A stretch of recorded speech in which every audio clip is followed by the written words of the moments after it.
watching this expanded edition of WPBF 25 News. Hurricane Nicole making landfall on our coast right now and over the next hour or so. I'd look at the conditions in downtown West Palm Beach for a moment, if we could, just to give you an idea of what we may see. And there it is. Doesn't tell you a whole lot from that high vantage point, but again, we do have some high winds and the rains, and this is a storm, Felicia, moving really quickly. Yeah, here's another look outside. Now is not the time to be out on the road. Emergency crews in Palm Beach County and on the Treasure Coast want you to stay home, and it's midnight, so why not? This video from Vero Beach shows how intense the waves are at our local beaches, and boy, are our beaches taking a beating right now.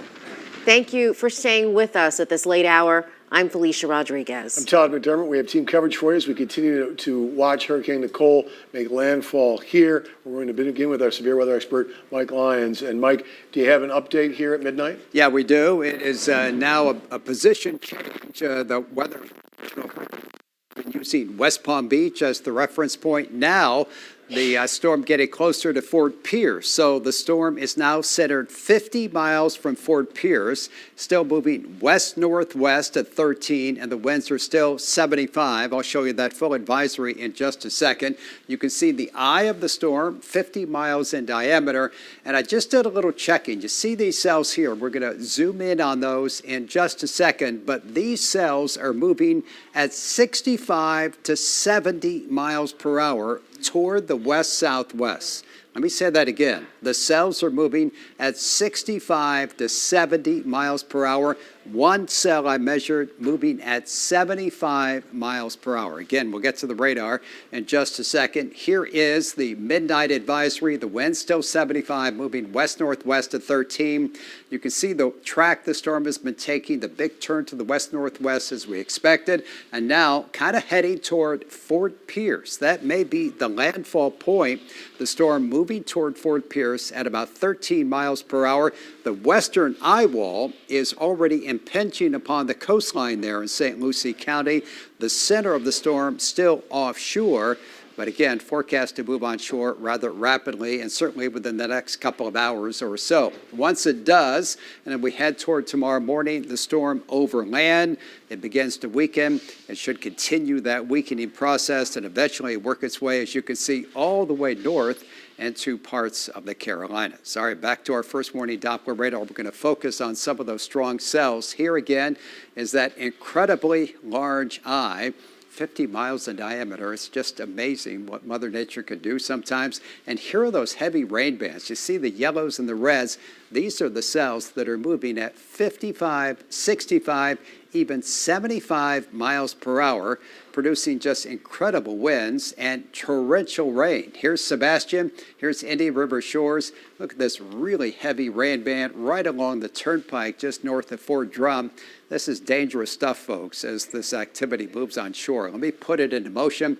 Look how fast it's moving. I mean, this is an hour loop, and it goes from well offshore to west of I-95, just like that. This is by far the strongest activity at the moment as that northern and northwestern eye wall gets closer to the coastline. So again, in this part of Indian River County, I'd recommend you get inside your safe room and just stay there and for the next hour or so. Just get comfortable.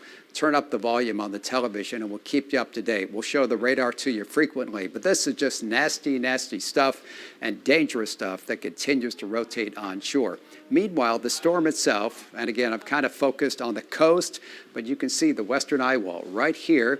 It's right along the beaches. I mean, it's almost there, and it's pushed some of the heaviest rain a little bit farther to the west. You can see Lake Okeechobee. There again, the big circle representing the center. Not much in the way of rain right along the coastline, certainly some gusty winds. But again, because it rotates counterclockwise around Belle Glade, the southern end of Lake Okeechobee, here comes some of that heavy rain, and I'll put all of it into motion for you. And again, there's the eye. It's now east of Fort Pierce, moving your way. Look how large it is, how incredible it is.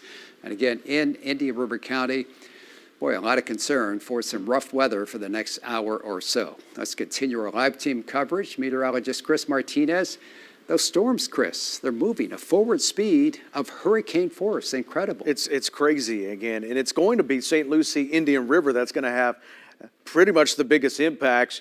And you just saw Mike show you the radar. Now what we're looking at is how much moisture is in the atmosphere. Obviously, when you get into the yellows and the oranges here, just a tremendous amount of moisture coming down. So not only are we getting gusty winds, we're also getting just a tremendous amount of rain coming down from these showers that are moving through.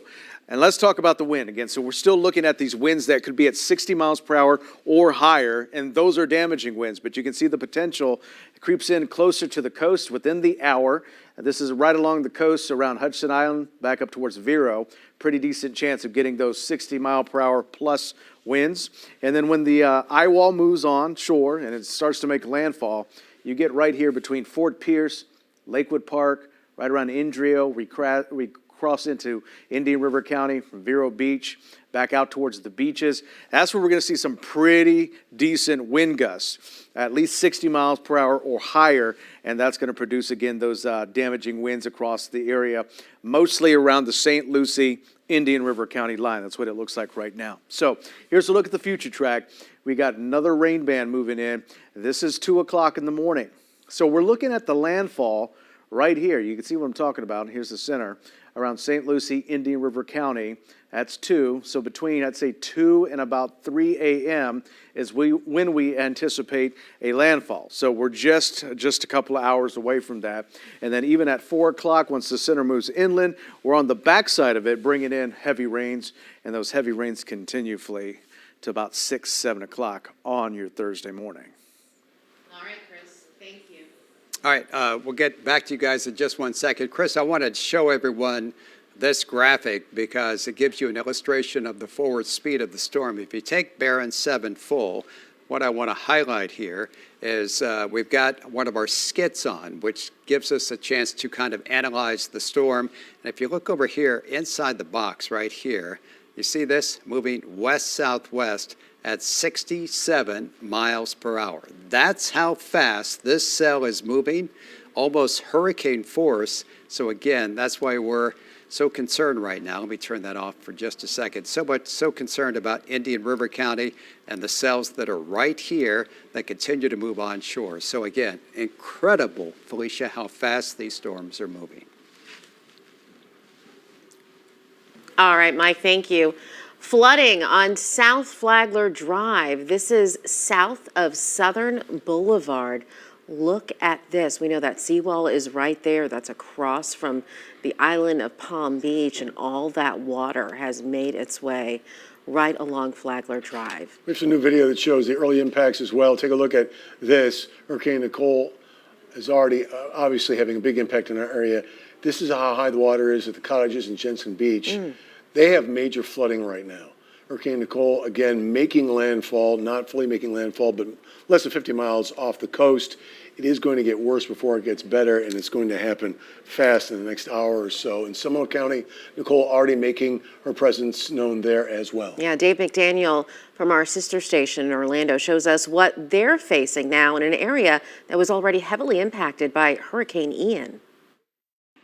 We're out at Lake Harney in Seminole County, and this is one of the areas very vulnerable to flooding. They had record flooding here after Ian, 12.7 feet. Major floodings at 10 feet, so they were nearly 3 feet over the major level. You can see here where those red reflectors are, that on the other side of that, that is where Lake Harney Road dead ends into the lake itself. You can see the water still is coming up here, and this is actually at minor flood level, not quite moderate, but minor. But you can see the ditches here are full, water is over the road, and it has really been awful for many of the residents here as they've had to canoe in and out of to get to their homes for several weeks after Ian. It's only been in the last week or so that they've been able to get in with vehicles to their homes. We've talked with at least one homeowner who doesn't believe he and his family will be able to get their home repaired after it got water inside and move back into that house until maybe early 2023. And now, of course, they have Nicole and all that that's going to bring. And right now, we have a driving rainstorm. It rained hard in Seminole County yesterday. It's been raining hard for much of the day today, and the storm is still offshore. So the folks up and down the St. Johns River, areas that are vulnerable to flooding, we know that those areas flood usually several days after the storm goes through and after the rain all drains into the St. Johns River Basin. So they have a long road ahead, and they're hoping that Nicole brings the least amount of rain possible, but certainly it's going to have an impact. Reporting along Lake Harney in Seminole County, Dave McDaniel. And we are following breaking news at this hour. A vehicle crash on I-95. This is in the southbound lanes near Boca Raton involving an FHP trooper. We do not know what caused the crash here. We'll, of course, continue to update you as more information becomes available. Officials, though, are advising people to stay off the road and avoid traffic during this storm. And I can tell you from another angle, you'd see that patrol car was crushed by that tanker. More information coming your way. You're watching our expanded coverage of the landfall of Hurricane Nicole, and we'll be right back.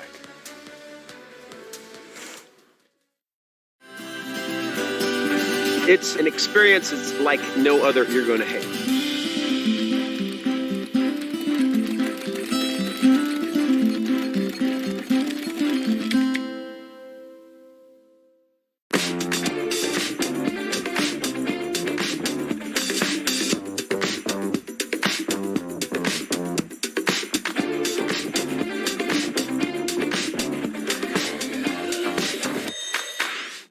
We understand Southern Palm Beach County is unique. That's why you call it home. Every day, we cover important stories from Boca Raton, Boynton, Delray Beach, and every community in between. With trusted, straightforward reporting, helping you navigate challenges and change. Certified most accurate forecasts, providing a first warning. Empowering you to safely live your life. Watch WPBF 25 News at 5 and 6. Thank you for making WPBF 25 the #1 television station in South Florida. Your #1 source throughout the day, keeping you connected, safe, and informed. Most watched for breaking news and weather from every local community. Warning you first with our area's only certified most accurate forecast. 9 years running. Thank you for trusting us. We are WPBF 25 News. If a natural disaster shows up at your doorstep, you can't just turn it away. That's why it's important to prepare for emergencies before they show up. Go to ready.gov/plan to find the tools and tips you need. And make a plan today.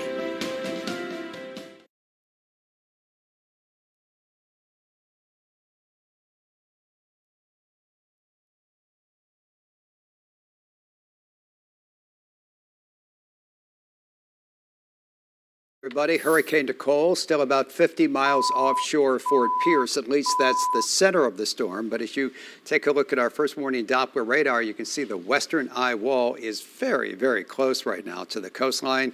You can see right here, there's that western eye wall. Let me stop the loop, and I want to focus on a couple aspects of our radar. So there is the eye of the storm. As we mentioned, it's quite large, but look at this western eye wall. I mean, it's pinching right along the coastline as the storm itself continues to move onshore. Also notice the cells a little bit farther north. We've been focusing on Sebastian and areas around Indian River shores, this area right here with these quick-moving storms. Let me go a little farther north. You see the little line there. You can't miss looks like an arrow pointing. That's what we call a skit. And when I click on that, as soon as I can find my little button, you'll get some information. And what stands out, again, is the forward speed of this storm. It's moving at 71 miles per hour. Is that incredible? You can see the chance where the storm is going is going to be on top of these locations in about 3 minutes. But that's Brevard County. That's a little bit farther to our north. But again, it just explains how quickly these storms are moving and how quickly they will be on top of us. At the moment, this activity, it's all moving right into Indian River County, moving right into Okeechobee County and parts of St. Lucie County. So again, if you live in this area, really a big heads up. This system is it's moving onshore. As Chris said, we're in it now. It's really dangerous as the storm continues to rotate onshore. Winds are still 75. It's not going to get any stronger, but that northwestern eye wall is powerful at the moment, and it's moving onshore. We're all watching the radar. We'll have more in a couple minutes. All right, those places are actually taking a battering right now. Now, some places in Florida that suffered heavy damage from Hurricane Ian have been hoping they would be spared from the worst of Nicole. Reporter Greg Fox brings us to one Orange County community that's still in the rebuilding process. We're at the Dockside Condos at Ventura, which is just off of Curry Ford Road. I want to take you inside one of the units here that's being reconstructed. This is a ground floor unit where you can see how high the flooding was for Hurricane Ian. They've got to cut this drywall away. All of the flooring has been ripped out, and all of it has to be replaced. Now, people who are here are worried about Nicole. This was all white yesterday. And yeah, now it's all yellow. And you can see the spots where it's damaged the most. Brian Claudio showed me the leaking ceiling in one of the bedrooms in this condo unit, something that was spared by the floodwaters that destroyed ground floor units here at Dockside at Ventura during Hurricane Ian. That flooding led to life-saving boat rescues by firefighters and has left most, if not all, of the first floor units uninhabitable. The second floor unit owners are now worried about damage from Nicole, with some of them telling us they only noticed leaking Wednesday morning. Today, we saw that and we figured it wasn't resolved. So you're not staying here, you and your mom? No, we're not. Think Nicole's going to be back? Are you worried about where you're going to find when you get back? Well, yeah, obviously. You never know nowadays, especially with everything that happened in this neighborhood because of Ian. Patty Blotzer also lives in a second floor unit here and hopes her roof holds up under Nicole, but she's not sure she'll be here through the night after the flooding she experienced with Ian. Does, Nicole coming through here worry you? Very much. My car is not here right now. I left it in downtown Orlando because I can't afford to have 2 cars totaled again. And we'll probably be staying up tonight watching the lake all night so that if it gets too high, we can leave in the other car.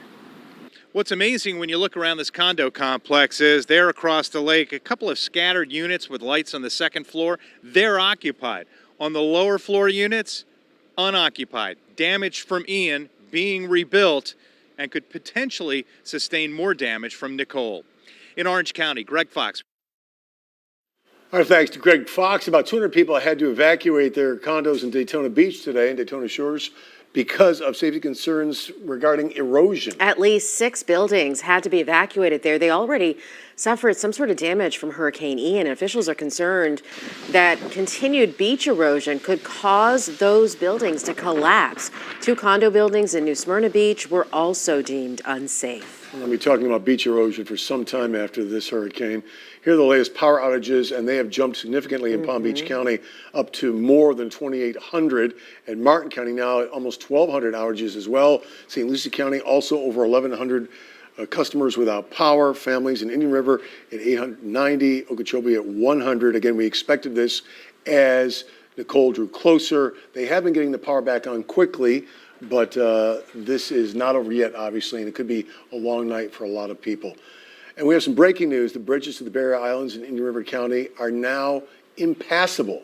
Only emergency vehicles are allowed to pass over them. The sheriff's office urging people to stay in a safe place because now is the time to hunker down as the eye of this hurricane is about to make landfall here very shortly. And of course, we'll be here for you throughout that landfall and beyond. We're watching WPBF 25 News, and we will be right back. At Firestone Complete Auto Care, your car is serviced from top to bottom, hood to trunk. Oil change, brakes, flat repairs, alignments, coolant flush, cooling systems, suspension, tire rotation, tire replacement. Firestone Complete Auto Care. Earn your degree faster at Purdue University Global. With over 175 online programs, there's one for you. Start today with a 3-week risk-free trial. Apply now at purdueglobal.edu. Before you buy a used vehicle, checking the brake fluid, cooling fan, brake pad, battery, wheel alignment, software updates might not be on your list, but it's on our list of 172 inspection points performed on every gold-certified Ford Blue Advantage used vehicle. Search conveniently, buy confidently. It doesn't take much to help the ASPCA give an animal in need the love they deserve. Because you can't control the trauma they've endured, but you can give them a chance to heal. You can't control weeks of starvation, but you can give them full bowls and bellies. Become an ASPCA Guardian for just 63 cents a day to help us rescue, treat, and relocate animals who need it most. You can't control their yesterday, but you can give them a brighter tomorrow.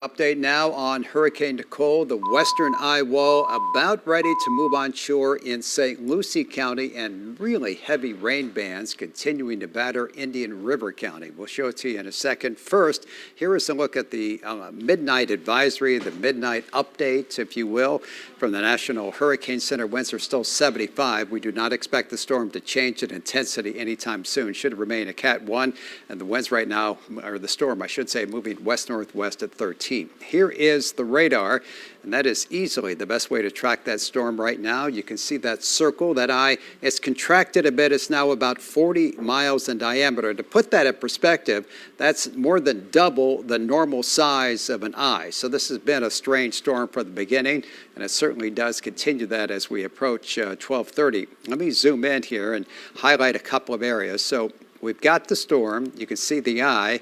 Hold on one second. Let me fix that. Now we're going to zoom in and focus on some of these very strong cells. And I showed you this one earlier that's moving towards Satellite Beach. This one was moving at about 70 miles per hour. It's still moving quickly, and we'll move on shore here a little bit farther north of our viewing area, primarily in Brevard County. But also notice this activity to the south, moving through Sebastian, Indian River Shores, and Vero Beach. Again, moving incredibly fast. Once again, here's a loop. This is an hour-long loop, and you'll see this. Look how fast this is going. I mean, it's just astounding how fast some of these cells are moving from the cell. The eye wall is right there, just on the western edge. You can see right on the eastern edge of St. Lucie County, about ready to move on shore, and the actual center is still out here, again, about 40 miles away. The rest of the area in terms of wind and rain, not much, but again, that will change as we head through the evening hours. That's a quick update on the radar. We're going to have much more, Todd, obviously, coming up in a couple minutes. All right, Mike, thank you. Many of the beaches in our area have been hit with strong winds and heavy rain well before Nicole was set to make landfall. Take a look at Daytona Beach, well to our north, where this building partially collapsed due to strong waves and winds hitting that area. And it was hard to even hold the camera steady there, but that's a mess, and it looks like that lifeguard station's about to go down as well. Yeah, unfortunately, I think we're going to see more images like that when the sun comes up tomorrow along the coastline. You're watching our extended coverage of Hurricane Nicole. WPBF 25 News is back right after this break. Days just go better when you know what to expect. What to plan for, how to get there on time. Every morning, we are here to help make your day better. Good morning and welcome. With breaking stories from more local neighborhoods. A certified, most accurate forecast designed around you. Hour-by-hour forecast, your first warning to traffic and ways around delays. South Florida's #1 morning news is WPBF 25 News Mornings. Mornings made better. There's a difference between saying you're most accurate and being most accurate. Every day, independent experts at WeatherRate analyze local stations' forecasts, and they determine who gets it right. WPBF 25 First Warning Weather. Sun, showers, severe storms. Being most accurate means you can trust us to prepare you first. WPBF 25 First Warning Weather.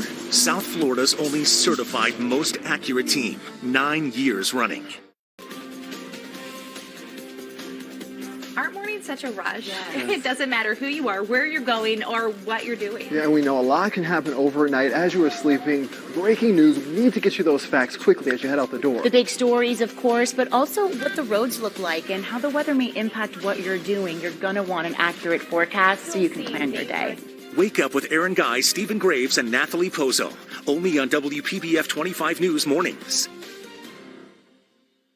Your voice heard. Historic midterm election night. Your vote counted. Florida voters have spoken. Commitment 2022 coverage only on WPBF 25 News. Our governor projected winner. The power of ABC News. Control of the House, control of the Senate. Trusted, non-biased information. How the results impact your family, Florida, and the nation. The balance of power in Washington, D.C. is on the line. Stay with WPBF 25 News for continuing election coverage. All right, those winds and rough surf we've been talking about are really picking up on the Treasure Coast as Nicole makes landfall. Angela Rozier is in Vero Beach with a look at the conditions there.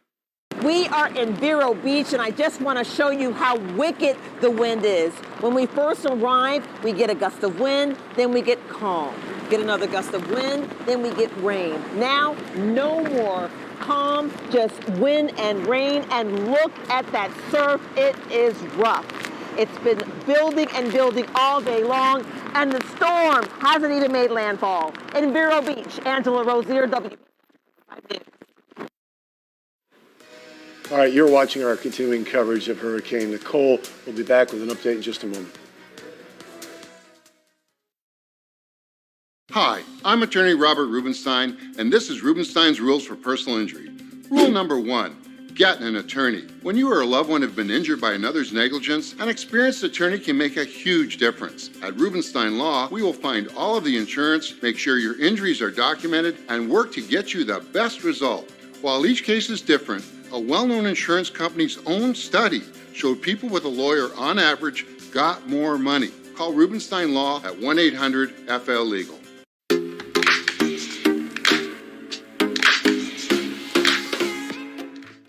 The future of television has arrived. Next Gen TV is here. Immerse yourself in stunning video. Feel the power of movie theater quality sound and consistent volume across channels. Get the most out of live coverage with enhanced internet content. Next Gen TV, designed to be upgradable with the advancements of tomorrow. The future of television has arrived. Learn more at watchnextgentv.com. Right now, we're tracking Nicole.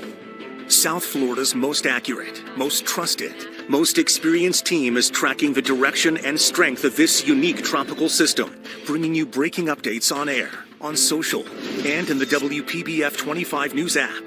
An around-the-clock commitment and the most advanced weather tracking technology to keep you safe.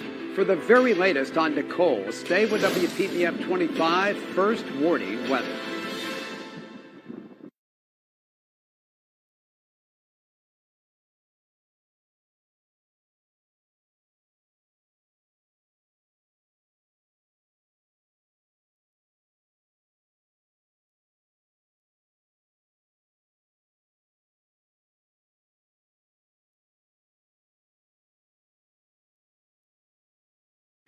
Right now, you are watching an expanded edition of WPBF 25 News.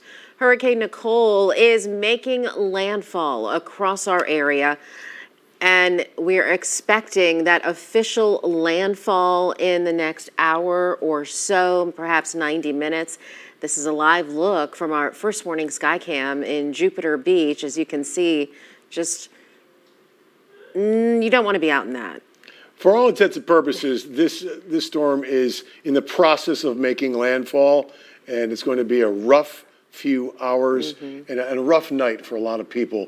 Hello, I'm Todd McDermott along with Felicia Rodriguez. We want to get right to our First Warning weather team covering Nicole. We have our meteorologist, Chris Martinez, and Glenn Glazer, and a severe weather expert, Mike Lyons. Mike? Yeah, you guys are right on the mark. Felicia, I think 90 minutes probably is when the entire storm will move on land. And Todd, you're right. Next couple of hours, really crucial time, especially for parts of the Treasure Coast. But now, because now This is it, everybody. The storm is now moving onshore. This is what we've been talking about. It's happening. A hurricane making landfall along the Treasure Coast. Here's the center. Again, that eye is contracted a bit. At one point, 50 miles in diameter. Now it's down to about 40. And again, as I pointed out just a moment ago, that's twice the normal size of your average eye. And the western part of the eye wall is now onshore here in St. Lucie County, and the northwestern eye wall here in Vero Beach up towards Sebastian. Just some vicious storms. We'll take a closer look at those in just a second. But here's the midnight update from the National Hurricane Center. Wind 75. You can see what it did today. That westerly track. Then earlier tonight, it turned toward the west-northwest and now moving toward Fort Pierce. At midnight, the center was about 50 miles away from Fort Pierce. It's obviously much closer now, maybe 40 miles away. And again, that western eye wall is moving onshore. Overnight and throughout the day, as we head toward Thursday, the storm moves across central Florida. It weakens. No change in the forecast track from the Hurricane Center, which takes it across the eastern Gulf of Mexico, then eventually working its way all the way through parts of Georgia and the southeast. Again, there's the center. Let me stand out of the way. And you can look at a rare sight, a landfalling hurricane. Here it comes, moving right into parts of the Treasure Coast. But this is what we're concerned about. Notice how quickly these showers, these squalls are moving. We measured them with some of our technology here, our first warning Doppler radar. And some of these individual cells were moving at 70 miles per hour. One was moving at hurricane speed up to 75 miles per hour. So let's focus on these really nasty cells that could produce some significant damage here in Indian River County. This is the danger zone at the moment. Sebastian, Indian River Shores, Vero Beach, Florida Ridge. There's one offshore, another one moving onshore, a third that is right around I-95. And again, they're moving very, very fast at 60 to 70 miles per hour. As you can see, as we put the radar into motion, look how fast these cells are moving across the area as the storm itself moves onshore. Down the road, because of its proximity to the storm itself, rain is a lot less. There's still some blustery winds here. You move into Martin County, parts of northern Palm Beach County. Again, not much going on here. Most of the activity much farther to our north. Highland Beach, Boca, dealing with some heavy rain. And here comes the other side of the storm, moving off toward the south. Let's bring in Chris now to talk a little bit more about this. Chris, you and I were talking. Storm Prediction Center, they've been watching for the potential of an isolated tornado. They sent out a discussion a short time ago. They may issue a watch, but it seems unlikely at this point. Yeah, it just seems like most of the energy is way up to our north, especially as you go closer to Orlando. There's a 40% chance they'll issue, but I don't think they're going to follow through with that. Really haven't seen too many rotating storms. That's good. We can kind of throw away that isolated tornado threat. But you can see most of the energy is on the northern side, the center right here. You got the bulk of the activity and the energy way up towards the north into the northeast. There's not much on the south side of this system, so it is top heavy as that system continues to roll on through. But nonetheless, it's producing just a tremendous amount of rain and also the chance for these gusty, damaging winds. And as we go to Fort Pierce to Vero Beach, again, that's the bullseye within the next couple of hours as it does make landfall for these damaging winds that could be as high as 60 miles per hour plus. Again, we could see some wind gusts up to 75, 80 in some locations. So with that being said, with that chance of damaging winds, there are going to be some power outages. As we take a look at another one of our exclusive weather products, we will be tracking the potential for power outages through 3 o'clock in the morning. The higher threat obviously will be from the Treasure Coast around Stewart, Martin County, parts of Indian River, up towards Okeechobee County. This is through 3 o'clock in the morning. And then as the center moves inland on the backside, we're going to get some strong winds. So you can see there is a chance that we see some power outages from Okeechobee County back towards Indian River, St. Lucie. That's going to be the hot spot as we go through the overnight hours. Glenn?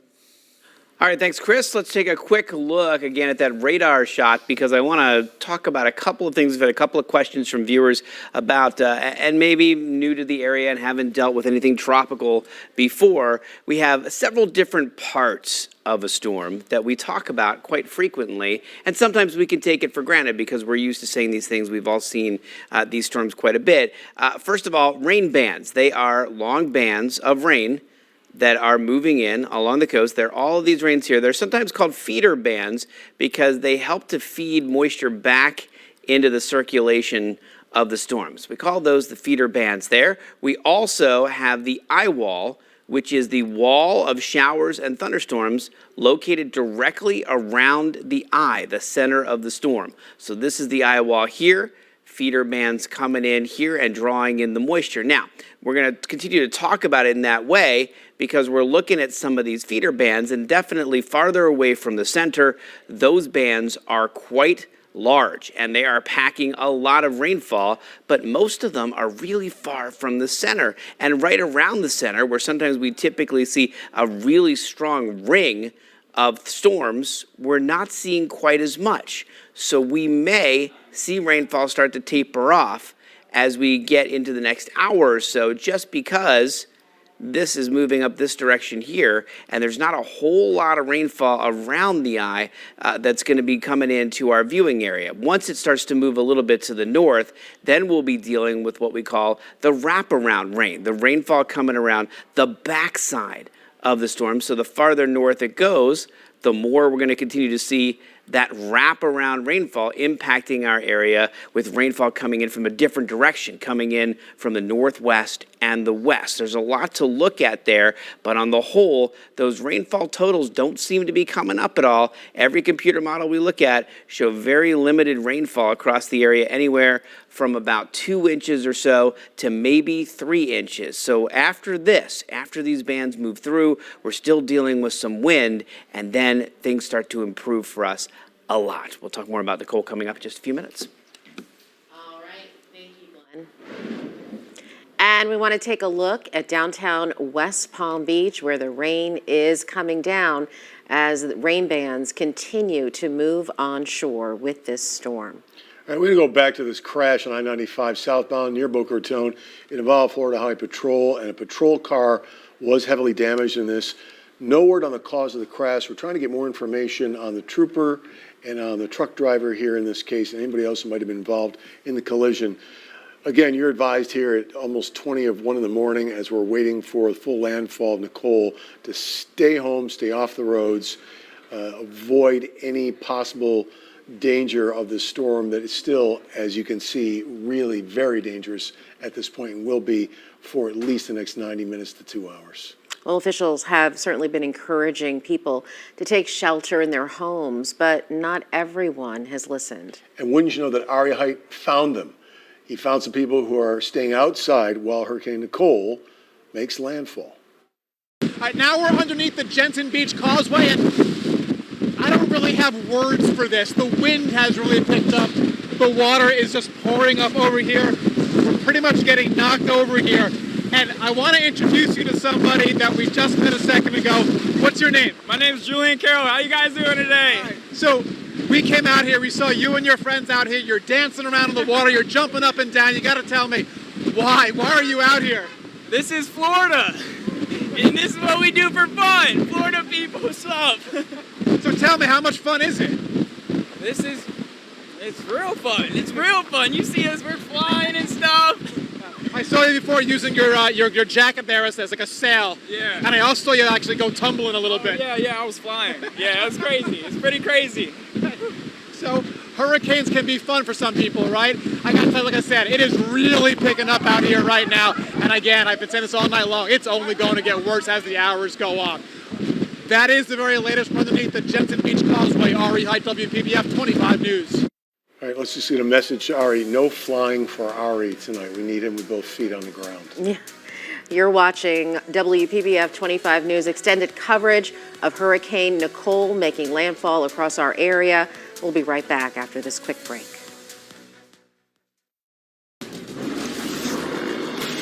Join me, Kinga Phillips, for a new original series on Very Local. I'm traveling to amazing cities across the country. And in each episode, I'm taking a true local on a thrilling and transformative adventure. I hope you're ready, honey. Oh my gosh, I'm so excited. We're going shark diving. Oh, no. They didn't even know was right outside their front door. Finding adventure, only on Very Local.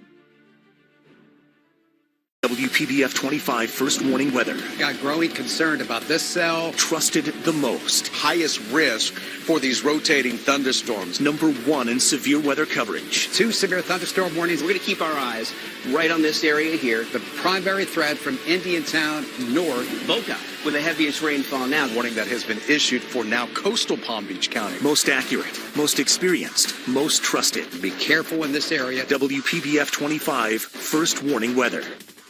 We call it a talk show, but this is a life show. How did you make it out of there? I was inside the vehicle as it was rolling. And it reminded me that I was worth fighting for. You're an amazing mom. And I love what you... Emmy Award winner Tamron Hall. Weekday mornings at 10 on WPBF 25. We understand Southern Palm Beach County is unique. That's why you call it home. Every day we cover important stories from Boca Raton, Boynton, Delray Beach, and every community in between. With trusted, straightforward reporting, helping you navigate challenges and change. Certified most accurate forecasts, providing a first warning. Empowering you to safely live your life. Watch WPBF 25 News at 5 and 6.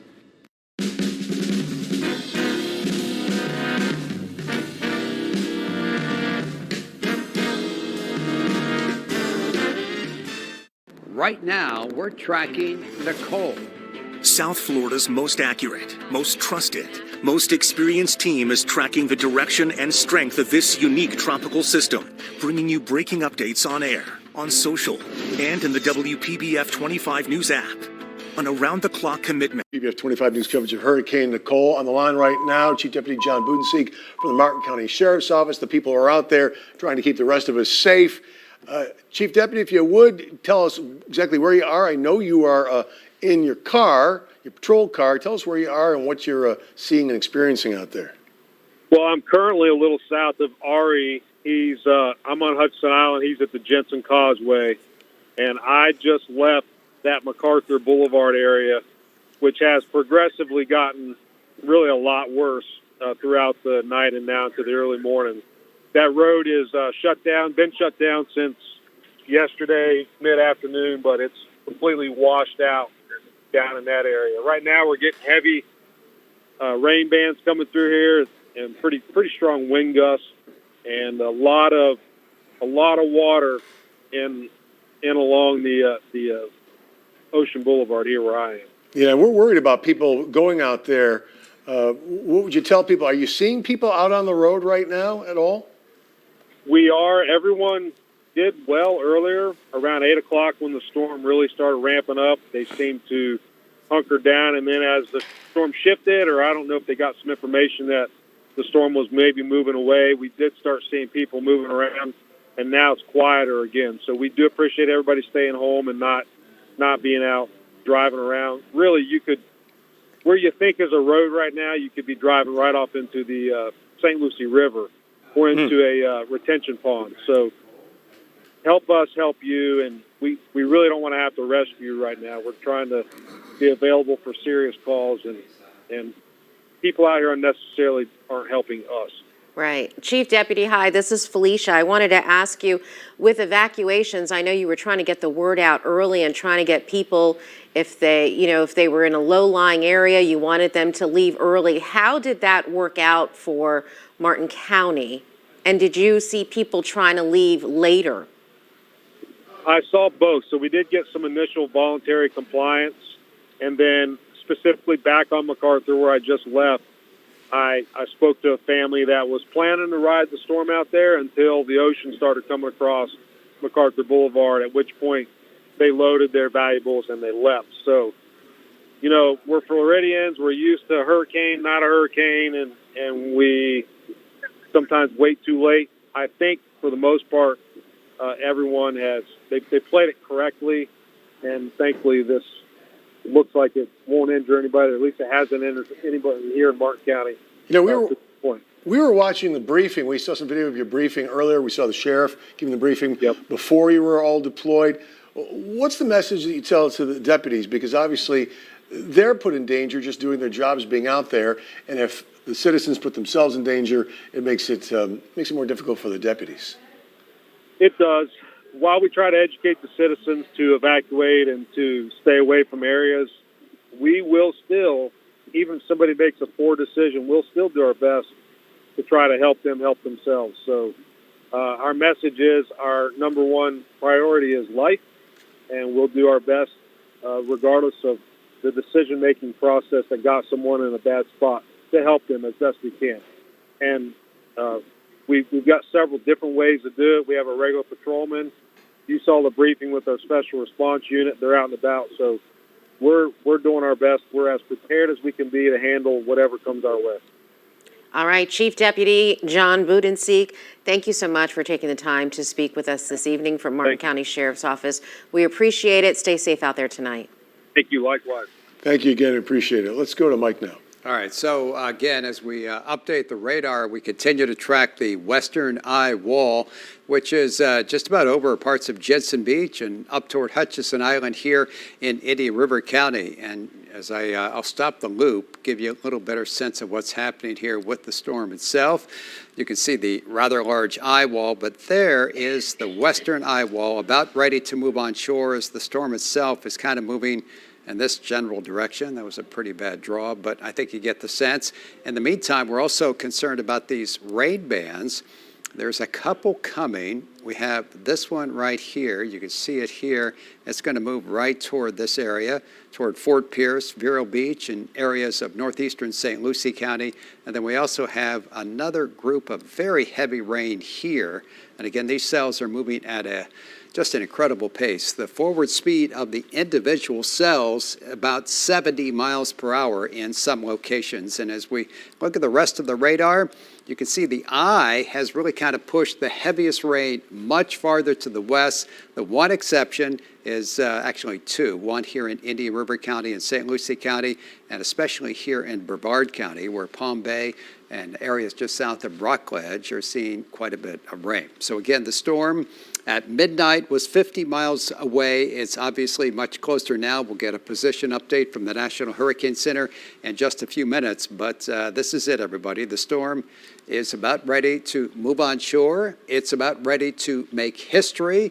It'll be the latest hurricane ever to make landfall in Florida since 1985, when Hurricane Kate made landfall in late November. I think it was November 21st near Mexico Beach. That's the latest on the storm. Chris, Glenn, and I, we're all tracking it. We're back, Felicia, in a couple minutes. All right, Mike, thank you.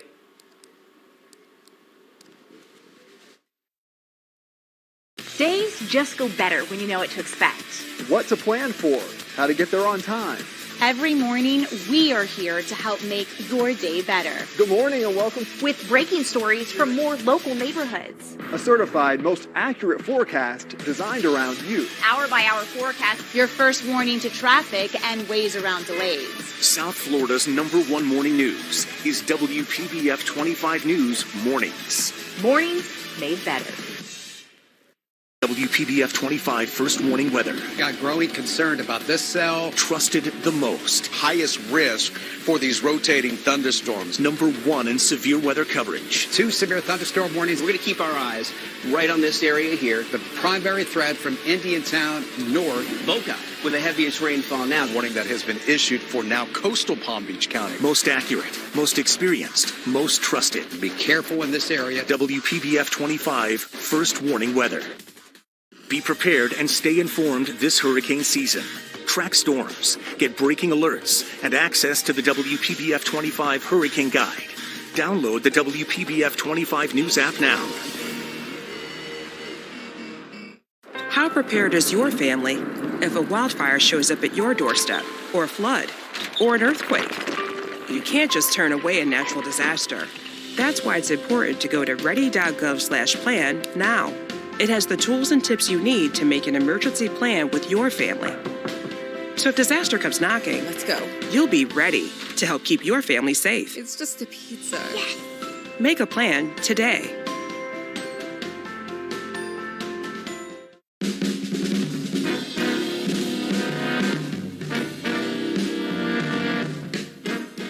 We We understand Southern Palm Beach County is unique. That's why you call it home. Every day, we cover important stories from Boca Raton, Boynton, Delray Beach, and every community in between. With trusted, straightforward reporting, helping you navigate challenges and change. Certified most accurate forecasts, providing a first warning. Empowering you to safely live your life. Watch WPBF 25 News at 5 and 6.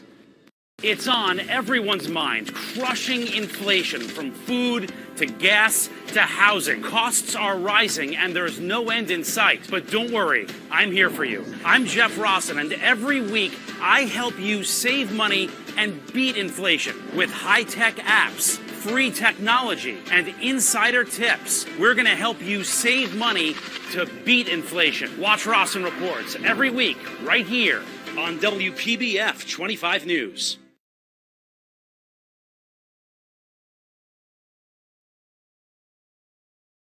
Everybody, it's 12:51 as the storm is now about ready to make landfall. The western part of the eye wall now moving onshore in eastern Martin County and eastern St. Lucie County. There's the center of Hurricane Nicole. Winds are still 75. The eye itself a little bit smaller, now 40 miles in diameter, but the storm officially 50 miles away, obviously a little closer now, and expected to move onshore shortly. Winds 75. It's moving at a pretty good clip, west-northwest of 13. You can see the track today, a westerly track, then a turn toward the west-northwest, and that should bring it onshore near Fort Pierce in the next hour or so. After that, it continues on Thursday in a much weaker state across the central part of the state, obviously soaking all of eastern Florida, given the huge size of this storm. Let's do a little radar tour. And again, you can see the eye right here. Concerned about some of these rain bands. There's one right there. Some of these individual cells are moving incredibly fast, up to 60, 70 miles per hour.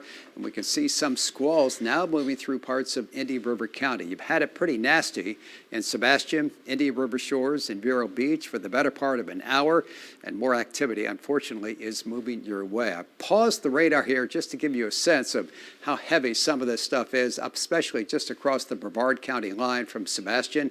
Individual cells here just west of I-95, and we put it into motion.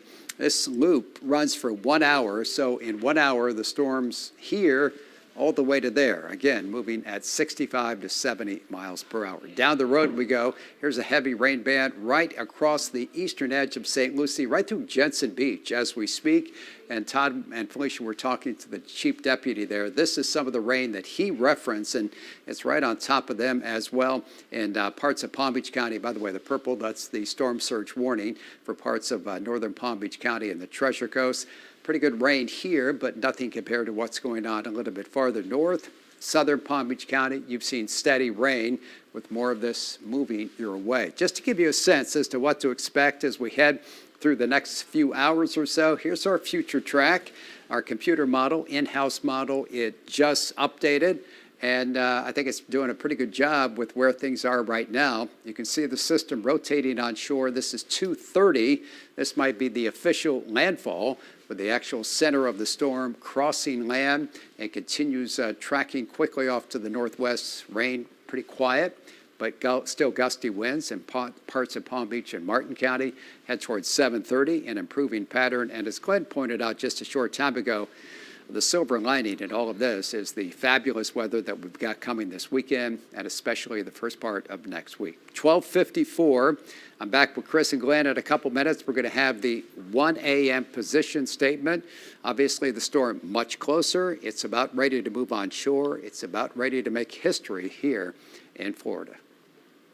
All right, Mike. We want to let you know if you're into Cuesta, fire officials say power lines are down. This is across Country Club Drive. The roadway is blocked at Bimini and Tequesta Drive. Officials are asking that you avoid this area. Obviously, it's 1 a.m. Most people are already home for the night, but we wanted to pass that along to you. Here's what it would look like, because this is Boynton Beach, and that's video from a viewer that was we were allowed to actually show you. This is earlier tonight, but not that long ago, maybe the last hour to 90 minutes. Woolbite Road between Congress and Lawrence Road, and that's dangerous. Dangerous for fire crews, of course, and dangerous for the neighborhood there down power lines catching fire. You're watching WPBF 25 News, our extended coverage of Hurricane Nicole now making landfall. We'll be right back. We always believed the welcoming spirit was a small town thing. Turns out, we were wrong. Wherever Jim Beam is welcome, you'll be welcome too. What is Very Local? It's your local streaming channel. It's very South Florida. It's a place where you can catch up on trusted local news, local weather, and stories that have impact from your very own community and more. It's the place to get you up to speed anytime you want it. With so many options, why not choose local? Very Local, powered by WPBF 25. Install it now to watch on your Roku or Amazon Fire TV. The future of television has arrived. Next Gen TV is here. Immerse yourself in stunning video. Feel the power of movie theater quality sound and consistent volume across channels. Get the most out of live coverage with enhanced internet content. Next Gen TV, designed to be upgradable with the advancements of tomorrow. The future of television has arrived. Learn more at watchnextgentv.com. Join me, King of Phillips, for a new original series on Very Local. I'm traveling to amazing cities across the country. And in each episode, I'm taking a true local on a thrilling and transformative adventure. I hope you're ready, honey. Oh my gosh, I'm so excited. We're going shark diving. Oh, no. They didn't even know was right outside their front door. Finding adventure, only on Very Local.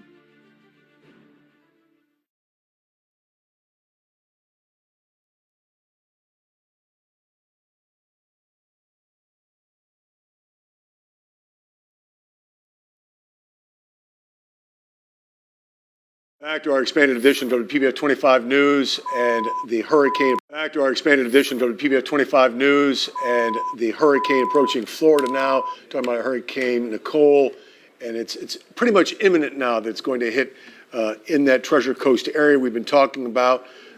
That's a look at the radar. Let's take a look at live conditions in downtown West Palm. Not much to see from that view, but you can see it's wet. What you can't see is the wind gusts. But it is a nasty night out there. No kind of night to be outside. No, the winds are certainly blowing out there. And here's a look at current conditions. As you can see out on the roads, not the time to be out there. We've had reports of a number of accidents. Emergency crews in Palm Beach County and on the Treasure Coast have a message. They want you to stay home. This video from Vero Beach shows how intense the waves are. And let me just say, they are getting stronger by the minute. Our beaches are taking a beating right now, pounding surf from this storm. Thank you for staying with us. I'm Felicia Rodriguez. I'm Todd McDermott. I think it's more like a sledgehammer hitting our beaches, and nobody really wants to see the result tomorrow when the sun comes up. Now, our entire team is out there covering the storm as Nicole approaches and begins to make landfall. That process has begun, but we want to start with our first warning weather team and our severe weather expert, Mike Lyons. Mike? And Chris and I are going to spend a couple minutes and talk a little bit about where we stand as we now have the 1 a.m. advisory from the National Hurricane Center. And Glenn just mentioned the center of the storm is about 30 miles from Fort Pierce. And as we've been talking about, the western eye wall now moving onshore. Winds are still 75, and you can see the storm is moving at a pretty good clip, west-northwest at 14. Let me bring Chris into this discussion, and we're going to talk for a couple minutes about the storm, about the impact it's having in parts of Martin and St. Lucie and Indian River County right now. And Chris, if we can go to a double box, that would be great, guys. And Chris is, I want to begin by talking a little bit about storm surge, because you and I have been discussing that and suggesting that that's probably the biggest impact. I mean, yes, rain and wind will certainly be an issue, but the storm surge, one of the biggest impacts. And right now, anywhere from, say, Jensen all the way up towards Sebastian, you are probably experiencing the highest storm surge values. And right along the St. Lucie, too. Yeah. You get into that area. Because we've had this storm, Mike, sit offshore and approach with these onshore breezes for a while. So you can only imagine how much water has compiled on some locations. So storm surge it's kind of weird because we haven't really dealt with this in a while, right up and down our coast. But it is the number one. If you can keep Mike and I in the double box, we're just going to chit chat back and forth for a couple of minutes if that was the plan. But you could see what we are tracking right here. There we go. So here we are back on track. So yeah, storm surge is out there, and getting incredible video from Angela's out there, Mike, and Vero, showing just the waves rushing in. And let's talk about the landfall, because 30 miles to the east-southeast of Fort Pierce. Now, the official landfall is categorized when the center of circulation moves on shore. So Mike's been talking about that the eye is 40 miles in diameter. So chop that in half, it's 20. It'd be 20 miles. So if it's moving toward, you do some quick math, if it's moving towards the west-northwest at 14, about an hour and a half away from making landfall. That'll put it, what, 2:30? Yeah, that's what you, Yep. you called it. You said that to me earlier in the day. You said landfall at 2:30 in the morning. And I wrote that down and put it in my pocket and said, you know what? He'll probably be right, because he almost always is. And collectively, yes, we are. And our executive producer, Chris Shepard, also picked 2:30, so I guess he gets a prize as well. But and that's what we're waiting for right now. But it's just tremendous amount of wind coming down. And you can see this is a moisture. You get into the oranges and right there. And so this is a kind of, I like this side-by-side comparison, because you've got the radar right there behind Mike, and then you've got the moisture content right behind me, and you do see some breaks. So there are some lighter rain bands moving in, but it is compounded with some gusty winds. So it's going to be in and out of these rain bands, but it looks like a little bit of drier air is trying to work its way in, especially on the southern side a little bit. And Mike, this has been a very top-heavy storm with the bulk of the activity to the north. And that dry air that you mentioned, that I think that's one of the reasons the storm did not get any stronger. The forecast from the Hurricane Center, consistent, a Category 1 hurricane. I mean, there was some conjecture that it could get a little stronger moving over the Gulf Stream. Thankfully, that did not happen. The other thing I want to point out, and you know, we've had this amazing technology at our station for a number of years. The first time we used it was back in 2004 with Hurricane Francis, and I remember looking at the radar, and with the skits that can click on a specific cell, it can analyze it, and it can tell us the forward speed. And I was just amazed back then in 2004. I'm even more amazed today. And I showed the viewers earlier, Chris, and you can talk about this as well, that some of these individual cells, like this one here, rotating around, is moving at a forward speed of 60 to 70 miles per hour. It's hard to comprehend something moving that fast other than a car or something like that. Right, it's just crazy stuff. And again, I'm not too concerned moving forward about the tornado risk. Again, we kind of talked about that. That was isolated. We really weren't too concerned about that threat. I think that the majority of where that could be is way up there in Volusia, Flagler County, up the coast. But for us, I'm not really that concerned with anything rotating as far as the tornado threat is a concern. But about an hour and a half, it looks like, from landfall between, let's say, 2:30-ish, right around there. So in the near term, as we wait for that, what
time is it? We are 104, so we've got about an hour, less than an hour and a half of relentless winds coming on shore, Mike, and in and out of is going to be these rain bands, and we're going to get some power outages, no doubt, with these gusty winds that are coming on shore. Yeah, especially right here. Here's Brevard County. Here's western Indian River County. That's Blue Cypress Lake.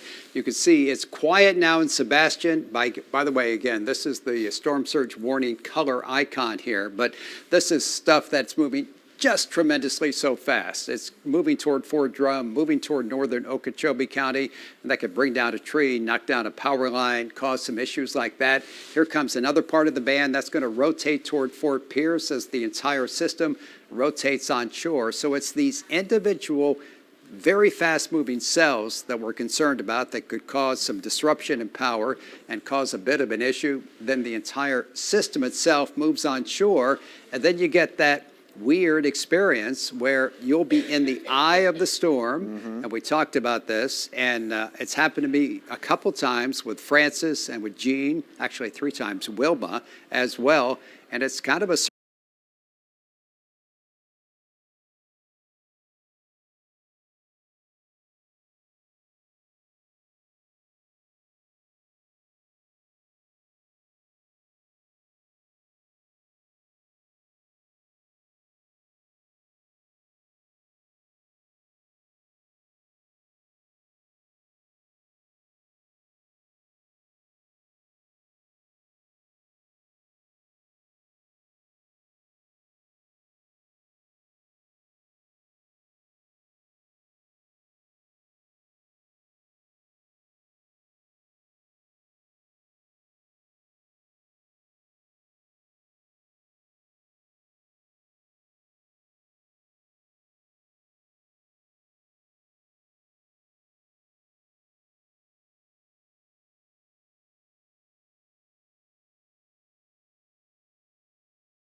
a place where you can catch up on trusted local news, local weather, and stories that have impact from your very own community and more. It's the place to get you up to speed anytime you want it. With so many options, why not choose local? Very local. Powered by WPBF 25. Install it now to watch on your Roku or Amazon Fire TV. Right now, we're tracking Nicole. South Florida's most accurate, most trusted, most experienced team is tracking the direction and strength of this unique tropical system, bringing you breaking updates on air, on social, and in the WPBF 25 News app. An around-the-clock commitment and the most advanced weather tracking technology to keep you safe. For the very latest on Nicole, stay with WPBF 25 First Warning Weather. How prepared is your family if a wildfire shows up at your doorstep, or a flood, or an earthquake? You can't just turn away a natural disaster. That's why it's important to go to ready.gov/plan now. It has the tools and tips you need to make an emergency plan with your family. So if disaster comes knocking, let's go. You'll be ready to help keep your family safe. It's just a pizza. Yes. Make a plan today.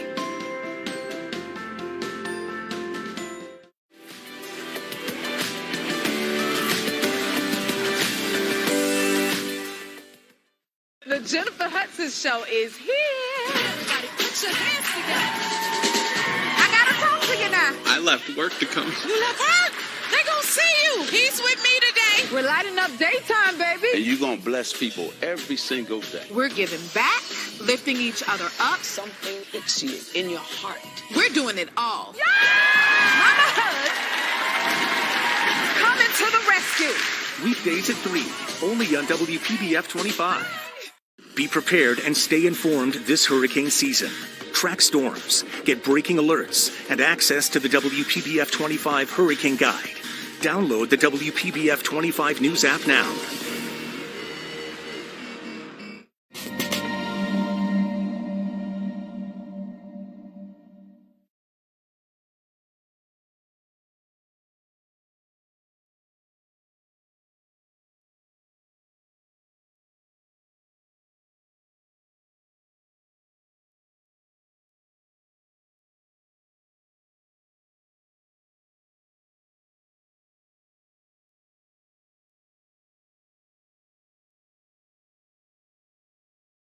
Welcome back to our continuing coverage of Hurricane Nicole. It's time for Ask Mike. And Mike, let's just talk more about what's happening. And I have a very specific question about these feeder bands, these rain bands that I'm seeing. They're going all the way west, over towards Fort Myers, and then this big loop. And are we seeing that same amount of energy continue on and come back through again towards, I saw that loop go all the way down to Boca Raton. No, the answer is no. You see, and I was just looking at the radar loop, some of the highest winds are now moving into Brevard County, 75, 80, 85 miles per hour. We can see it on our radar. You can see the radar there. In fact, what I'm going to do is just walk over here, and I'm going to show you exactly what I'm talking about, because what we have with the radar, and I think this will be the best way, Todd, to answer the question. We're going to switch to our Doppler winds. All right, so we're looking inside the storm. You see the bright green there. Now let's check some of the winds. We're going to go offshore just a little bit. There's 89 miles an hour. How about over here? Here's 75 miles per hour. And how about here? That's 78 miles per hour. So you can see how high those winds are. Now let's put that into motion. And as we put it into motion, notice where those high winds are going, right into Brevard County, right into areas around Satellite Beach, Rockledge, and Titusville. But as they move onshore and they move farther west, they do begin to weaken, and the winds in the area a little bit farther west, for example, over here, are not nearly as strong. Let me click on some of those. For example, the wind here, 58, wind over here, 63. Still significant, but certainly not as strong as some of the winds with the storm system itself actually moving onshore. And again, in Brevard County, I know our signal doesn't get there, but a big concern there. That's where the highest winds are as the storm continues to kind of move in that west-northwesterly direction. Now, I know, Mike, earlier in the week, there was we were looking at possible landfall in Palm Beach County. Even today, we thought. Right, Today. that it was possible, especially if the storm wasn't going to start turning, taking more of that turn towards the north. Then we saw that shift several hours ago. Yeah, and I think Glenn did a great job. He was talking about this earlier. He put together a wonderful graphic that had the high pressure system that has been kind of steering this storm, and the high is kind of moving away toward the east-northeast. And as it does, so if you have the high here, it'll kind of pull the storm more north than more west. And because of the fact that the high did that, it's now making that turn toward the west-northwest, and that means the storm will make landfall farther north as opposed to Palm Beach County. But you're right, for a number of computer model runs, as early as Sunday, for example, it called for the storm to make landfall here somewhere in Palm Beach County. And even today, there was talk of Jupiter, maybe even as far north as Hobe Sound. But now it appears more Fort Pierce, more Vero Beach, maybe even farther north into Brevard County. All right, let's do this again and talk about landfall. Okay. And what the definition of landfall is, because we've been talking about landfall and signs of landfall and beginnings of landfall, but now full landfall, not a real landfall. The storm is in the process of making landfall. And it has been for quite a while, so tell us what the parameters are for what constitutes a landfall of a hurricane. All right, I'll back up just a bit. The storm, the eye itself is pretty large. It's about 40 miles in diameter right now. The western part of that eye, imagine a circle, that western part of that circle is now moving onshore. To be officially on land, you need the center of that circle to be over land. Then it has officially made landfall. That may not be, as Chris has speculated, until about 2:30 or so. And we don't call it. The National Hurricane Center calls it. Yes, exactly. The National Hurricane Center can call it. We can speculate. We can say, boy, it sure looks like landfall. Right. But at some point, the National Hurricane Center will send out a statement saying Hurricane Nicole has made landfall at blank at such and such time. And Hurricane Nicole itself does not care what we have to say about it does the not. definition of landfall. It has no It does care its at all. damage no matter what. Yes. All right, Mike. That's all the questions we have for this segment of Ask Mike. We'll come up with more. Okay, I'm ready. Okay. Thank you, Mike. Let's take a look at the latest power outages now from FPL. I mentioned a minute ago that those were old numbers. They sure were, because Palm Beach County power outages have more than doubled, getting close to quadrupling here. Now over 8,100 homes without power. Martin County, more than 4,000 homes without electricity. St. Lucie County, nearly 6,700. And Indian River County, more than 2,200. Okeechobee County still at that 100 number. That probably needs to be updated too, but that's the latest number we have from FPL. But we're seeing a lot more of what we expected to see with the power going out, with these high winds hitting our coast. And keep in mind, we were told by FPL that in the height of the storm, crews cannot go out. And right, it's 35 miles an hour, right? Right, so crews cannot go out and try and restore power. They have to wait till those winds die down at this point. All right, other places you can't go. Bridges to the Barrier Islands in Indian River County are now impassable. Only emergency vehicles will be allowed to pass over them. Now, the sheriff is urging people, obviously, to stay home in a safe place, hunker down, as Nicole continues to move onshore. All right, you're watching our continuing coverage of Hurricane Nicole on WPBF 25 News, and we will be right back.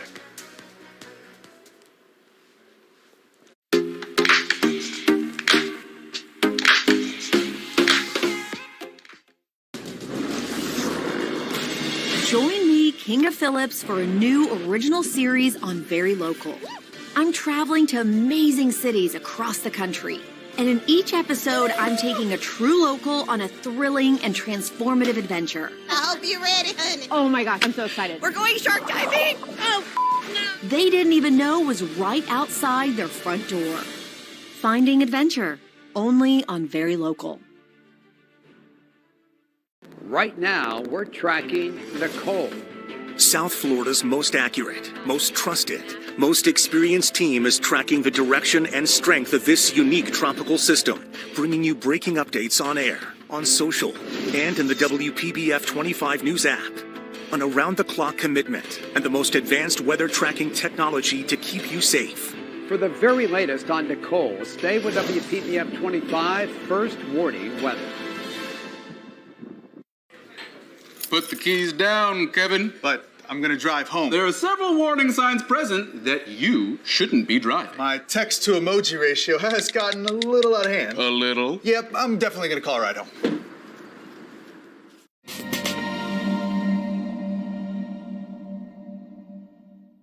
Days just go better when you know what to expect. What to plan for, how to get there on time. Every morning, we are here to help make your day better. Good morning and welcome. With breaking stories from more local neighborhoods. A certified, most accurate forecast designed around you. Hour by hour forecast, your first warning to traffic and ways around delays. South Florida's #1 morning news is WPBF 25 News Mornings. Mornings made better. The Jennifer Hudson Show is here. Everybody put your hands together. I gotta talk to you now. I left work to come. You left her? They gonna see you. He's with me today. We're lighting up daytime, baby. And you're going to bless people every single day. We're giving back, lifting each other up. Something itchy in your heart. We're doing it all. Yeah! Mama Hood, coming to the rescue. Weekdays at 3, only on WPBF 25.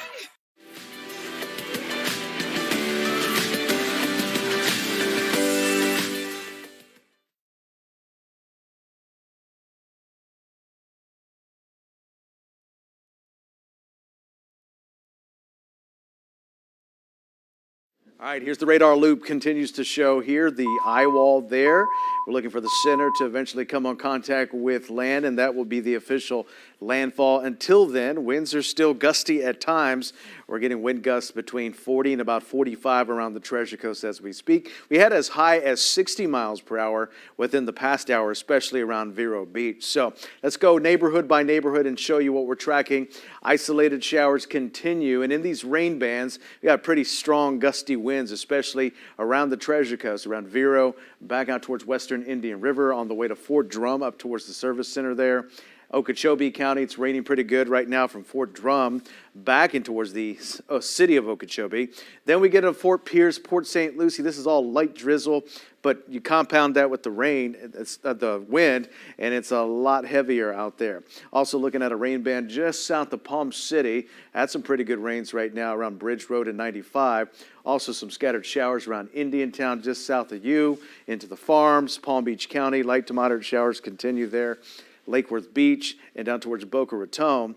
You can see just more rain, and then we add the wind on top of that. It's just super nasty out there, and we told you that's going to happen, and it's going to continue to be like that as we head through the next couple hours. Here's a look at our high-res future track. The heaviest rains right around here, Indian River, Okeechobee, back towards St. Lucie County through 3 o'clock in the morning. We do anticipate the Hurricane Center to say that this system, Nicole, making landfall around 2:30, 3 o'clock, and then the wraparound moisture will give us a few scattered showers as we kick off your Thursday to about 7, 8 o'clock, and then eventually as we work our way into Thursday afternoon to Thursday evening, the winds would subside and the rain also goes away quickly, and then we all return back to normal on Friday. Todd? Normal would be great, Chris. Thank you very much. Now, some places in Florida that did suffer significant damage from Hurricane Ian, we're hoping this time around they would be spared any kind of significant damage from Nicole. Reporter Greg Fox brings us to one Orange County community that is still in the rebuilding process. We're at the dockside condos at Ventura, which is just off of Curry Ford Road. I want to take you inside one of the units here that's being reconstructed. This is a ground floor unit where you can see how high the flooding was for Hurricane Ian. They've got to cut this drywall away. All of the flooring has been ripped out, and all of it has to be replaced. Now, people who are here are worried about Nicole. This was all white yesterday. And yeah, now it's all yellow. And you can see the spots where it's damaged the most. Brian Claudio showed me the leaking ceiling in one of the bedrooms in this condo unit, something that was spared by the floodwaters that destroyed ground floor units here at Dockside at Ventura during Hurricane Ian. That flooding led to life-saving boat rescues by firefighters and has left most, if not all, of the first floor units uninhabitable. The second floor unit owners are now worried about damage from Nicole, with some of them telling us they only noticed leaking Wednesday morning. Today, we saw that and we figured it wasn't resolved. So you're not staying here, you and your mom? No, we're not. Think Nicole's going to be bad? Or are you worried about where you're going to find when you get back?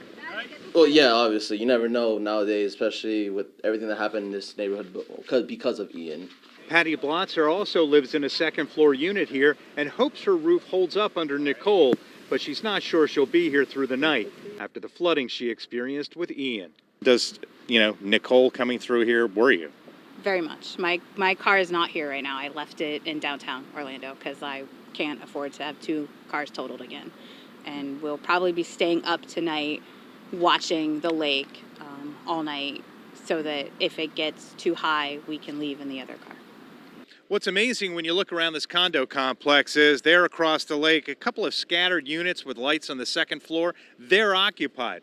On the lower floor units, unoccupied. Damaged from Ian, being rebuilt, and could potentially sustain more damage from Nicole. In Orange County, Greg Fox. And here is a live look from our Boynton Beach sky cam. You can see the rain coming down as the storm continues to move onshore. But thankfully, the turnpike's empty. You're watching WPBF 25 News. We'll return in a moment.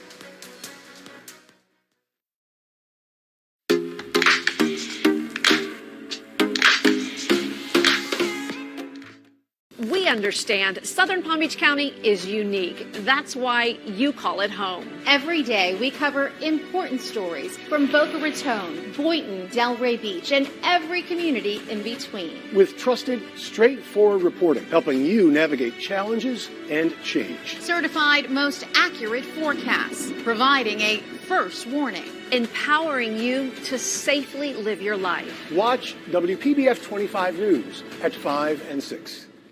WPBF 25 First Warning Weather. Got growing concern about this cell. Trusted the most. Highest risk for these rotating thunderstorms. #1 in severe weather coverage. 2 severe thunderstorm warnings. We're going to keep our eyes right on this area here. The primary threat from Indiantown north. Boca, with the heaviest rainfall now. Warning that has been issued for now coastal Palm Beach County. Most accurate, most experienced, most trusted. Be careful in this area. WPBF 25 First Warning Weather. It's on everyone's mind. Crushing inflation from food to gas to housing. Costs are rising and there's no end in sight. But don't worry, I'm here for you. I'm Jeff Rawson, and every week I help you save money and beat inflation with high-tech apps, free technology, and insider tips. We're going to help you save money to beat inflation. Watch Rawson Reports every week right here on WPBF 25 News. Aren't mornings such a rush? Yes. It doesn't matter who you are, where you're going, or what you're doing. Yeah, and we know a lot can happen overnight as you are sleeping. Breaking news, we need to get you those facts quickly as you head out the door. The big stories, of course, but also what the roads look like and how the weather may impact what you're doing. You're going to want an accurate forecast so you can plan your day. Wake up with Aaron Guy, Stephen Graves, and Nathalie Pozo. Only on WPBF 25 News Mornings.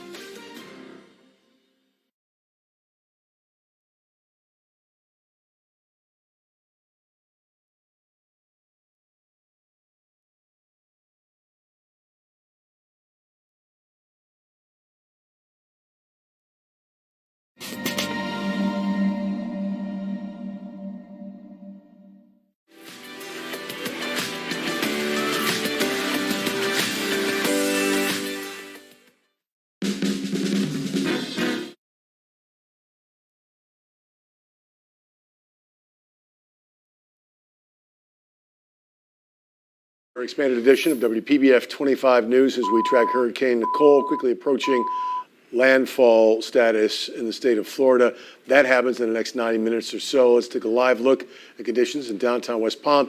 Just to give you a look at what it looks like outside, it's wet, it's windy, it's not a good night to be out on the streets. And before you hear Felicia's voice, she's not here anymore. Yeah. This is Shane. Yeah, Felicia's she's got a little break. So let's go ahead and take a look at another look outside of here. Now, of course, this is not the time to be on the road. Emergency crews in Palm Beach County and the Treasure Coast do want you to stay inside. This video is from Vero Beach. We take a look, shows how intense the waves were right there.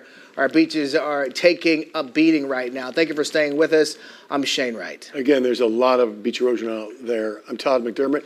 We have our team coverage all over the Treasure Coast and elsewhere tonight to monitor Hurricane Nicole as it makes landfall. We're going to begin with our first warning weather team, meteorologist Chris Martinez, who's tracking Nicole's forecast track now as we see this landfall approaching. Chris? Yep, it's going to be close to 2:30 is when we anticipate Hurricane Center to kind of call where this thing is going to be making landfall. The latest advisory issued at 1, winds are at 75, so the strength has really not changed much, has been 75 for the past couple of hours, moving towards the west-northwest at 14, so at least it's moving at a pretty decent clip. We'll continue to move on shore, basically between St. Lucie and about Indian River County line, then moves across Okeechobee County, just south of Orlando, as we go through tomorrow afternoon and into tomorrow evening. You can see how quickly the system visits the Big Bend of the Panhandle as we go through tomorrow evening. So this is going to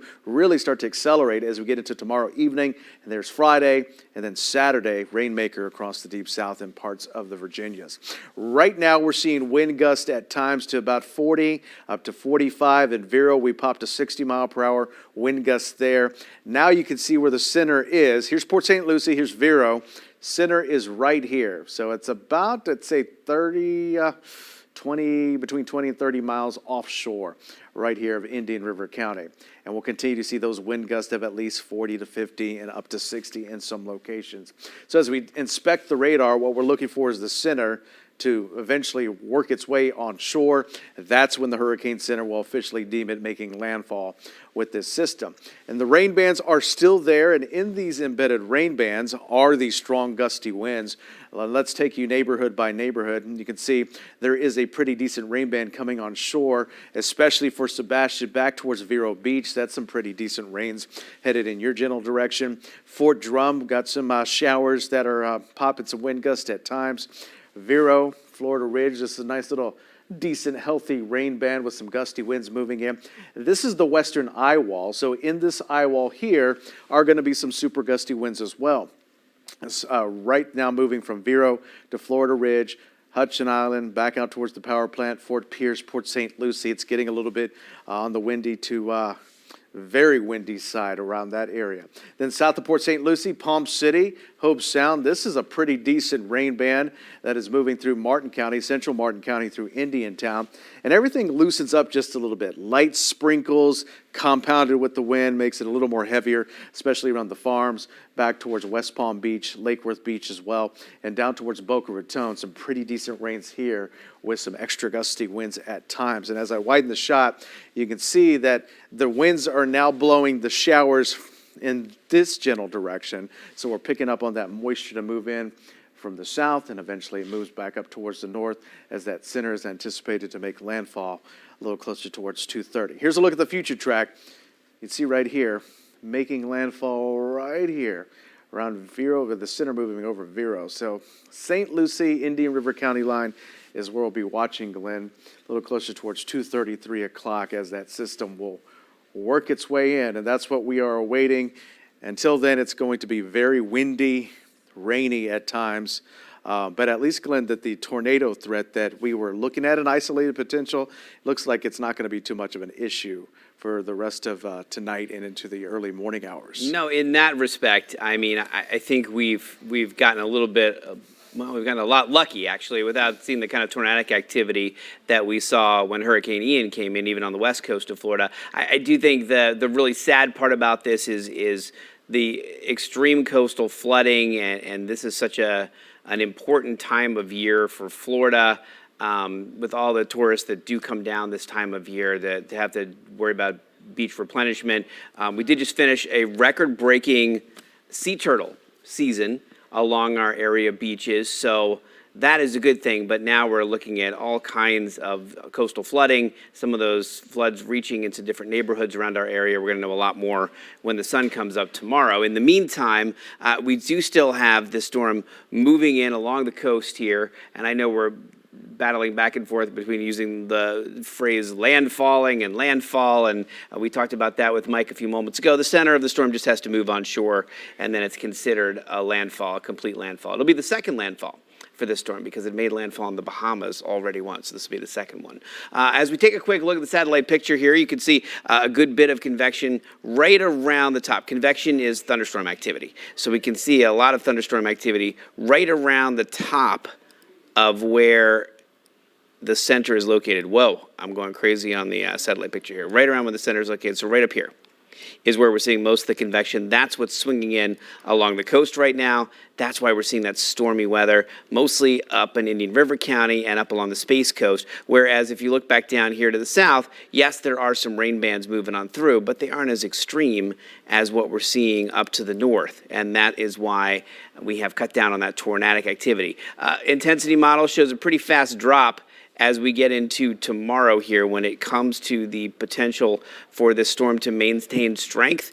It doesn't look like it's going to. Look at all these little dips down in the models here, going down into this tropical storm category right here. That's where we're headed once it moves on shore. It's going to lose strength really, really quickly because it loses its fuel source, which is the warm water of the Atlantic. So as we move through the day tomorrow, I put on the 7-day graphic here that the rainfall mostly in the morning, and when I say morning, I mean early morning, although there will be a little bit of wraparound moisture until maybe 9:30, 10 o'clock tomorrow morning. We'll see still some of the back moisture sweeping on through our area and our western communities. And then it'll move far enough away that we'll start to see some clearing out in the afternoon. Temperatures getting up into the low 80s. We end up with southerly winds behind Nicole, and those southerly to southwesterly winds really fuel our temperatures. So we could be looking at a much hotter day, and this is actually advanced a day since we went past midnight. But what we're looking at is a cold front to work its way down into the area by the time we get to Sunday morning. And that is going to bring in some much nicer conditions. So a very warm day on Friday with temperatures getting up into the 80s, and then cooler Saturday and Sunday with this front approaching, and then a very nice start to the work week next week. We have some questions coming up. Some viewers have sent in a few questions. We're going to be answering those in just a few minutes. Glenn, thanks. We're very focused, of course, on the Treasure Coast right now, but we want to check in on Palm Beach County and go to Mary Blakeney's on the phone. County Emergency Management Director. Mary, thanks for being here tonight, this morning. Of course. Thank you for having us. Yeah, absolutely. We're very grateful that you're here at this late hour, 20 minutes before 2 in the morning. Can you give us an idea right now of what you're seeing and what the county is dealing with in terms of effects of Nicole at this point?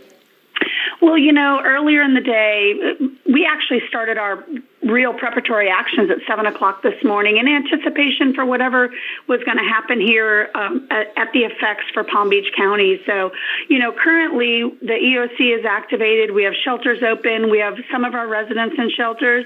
And then earlier this afternoon, we started getting, reports and information from our weather service partners that we were getting sustained tropical storm force winds. We have had reports of coastal areas that have experienced coastal flooding, and it was really, really more significant during high tides, as you can imagine, about the 8:30 time frame, later in the evening, 8 o'clock. We're just really waiting for it to clear our area now, and that's kind of the position we're in. We haven't had reports of significant widespread damage or anything. Some power lines, some limbs down, but we anticipate when dawn breaks and we get out there and do some damage assessments, we're going to see a little bit, a little more debris, things like that, but we were very fortunate here. But what we're unfortunate about is what is happening to our beaches along the east coast of Florida in general, including Palm Beach County. So we really need to take a look at that, look at what has happened to our coastline, and do a good assessment of that when we get daybreak. All right, Mary, and this is Shane Wright, by the way. Can you give people an idea of what you would like them to do once the sun does come up? You mentioned, that damage assessment. When people are watching now, they may, take a nap and go to sleep and then wake up. But what do you want people to know once they wake up and start going around and looking around their homes? Well, we need individuals to just stay calm, stay home for a little bit, let us get out, let's get some information out there before people start getting on the streets, because we don't know right now exactly what the conditions are. You know, we've had some minor reports of maybe some potholes and some damages to our roadways. So we need to get out there with our crews, look at that, make those needed repairs, and just make sure that individuals stay safe. You know, we always tell people don't drive through flooded streets.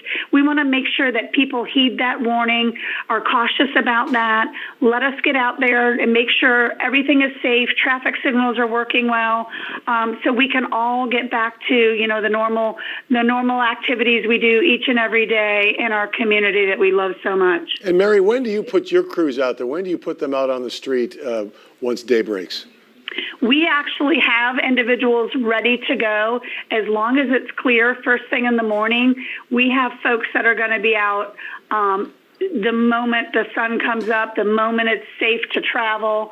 They're ready. We've done all that planning throughout the day. The moment we stood up our activities here for protecting our public, we were also planning for our immediate recovery. So we're in the process of, we've made all those plans. We're just waiting for the storm to pass and the morning to arrive. All right. Can't thank you enough for joining us so late at night, Mary. I really do appreciate it. No problem. That's what we're here. It's public safety happens 24 hours a day, so we're always on the watch looking out for our communities. Well, I know you have a long day ahead of you tomorrow as well. This is Mary Blakeney, the Palm Beach County Emergency Management Director. Thanks again for joining us. And we'll be right back.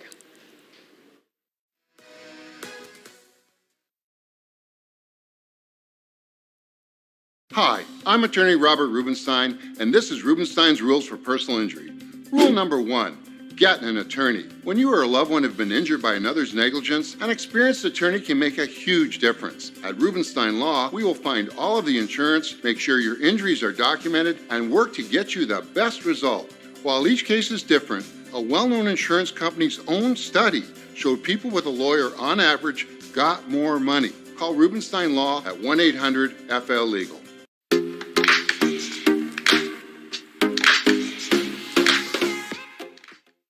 What is Very Local? It's your local streaming channel. It's very South Florida. It's a place where you can catch up on trusted local news, local weather, and stories that have impact from your very own community and more. It's the place to get you up to speed anytime you want it. With so many options, why not choose local? Very Local, powered by WPBF 25. Install it now to watch on your Roku or Amazon Fire TV. Be prepared and stay informed this hurricane season. Track storms, get breaking alerts, and access to the WPBF 25 Hurricane Guide. Download the WPBF 25 News app now.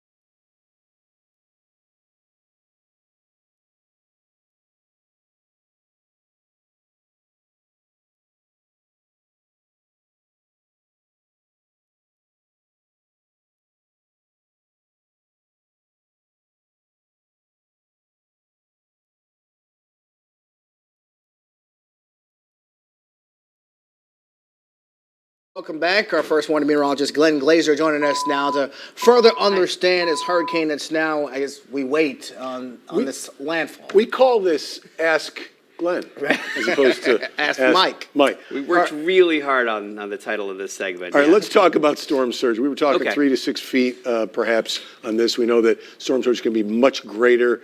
How does this compare to Ian, and why is it where it is? Okay, it's because it's a weaker storm than Ian. The stronger the storm, the bigger the push of water that it has, and it pushes a lot more water out toward the coast when it's got winds that are 130, 140 miles per hour like an Ian, instead of 75 miles per hour like a Nicole. So if we're talking about storm surge, if I'm standing on the beach at high tide and my toes are just barely in the water at high tide, that's a regular high tide. If we're talking about a storm surge of, let's say, 5 feet, and I go and I stay in the same place, that's 5 feet. That means the water would be up to my chest or somewhere in this area as compared to just down at my toes. And then imagine all of that spreading inland as well, which is what we're seeing in all our live shots from our reporters. The storm surge for Ian was anywhere from 13 to 15 feet. So imagine me standing in that same spot with the water 15 feet high. It's a wall of water 15 feet high. I mean, it's an incredible, incredible storm surge,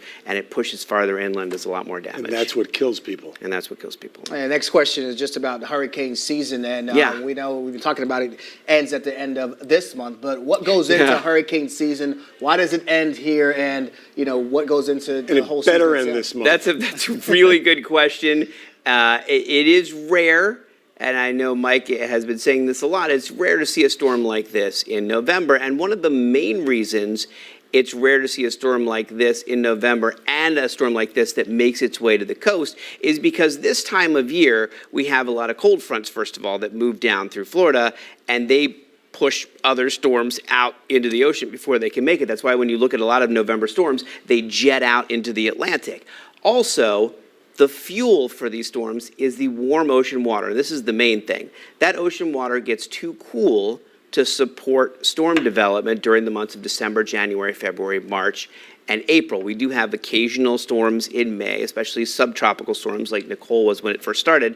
But we have other storms in the winter that have the same power as tropical storms, but we look at them differently. For example, a nor'easter is an extratropical storm. It's got a cold core, but it can have winds of 70 miles per hour. That's what Nicole had all the way up until earlier yesterday when it finally became a Category 1 hurricane with 75 miles an hour. So we have different types of storms for different years, different times of the year, but for hurricane season, the water just gets too cool after the month of November to really support those kinds of storms. And this storm had a little bit of everything, right? A little bit of nor'easter, heard Mike say, and then it's subtropical and tropical. This was a very interesting storm. This is going to be in a textbook somewhere at some point as just labeled a weirdo storm. Like it was a under hybrid. W? Okay. Yeah, just under W when you flip through, because it was a combination of a subtropical storm and a tropical storm, and it had this massive, expansive cloud cover with winds way, way out there, over 400 miles out. Just a very strange storm, and of course now it's ending up right on our coast. Well, speaking of strange and weird, this whole tropical storm season, this hurricane season has been that way because it was forecast to be above average season. It started out very quickly, very early. We had these huge breaks in any kind of tropical system at all. It was like it wasn't even going to fulfill its goal, right. What they thought was going to happen. Now it has, and now here we are in November dealing with this first hurricane in decades hitting Florida in the month of November. So there were a bunch of different hurricane season forecasts, and I'm just going to put this out there because I'm going to do a wrap-up of the hurricane season coming up at the end of this month. But in March of this year, we put out our own WPBF hurricane season forecast. We called for an at or just slightly above average season in our forecast, which is where we ended up. But more importantly, we talked about where we thought we would see storms develop and when they could strike Florida in our forecast in March. And we were very sadly successful at forecasting those storms. We forecasted Ian in March of this year. So when we do a new forecast next year, I hope that everyone will tune in, look it up online. It's a really interesting forecasting technique that we use. It's fairly modern compared to the old system of forecasting, and it has been very, very accurate year after year. So I hope that everyone will pay attention to that when we release the new forecast. You see anything else out there? Come on, we're almost in mid-November. We don't see anything else out there right now. There might be a little something out in the middle of the Atlantic that won't bother anybody, but that's about it. And Nicole took a while to actually look like a hurricane or a tropical storm. We were wondering, it took so long to strengthen if it was going to get there, but then we saw some signs earlier yesterday. That it was Nicole, under N for no thank you, also Right. in that textbook of yours. Yes, Encyclopedia Britannica. That's Ask Glenn. Yeah. Thank you very much, Glenn Glazer. You are watching WPBF 25 News, and we will be right back. Hi, I'm attorney Robert Rubenstein, and this is Rubenstein's Rules for Personal Injury. Rule number 1. Get an attorney. When you or a loved one have been injured by another's negligence, an experienced attorney can make a huge difference. At Rubenstein Law, we will find all of the insurance, make sure your injuries are documented, and work to get you the best result. While each case is different, a well-known insurance company's own study showed people with a lawyer, on average, got more money. Call Rubenstein Law at 1-800-FL-LEGAL.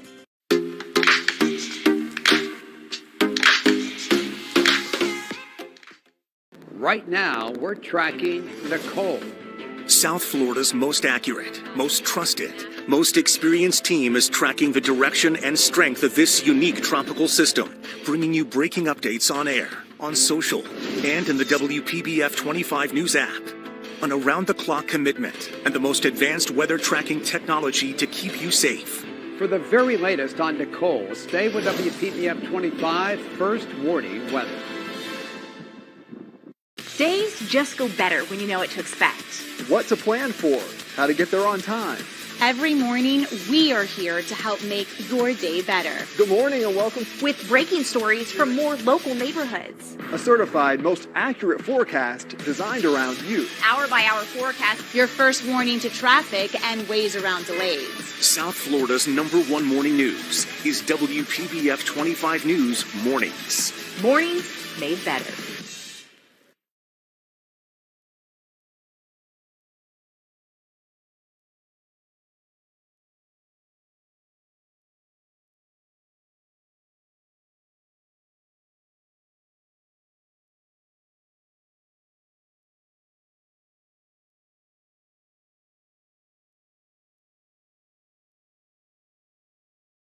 Coverage of Hurricane Nicole as it makes landfall tonight, pretty much as we speak right now. More on that in a moment from our First Warning Weather team.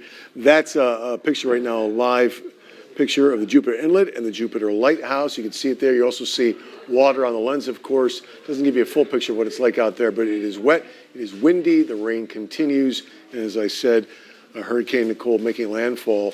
The rain also creating flooding, as would be expected in Martin County, as we watch Nicole approach. Hey, our Tara Jakeway just learning and just sharing how dangerous it can be to drive in these conditions. Here we are at Pendarvis Cove Park, and my photographer Flo and I, we want to show you what just happened to us so that you don't make this same mistake. We were driving down this residential street here to go get some more footage, and if you follow me down this street, here's our news vehicle right here. We were going to continue on down this street and not think anything of it. Our headlights, it is so dark out here, could not capture the depth of this puddle we thought it was. We're gonna have Flo zoom in here. We almost drove right into this, which is clearly way more than a puddle. This is a river at this point. You can see debris floating over here to the left. In the back, there are larger pieces of debris, which are actually masts of sailboats, garbage cans, huge debris coming in. And again, we are very hyper aware. We're paying attention to our surroundings and trying to stay out of areas we're not supposed to be in. And we still almost drove in through this literal, look at this debris floating behind me. It's almost like a camouflaged river. If it could happen to us, it could happen to anyone. Stay safe out there. Be mindful of where you're going. We're in Martin County. Tara Jakeway, WPBF 25 News. Now, I should add, in just the last hour, we talked to the Chief Deputy for Martin County, Chief Deputy Budensik, and he said this is not time to be out there for that very reason. You can't see where you're driving. Please don't do it. Yeah, it's dark out there, and when daylight comes, there's going to be time to assess some of the damage and maybe time for them to move around at that point. But right now, still dark outside for the next several hours. So be safe and stay inside. We'll be right back.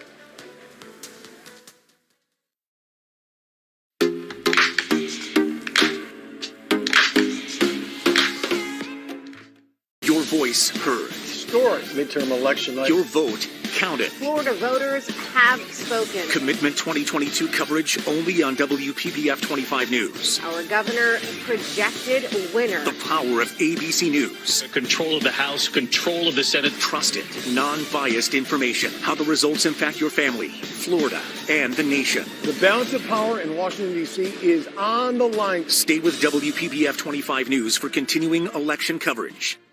Thank you for making WPBF 25 the #1 television station in South Florida. Your #1 source throughout the day, keeping you connected, safe, and informed. Most watched for breaking news and weather from every local community. Warning you first with our area's only certified most accurate forecast. 9 years running. Thank you for trusting us. We are WPBF 25 News. There's a difference between saying you're most accurate and being most accurate. Every day, independent experts at WeatherRate analyze local stations' forecasts, and they determine who gets it right. WPBF 25 First Warning Weather. Sun, showers, severe storms. Being most accurate means you can trust us to prepare you first. WPBF 25 First Warning Weather. South Florida's only certified most accurate team. 9 years running.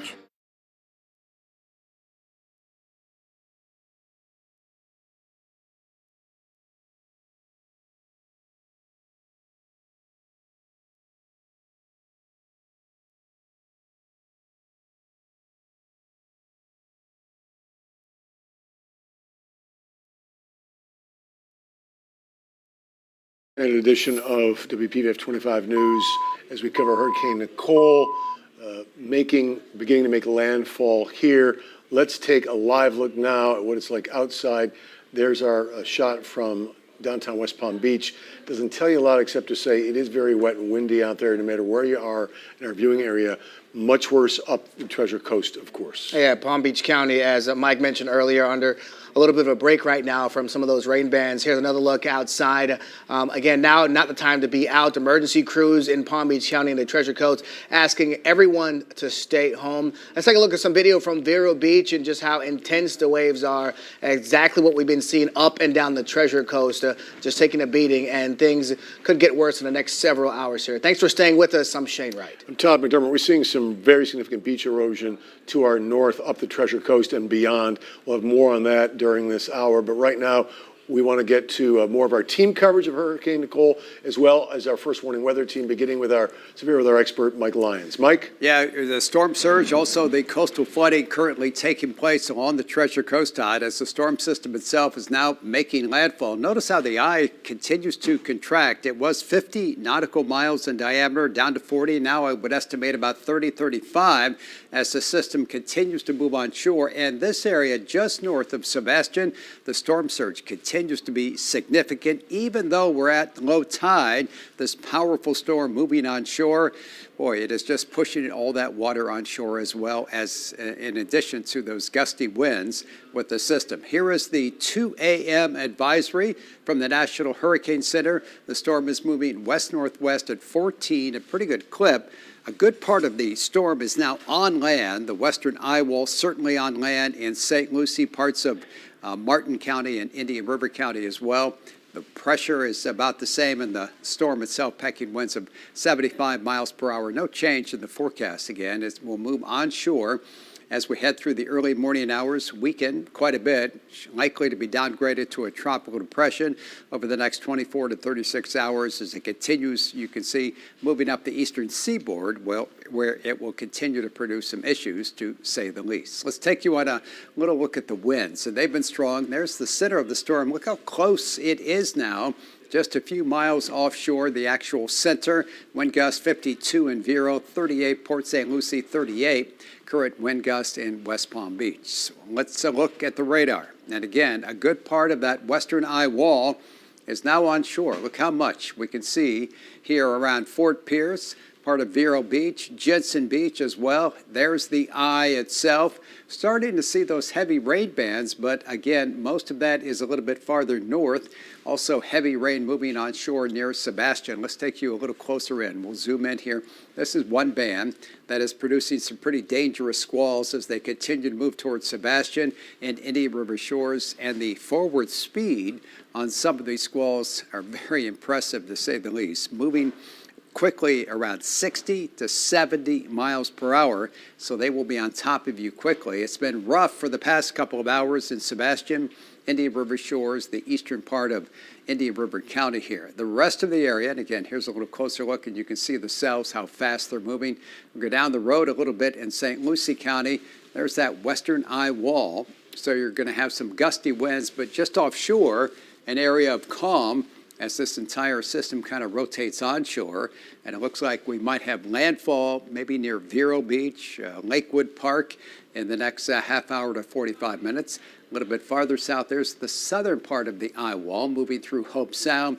Some rain here in Jupiter Farms, Palm Beach Gardens, and even farther south into West Palm Beach, West Palm, Boynton Beach. Relatively quiet here, also in southern Palm Beach County as well. We put the whole package together. You can see the eye of the storm. The center is much farther north. West Palm Beach now seeing winds coming from the west. We continue our live team coverage now. Bring in meteorologist Chris Martinez. You're looking at all the moisture. The good news, we have tons of moisture, but no rotating thunderstorms. Yeah, and that's very good news. I'm glad we didn't have that. Remember with Ian, we were so busy with Ian with the tornado warnings that have been coming on shore. But as we take a look at the system again, we're getting so close to that landfall. It should be happening within an hour, around that time, again, between 2:30 and 3 o'clock.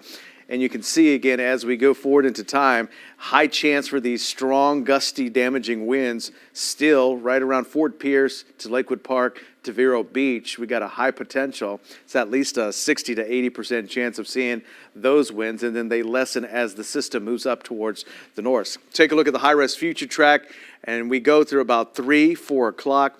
All the showers continue to move in towards Indian River County, and we're still left by tomorrow morning with some wraparound moisture around 7:30, 8 o'clock, and even about noontime we'll be dealing with some scattered showers, but at least the breeze will start to subside just a little bit. And then finally, as we head into Friday, much better, and we actually return to some normalcy here across the area. Todd? Micah just let us know that the hurricane itself is now 15 miles from Fort Pierce. That would be the eye of the hurricane. So landfall will happen in this next hour. It's been moving pretty fast. If you're in Okeechobee County and thinking maybe you'd like to go out and check out the damage right now, please don't, because you are under a curfew that's now in its 6th hour. Yeah, the sheriff's office says the curfew will be strictly enforced within the county and city limits. They say this is, of course, to keep everyone safe while the storm passes through. The curfew will be lifted in the morning at 7 o'clock. If you lose power, WPBF 25 News will keep you informed, and this is how. Yeah, you can listen to our live coverage and our trusted radio partners that you see right there. Sunny 107.9, New Country 103.1, X 102.3, Party 96.3, Fox Sports South Florida, that's on 6:40 a.m., and True Oldies 95.9, as well as 106.9. Again, the center of the storm 15 miles now from Fort Pierce and making landfall on the Treasure Coast. You're watching WPBF 25 News. We'll be right back with more on Hurricane Nicole.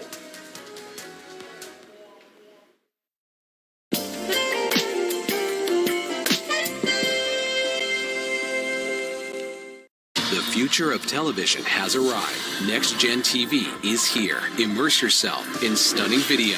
Feel the power of movie theater quality sound and consistent volume across channels. Get the most out of live coverage with enhanced internet content. Next Gen TV, designed to be upgradable with the advancements of tomorrow. The future of television has arrived. Learn more at watchnextgentv.com. Join me, Kinga Phillips, for a new original series on Very Local. I'm traveling to amazing cities across the country. And in each episode, I'm taking a true local on a thrilling and transformative adventure. I hope you're ready, honey. Oh my gosh, I'm so excited. We're going shark diving. Oh, no. They didn't even know was right outside their front door. Finding adventure, only on Very Local. What is Very Local? It's your local streaming channel. It's very South Florida. It's a place where you can catch up on trusted local news, local weather, and stories that have impact from your very own community and more. It's the place to get you up to speed anytime you want it. With so many options, why not choose local? Very Local, powered by WPBF 25. Install it now to watch on your Roku or Amazon Fire TV.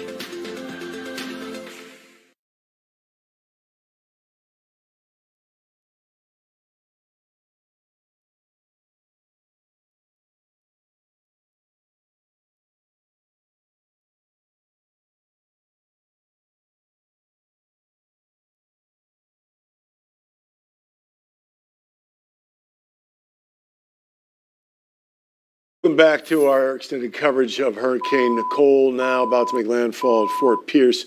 The latest on the power outages. These are the latest numbers we have from FPL, Palm Beach County, at more than 8,100 homes without electricity right now as we speak. Martin County at more than 4,000 families without power. St. Lucie County at almost 6,700 families. Indian River County at more than 2,200. And Okeechobee County still holding steady at that 100 mark. We'll get you more information on that as soon as we can. Hope the power stays on where you live. Yeah, but the hurricane, of course, expected to cause power outages throughout the area. Terry Parker went to the FPL Command Center to talk about their response.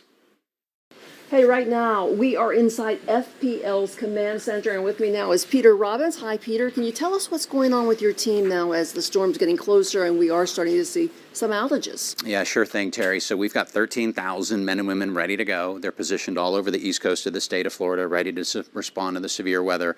When the winds are below 35 miles an hour, we're out in the field right now restoring power. But in a lot of cases where the winds are higher, we have to ride it out. But rest assured, as soon as the weather clears up, wherever there are outages, we're going to be restoring customer power right away. And I do appreciate, I know I get a lot of text messages from FPL and it says, hey, power's out in your neighborhood, on your street, but we're working on it. So that means sometimes you don't even have to call it in. You really don't. Our smart grid technology lets us see into exactly where the outages are. Sometimes we can fix them automatically. We can reroute power around a trouble spot remotely without having to send folks out. So we do that where we can. It's a great set of eyes and ears into the system, and so we can fix outages and we know that folks are out. Sometimes before they do. They might have an outage at their home and they're at work and they never even know because they're able to fix it and get it back on. Except when you see all of those clocks blinking. There you go. You do have to reset the clocks. So this is Peter Robbins. We're right here in the FPL Command Center bringing you the very latest right now. A lot of the people have gone home to get some sleep before that storm really hits us tomorrow, and they'll be here working 24/7 to make sure that if your power does go out, it comes back on right away. Terry Parker, WPBF 25 News. Thank you to Terry and Peter Robbins for that. If you're just waking up or just getting home and have not seen this, we're following this crash on I-95 southbound near Boca Raton. It involves a highway trooper, a Florida trooper tonight, and that tanker truck. Pretty spectacular crash. We're trying to get more information still, but because of the late hour and what's going on with Hurricane Nicole, not getting a lot of information, but a lot of damage to the patrol car, trying to get information on who might have been injured in this. But again, this is on I-95 in Boca Raton. We'll update you as soon as we get more information. You are advised to stay home, stay off the roads during the storm, which is still going on and just now making landfall, about to make landfall at Fort Pierce. And the good news is that we heard from the EOC there's no widespread damages, no injuries that we know about right now. So hopefully we get an update on that trooper and he is okay, along with everybody else that may have been injured in that crash. The winds getting stronger as Nicole continues to head towards our shores right now. This is a photo sent to us from a viewer in Jupiter Farms. We expect to see a lot of this. Again, the ground already saturated, this massive tree uprooted, obviously because of the high winds, along with more rain on an already soft surface. There could be a lot of this in the hours to come, especially when daybreak comes. And here's a live look at our traffic camera at Palm Beach Lakes Boulevard and I-95. Happy to say very little traffic on the road. Still windy, still wet, and still treacherous out there. So be careful. Again, you're advised to stay off the roads. This will all be over really in just a matter of hours. This is a quickly moving hurricane, as we mentioned, about to make landfall at Fort Pierce. Right now, bridges to the barrier islands in Indian River County have been determined to be impassable, so only emergency vehicles can even pass over them anyway. Yeah, the Sheriff's Office urging people to stay home in a safe place as winds pick up with Nicole getting closer to landfall. Again, just 15 miles, a little bit shorter now, to Fort Pierce, and we'll have that for you when we get that word. Again, our first warning weather team is standing by from Warren. Nicole, you're watching our expanded coverage on WPBF 25 News. We'll return in just a moment. Hi, I'm attorney Robert Rubenstein, and this is Rubenstein's Rules for Personal Injury. Rule number 1, get an attorney. When you or a loved one have been injured by another's negligence, an experienced attorney can make a huge difference. At Rubenstein Law, we will find all of the insurance, make sure your injuries are documented, and work to get you the best result. While each case is different, a well-known insurance company's own study showed people with a lawyer, on average, got more money. Call Rubenstein Law at 1-800-FL-LEGAL.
Welcome back. Our expanded coverage of WPBF 25 News, and there's a look at the Jupiter and the Jupiter Lighthouse right now. Again, very wet out there, windy, rain, and again, all eyes are on Fort Pierce right now, as we expect landfall very shortly. As we head a little bit further south, there's a live look at downtown West Palm Beach. Again, things looking quiet and still out there, but still be careful. Try not to be out on the roadways. There's ponding in some areas, and we just want you to be safe until daybreak. All right, 2:15 in the morning, Mike. Let's go to our severe weather expert to talk about the landfall of Nicole. It's taking place as we speak, and as you point out, Todd, Fort Pierce seems to be the most likely location that this storm will officially make landfall, probably between now and the top of the hour. Again, it's about 15 miles away from Fort Pierce, moving at about 14 miles per hour. So, again, 15 miles away at 2 a.m. By 3 a.m., I think we'll be officially on land as a Category 1 hurricane. Obviously, making history, it will be the first hurricane to make landfall on Florida's east coast in the month of November, and it will also be the latest hurricane to make landfall since Hurricane Kate back in 1985, and that hit in the Panhandle, and that was on November 21st. The winds, 75 miles per hour. If you're just tuning in, the storm became a hurricane at 6 p.m. on Wednesday night. Here we are Thursday morning. The forecast from the Hurricane Center has been just about perfect and calling for the storm to retain that Category 1 status, and it should do so, make landfall as a Category 1 hurricane. Overnight, moving over land, it begins to weaken, although it's such a large system, not quite representative of the cone here, but the rain stretch as far north as Jacksonville, as far south as Miami. So just about every location in the eastern part of Florida will feel the effects of this system to some degree. Let me zoom in. You can see that eye continuing to get a little bit smaller, and also the western part of that eye wall is now officially on land. This part needs to move on land. You see the center? Once that crosses, then officially we have landfall, but boy, it's so close. And you see as we look at the last frame here, it looks like a good part of that is almost on land. Again, near Fort Pierce, not far from Vero Beach. This area obviously nice and calm, and for many of you in St. Lucie and Indian River County, you'll have that surreal experience where you'll be in the eye of the storm. The skies may be clear above you. The winds will certainly be light, and it will be a very, very strange, odd feeling. So there it is, again, moving toward the northwest. You can still see, though, there are some really heavy, nasty rain bands moving through Indian River County. You can see from Brevard through Sebastian all the way down toward Indian River shores. And these individual cells just so incredibly fast, moving at 60 to 70 miles per hour. And that could easily produce some damaging wind as it continues across the area. Look how quickly it just shifted toward the west, right along I-95 right now. So that's Indian River County. We'll put this into motion for you. Look at that cell right there. That's by far the strongest with the northwestern eye wall. Here in the western eye wall, through parts of Port St. Lucie. By the way, this color you see, that is the storm surge warning that remains in effect for this part of Indian River in St. Lucie County. So some pretty good rain here and some wind as well. Here's the southern part of the eye wall itself, now moving through Hope Sound. And we move into Palm Beach County. It's relatively quiet. Sandra Shaw just arrived, and she was telling me that it's a little blustery. Not much doing in parts of Palm Beach County. All the action at the moment continues a little bit farther north toward Indian River County and Fort Pierce. So again, 218, the storm about 10, 15 miles away, should have the official landfall of this rare November hurricane within the hour. Guys, back to you. Mike, thank you. Houses already made vulnerable because of the effects of Hurricane Ian earlier this season are not feeling the impacts of Nicole. Our reporter Marley Martinez from our sister station in Orlando has details on conditions up in Volusia County. We are certainly feeling the power of Hurricane Nicole as it approaches the coastline of Florida. And of course, the big question is, what will happen to the homes out here at Wilbur by the Sea? Look at this house right here. You can see how so much of the backyard is now gone. We spoke with neighbors who live in the area, and they say just yesterday that back porch there alongside the furniture was there. Now you can see it has crumbled into the ocean, and down below what now looks like a cliff, you can see all of the debris. Now these houses were already so vulnerable because of Hurricane Ian that took out the natural dunes that extended for yards out into the beach, but that beach is essentially now gone. Ian also destroyed the seawalls. So property owners out here put in temporary seawalls, but those are also now gone. And we spoke with neighbors here in the area. It appears that a lot of the property owners, homeowners have evacuated, heeding Volusia County officials' warnings.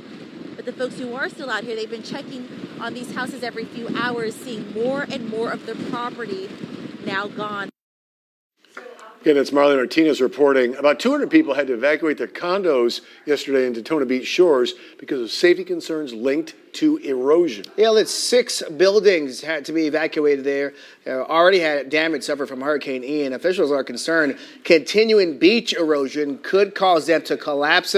2 condo buildings in New Smyrna Beach were also said to be unsafe. Now, our reporting team's been out there live for more than 36 hours now as Hurricane, first tropical storm, and now Hurricane Nicole was approaching, and they've been looking at the impact of Nicole. It is already starting to look very different out there now. You start to see how things start to progress as the time went along. Ari Height shows us current conditions not too long ago in Stewart. We are back here at Sanskrit Park in Stewart, and all I can really say is, wow, what a difference a few hours makes. Right now, you can see the pavement where I'm standing. You can see the grass over here. Let me show you some video from a couple of hours ago. This is 10:30 Wednesday evening, and you will see the tide was so far up here, the water was kicking. You couldn't see any of this area where I am right now. The water had extended all the way into the parking lot here. And now you come back to me here and you can see that all that water has receded. The wind is still blowing a little bit. It is still raining a little bit, but not nearly what it was earlier, not nearly what it was a couple of hours ago. Let's hope that we have seen the worst of what Nicole has to offer, at least in this area. In Sanskrit Park in Stewart, Ari Height, WPBF 25 News. All right, thanks to Ari. They're out all night long. Now, the heavy rains, of course, are creating some very, very big flooding in Martin County, again, as we are now experiencing landfall. Our Tara Jakeway continues our coverage. We just got a call in from one of our viewers explaining that there was a sailboat in his yard near Watermark Marina in Palm City. Now, the crazy part here is that it's not his sailboat. What he explained is that a bunch of the sailboats that are anchored out in the waterway there in Palm City, just off of the coast, are now dislodging due to the winds and the storm surge, and they're crashing into neighboring docks here in Palm City, and a lot of damage is being done. So back here we had about 20 yards of beach went out, but right now with the tidal surge, it's crested our berm, which is like a hill to keep the water off the back wall here. But now, as you can see all the way down, the water has come to the back wall, and we're basically touching our retaining wall right now. So even if the winds have died down a bit, that storm surge is still going to be fueling, and that water is still going to be rising. Those boats may still move. Again, extreme caution should be used when you're out and about on your property if you're in Palm City or in that area or any coastal areas. In Palm City, Tara Jakeway, WPBF 25 News. And we saw with Yanni earlier that a sailboat had also dislodged, and the same thing happened up north on the coast there. And it just seems like that's something that you're going to be seeing over the next couple hours or so. And then we'll see a lot more in the morning. You're watching WPBF 25 News. We'll return in a moment.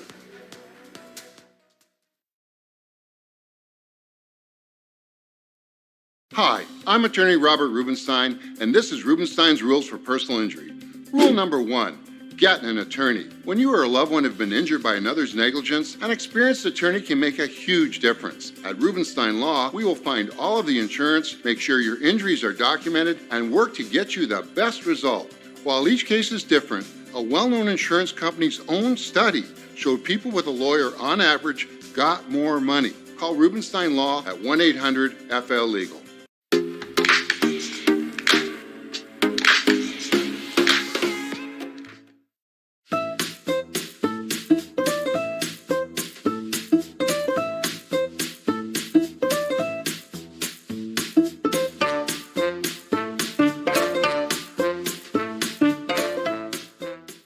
We call it a talk show, but this is a life show. How did you make it out of there? I was inside the vehicle as it was rolling, and it reminded me that I was worth fighting for. You're an amazing mom, and I love what you do. Emmy Award winner Tamron Hall. Weekday mornings at 10 on WPBF 25. The future of television has arrived. Next Gen TV is here. Immerse yourself in stunning video. Feel the power of movie theater quality sound and consistent volume across channels. Get the most out of live coverage with enhanced internet content. Next Gen TV, designed to be upgradable with the advancements of tomorrow. The future of television has arrived. Learn more at watchnextgentv.com.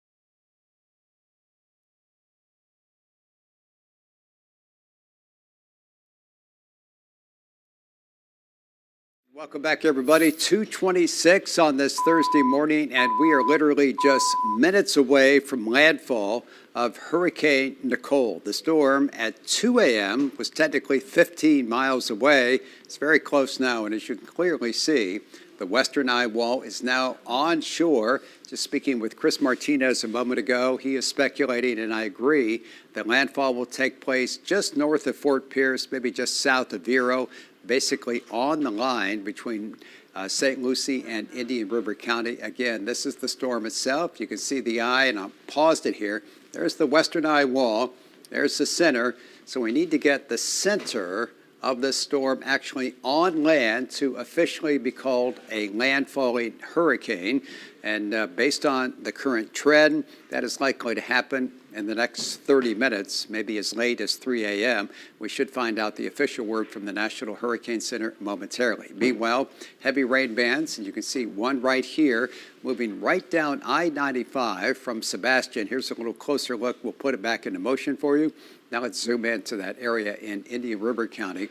And this is the cell, again, from Brevard all the way down I-95, really nasty cell here, winds easily 70 miles per hour. That's the western eye wall of Hurricane Nicole. And again, as I put it into motion, notice how it rotates all the way around and now moving south on I-95. And again, there's the center of the storm, very calm. In fact, I just saw a picture from a friend who's there chasing the storm. They can see stars. They can see clear skies. They're located right about here. They're shooting their camera that way, and they just saw clear skies. So, again, we'll have that experience once the storm actually makes landfall. Here in the southern part of the eye wall, getting some westerly winds near Hobe Sound, and a little bit farther south we go into Palm Beach County.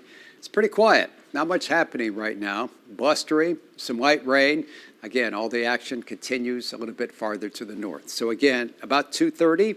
We should have landfall from this hurricane pretty soon. We'll continue to track it, have more information for you in a couple minutes.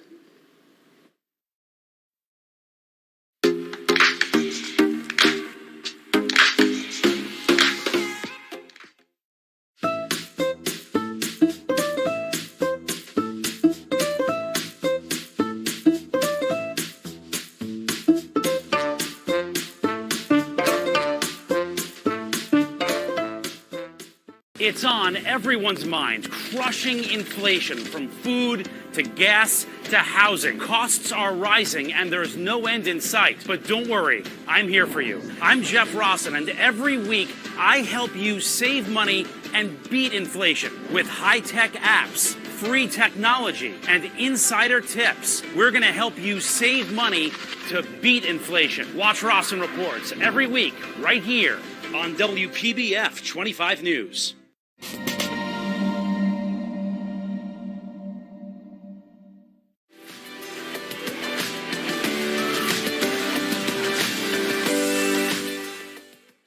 WPBF 25 first warning weather. Got growing concern about this cell. Trusted the most. Highest risk for these rotating thunderstorms. Number one in severe weather coverage. 2 severe thunderstorm warnings. We're going to keep our eyes right on this area here. The primary threat from Indiantown north. Boca with the heaviest rainfall now. Warning that has been issued for now coastal Palm Beach County. Most accurate, most experienced, most trusted. Be careful in this area. WPBF 25 first warning weather. Join me, Kinga Phillips, for a new original series on Very Local. I'm traveling to amazing cities across the country.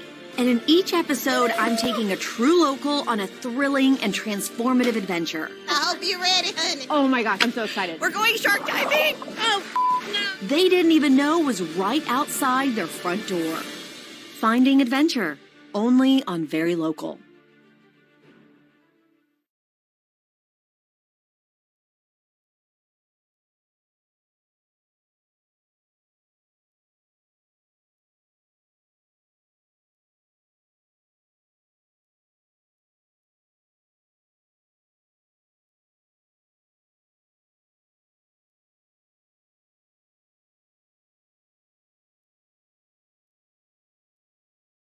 Back, it's 2:31. We continue our coverage of Hurricane Nicole. Right now, you're watching an expanded edition of WPBF 25 News. Hurricane Nicole getting closer and closer to making landfall. Let's take a live look at conditions right now. As you can see there, not much movement on the roadways, and that's exactly what officials want right now, for you to stay inside your home until daybreak. We get a better understanding of just how much the area has been affected by some of the storm damage.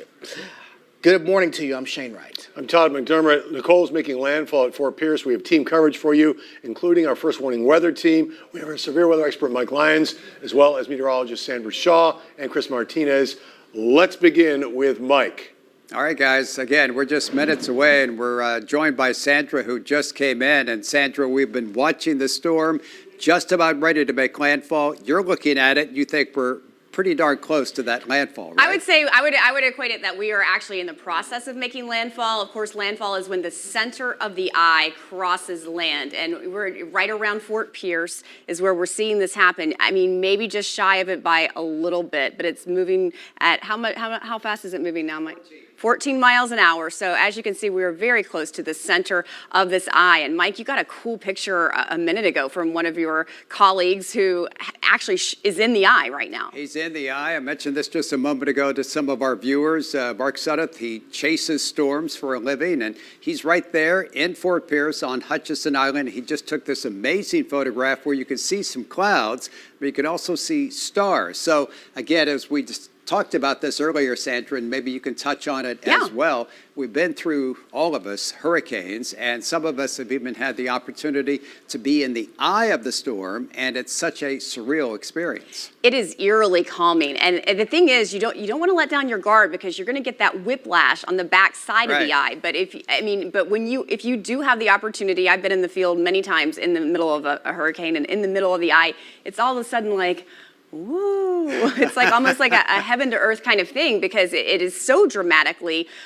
insane before that with the hurricane winds and the storm surge and the tornadic activity, and then you just hit this calm, but then you're going to get the backlash, and that's that angular velocity and that momentum of the storm once it hits land, moving on through. Again, with this, it's been interesting, Mike, that we have seen this so late. In my career, I haven't seen one that's hit this late, and with Florida, I think they said 37 years you have to go back to see one hit the state in November. Yeah, it was Hurricane Kate back in 1985, and this would actually be a record breaker.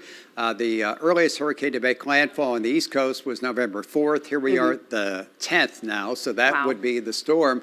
And again, when you talk about being in the eye of the storm, for me, it was 2004 Hurricane Francis, and I was working that night, obviously, and we were here at the station, and we were in the eye wall for a while. We could hear the wind.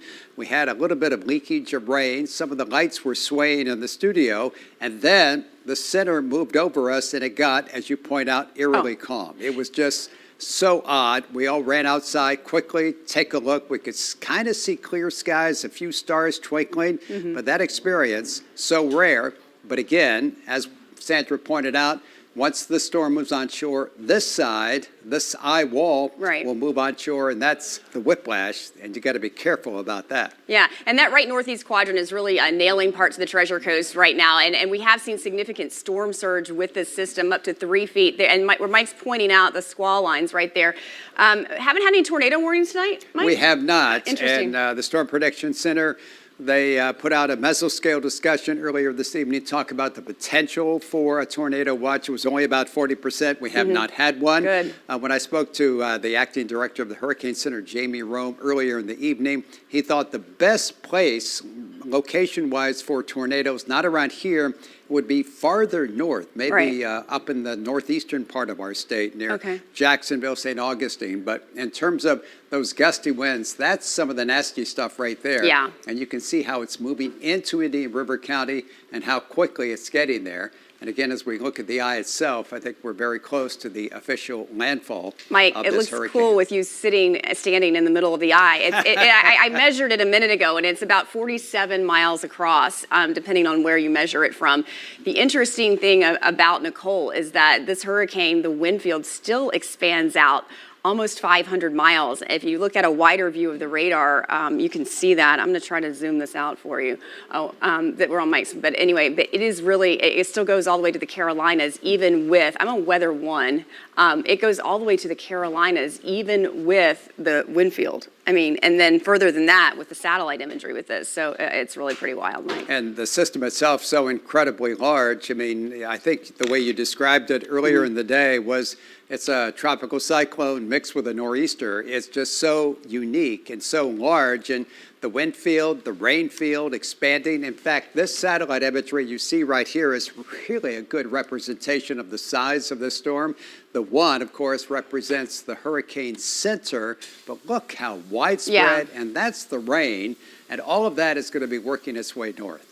It sure is. And I mean, but it's for us, it's been really interesting because of the way that it evolved. At one point, it actually looked like two different storms, the core and then the extra. But now it is just kind of conglomerating more as it does move to the north and the west. But we are in the process, if you're just joining us, of Hurricane Nicole making landfall between Vero Beach and Fort Pierce. That's where the center is. And I'm following Twitter now. I'm following the National Hurricane Center and the chat, and you're going to see when the official landfall time will be declared. I think we're still shy of it by about a minute or two, but it's here. It's happening right now.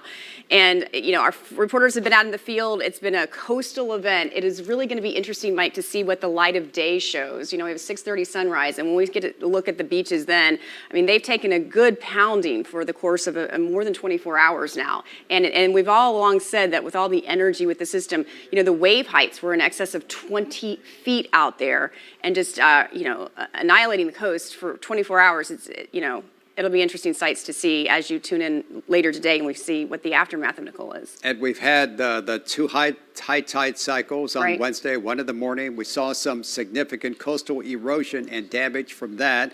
A second on Wednesday night, and now the third, you could argue, would be right now as the storm itself is moving on shore. So, Sandra, I think you're right on the money. When we wake up tomorrow and we get our drone up there and we start flying along the coastline of Indian River County, it is, I think we're going to see very little beach. We're going to see perhaps some significant damage. We had video earlier in the day from Volusia County, and the erosion there was spectacularly just awful. I hate that. And part of it was because it was kind of because of Hurricane Ian caused some problems first, but then it just got worse, of course, with this system. You know, so what we're going to do, we're going to go back to the gentleman at the desk. We're going to continue to watch this. My sense is the Hurricane Center is going to wait till 3 a.m. to officially declare landfall. So if that happens before 3 a.m., of course, we'll be back. Sure. In the meantime, we'll go back to Shane and Todd. And Mike, this is the first time that you and I have actually been here together when a hurricane has made landfall. And it has, I don't want to say how many years, but it has been many years, Mike, that we have covered these things. And we've been so lucky for so long. And thankfully, the intensity of this one isn't quite as bad, but it has its own unique mark for sure. So history made, Mike. Well, I'd like to get a clip of that.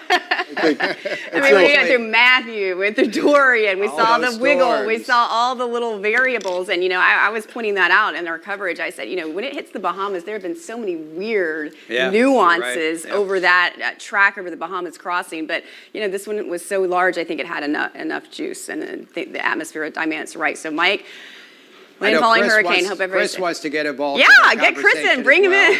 Chris, come on in.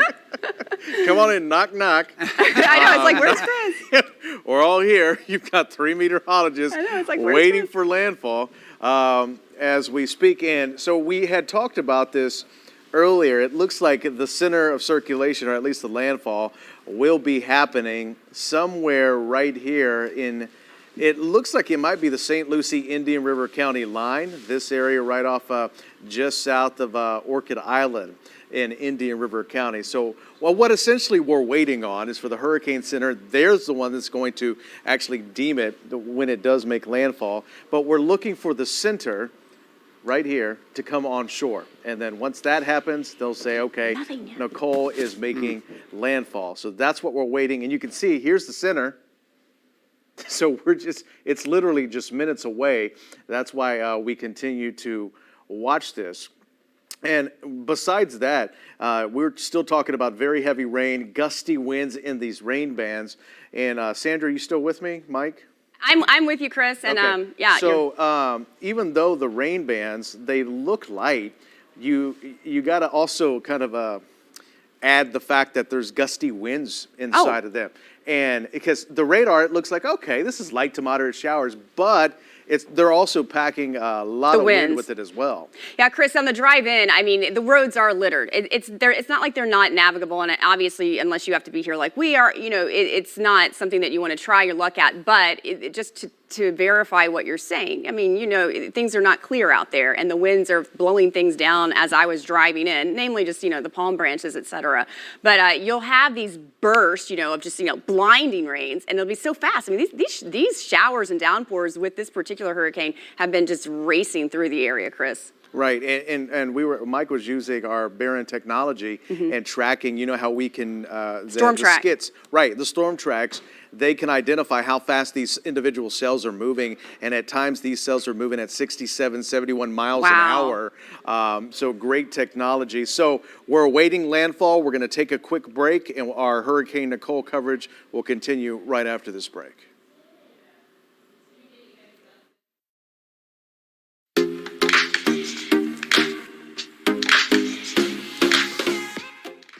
There's a difference between saying you're most accurate and being most accurate. Every day, independent experts at WeatherRate analyze local stations' forecasts, and they determine who gets it right. WPBF 25 First Warning Weather. Sun, showers, severe storms. Being most accurate means you can trust us to prepare you first. WPBF 25 First Warning Weather. South Florida's only certified most accurate team. 9 years running. Your voice heard. Historic midterm election night. Your vote counted. Florida voters have spoken. Commitment 2022 coverage only on WPBF 25 News. Our governor projected winner. The power of ABC News. Control of the House, control of the Senate. Trusted, non-biased information. How the results impact your family, Florida, and the nation. The balance of power in Washington, D.C. is on the line. Stay with WPBF 25 News for continuing election coverage. We call it a talk show, but this is a life show. How did you make it out of there? I was inside the vehicle as it was rolling. And it reminded me that I was worth fighting for. You're an amazing mom, and I love what you do. Emmy Award winner Tamron Hall. Weekday mornings at 10 on WPBF 25.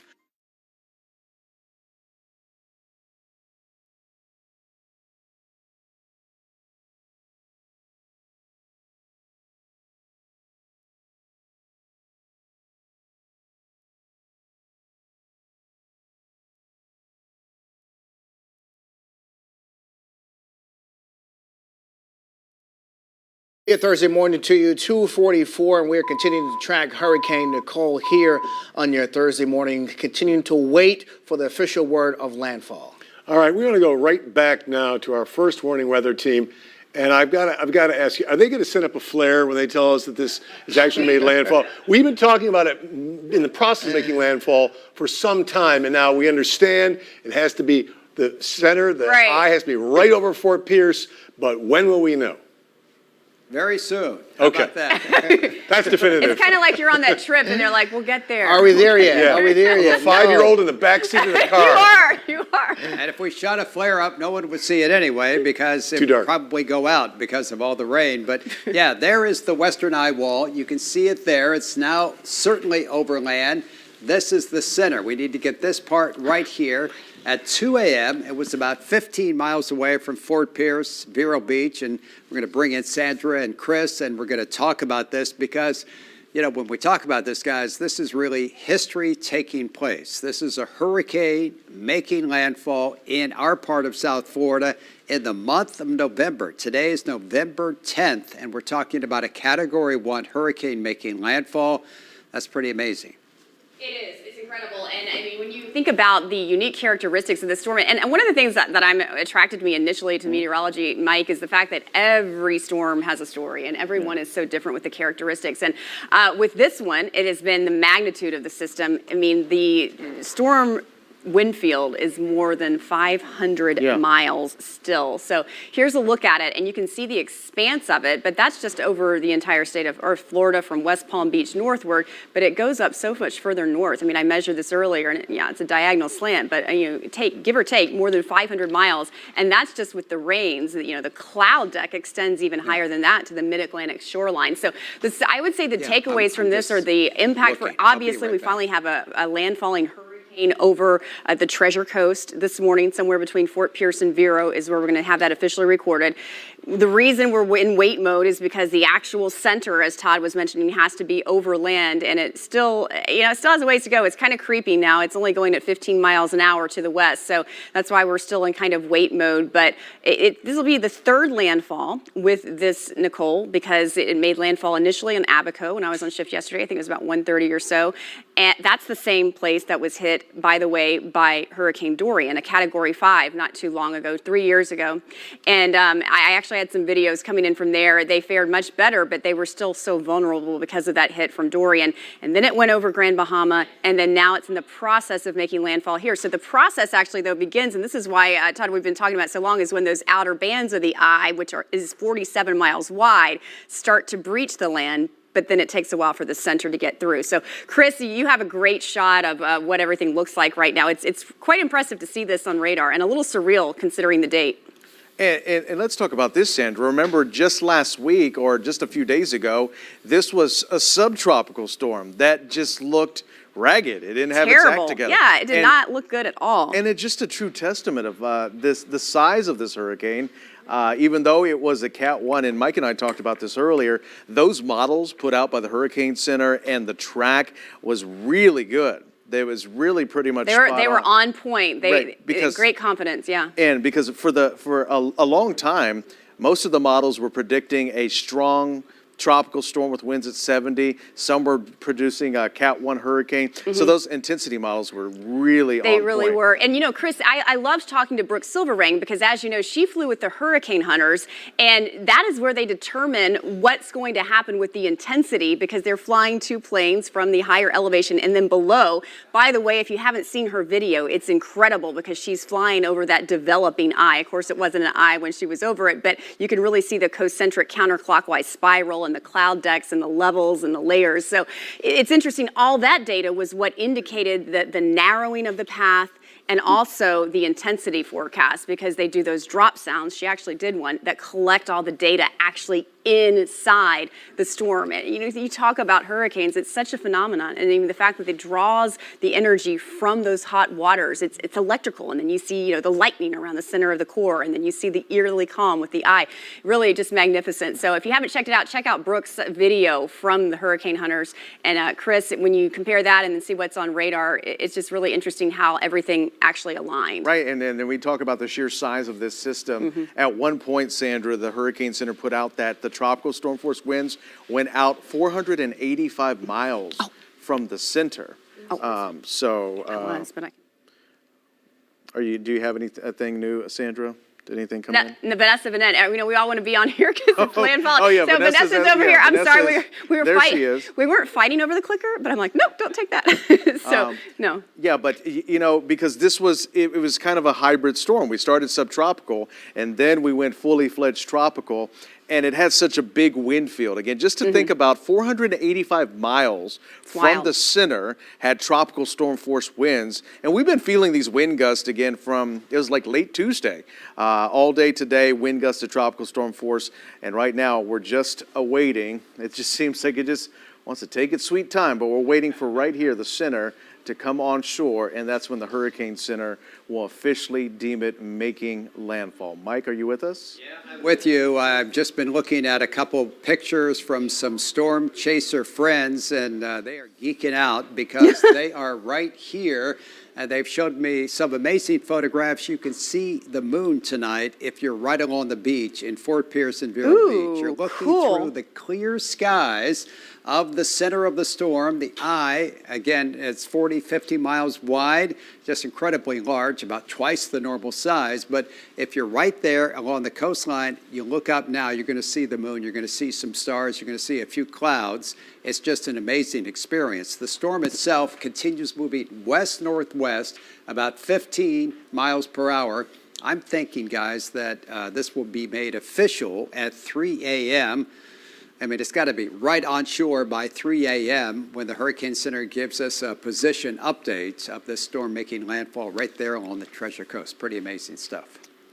It really is. And I mean, I think the thing is, it's going to be interesting. And we were talking about this earlier about what has happened with the beaches and what's happened with the erosion and what's happened with the storm surge. We haven't really, Mike, I haven't seen a significant storm surge since I've been here on any of these storms either that we've covered, because they've always stayed offshore, and the worst part of it has stayed offshore, which is, by the way, that right northeast quadrant. So if you are actually north of where it's making landfall right now over Fort Pierce, you're actually going to get those whiplash storms. So be ready for that. Everybody's like, oh, it's over. No, not so much. I mean, it's moving, but it's not over yet. Yeah, I think the last significant storm with storm surge for this area, that would be Francis and Jean back in 2004. We've had a number of storms. You and I, Sandra, we covered, what was the hurricane 2016? Hurricane Matthew. That kind of paralleled the coastline. Hurricane Irma 2017. In 2018, we had Michael that made landfall in the Panhandle. And then 2019, it was Hurricane Dorian, which... Wow. Mike, let me just say that I am ridiculously impressed that you know all of those names and all of those dates. See, this is why he's the maestro, because his mind, I can't say that I had that knowledge. I remember going through them, but I don't remember the names and the dates. That's awesome. And of course, don't forget about 2020, our favorite storm name of all time. Say it with me. Isaias. Yes. There we go. Right, Chris? I remember. Isaias. I had a big birthday trip planned that weekend, and was happy to do some coverage for it. But it was, we're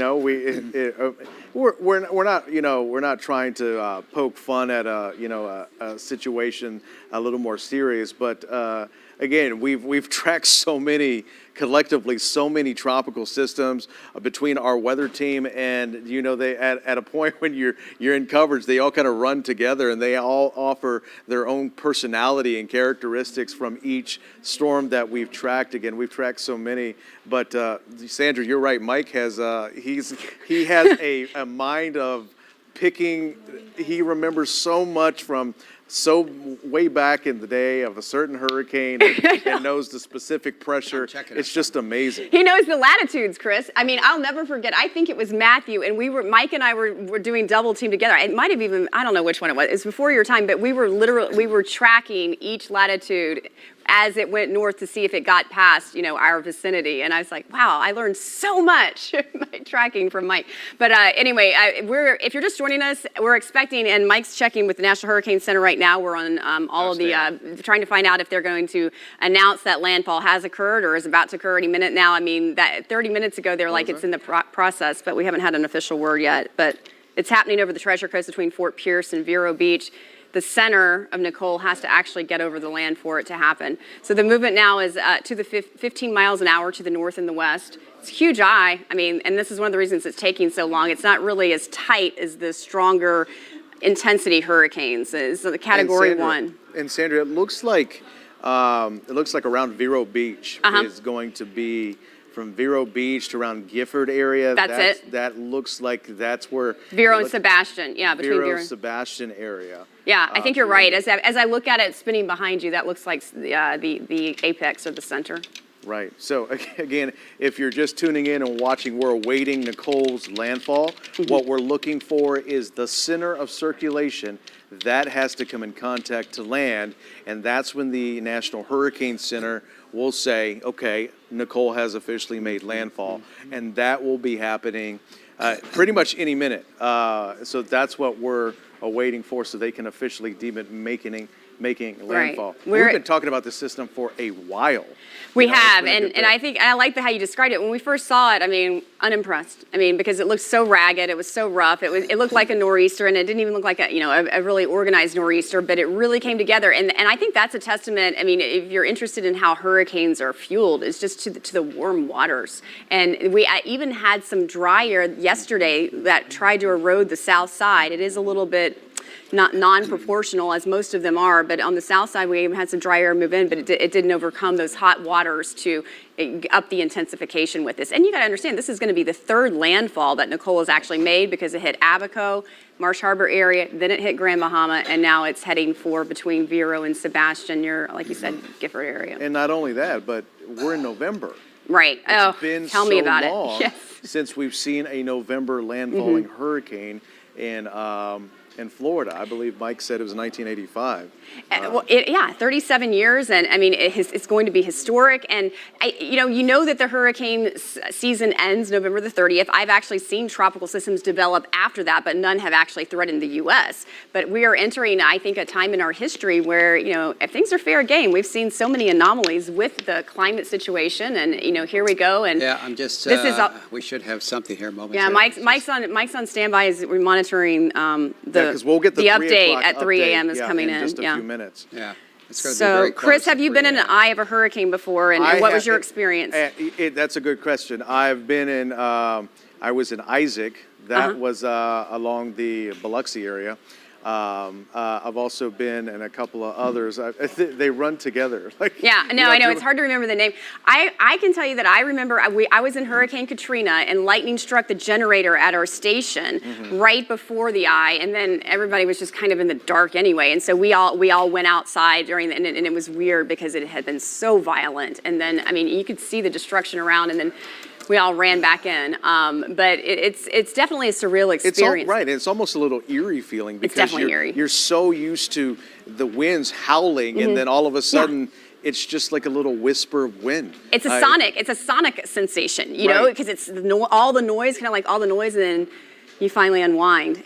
But the tricky part is that it's not over yet. You want to let down your guard, and then you get that backside, that final push. But this is going to be a rainmaker, I think, for as it heads up. What kind of effects are they going to see, or Chris, would you say around Orlando? Because they got rocked with so much flooding from Ian, and as it moves through the center of the state, what are your thoughts on all that? Because I know you used to work in that market too. Right, and they just got socked with historic flooding around the Orlando area. So they're looking at 3 to 5 inches of rain. And it looks like for the most part in the Orlando area, just north of our area, the big impacts are going to be right along the coast. So Brevard County, Melbourne, Volusia County, Space Daytona Coast. Beach, Yeah. right along the coast. Not to say that Orlando and the city won't see tropical storm force winds, but the highest impacts are going to be right there along the coast as the system continues to move in that general direction. It's also interesting. A lot of people, I mean, the tendency may be, especially if you're not, from a tropical area where these things happen all the time. We have a lot of people down here, from New York, and they've been through Sandy and nor'easters and things like that. However, you look at the intensity and you think Category 1, no biggie. But we've seen more storm surge with this Category 1 than we've seen with Category 5 storms that have just sat off our shore for a while. And I hope folks, that this is their first time, maybe, because a lot of folks from the north have moved down to South Florida. But I hope folks look at this and say, hey, even though this was a strong tropical storm, Cat 1 hurricane on the minimal side, that look at the storm surge we've seen. Look at the damage so far with the flooding and the coastal flooding that we've seen. So don't let the Cat 1 status be like, oh, well, this is not a big deal. Right. We have seen some, and we talk about once we get to the daylight and we get to survey, I'm sure you're going to be like, wow. Right. I mean, and it is all, in real estate, they say location, location, location. With a hurricane or a tropical storm, location, location, location. It just depends where you are, and that's why we try to give you, our county by county impacts as we do our coverage, do it well in advance, and try to just, really lay it out. I know Vanessa has been doing that for us in the morning shift, and it's been incredible, and she's been right on the money as far as that forecasting So goes. now we are at 3 o'clock. We are awaiting the new information. Mike is waiting that information to see if the Hurricane Center is going to officially say something about making landfall. But here we are, 3 o'clock in the morning. They still have us on hold, Chris, because I just updated, and they haven't sent, as Mike says, they need to hit send. So that's what we're awaiting. There it is. 3 a.m. is in. I'm still looking at the Hurricane Center website itself, but you can see. Vanessa Vanette just says that it just made. Vanessa, what do you see? Oh, it did. No? Okay, so it is official. Vanessa just checked on the chat. Hurricane Nicole has just made landfall around Vero Beach, North Hutchinson Island, just south of Vero Beach. So it is now official. There you go. Wait, History. right on the money at 3 a.m. What are the chances? Wow. And Chris, you almost called it. Chris said 2:30. That's close, Chris. And thank you for Vanessa, who is on it for us. This is all a team effort. She's in there. Absolutely. So we come back on the air here at 3 a.m. We just made history here in South Florida. a landfalling hurricane, Category 1, making landfall just south of Vero Beach. As we look at, is this where the landfall took place? This is I-95 south of Brevard County line. That's not far from where the storm made landfall as we hopefully wrap up the 2022 hurricane season. And this was kind of like, Mike, we were talking about that St. Lucie, Indian River County line, that northern side of Hudson Island, just south of Vero Beach. So just reading the notes from the Hurricane Center, made landfall with winds of 75, minimum pressure was 981,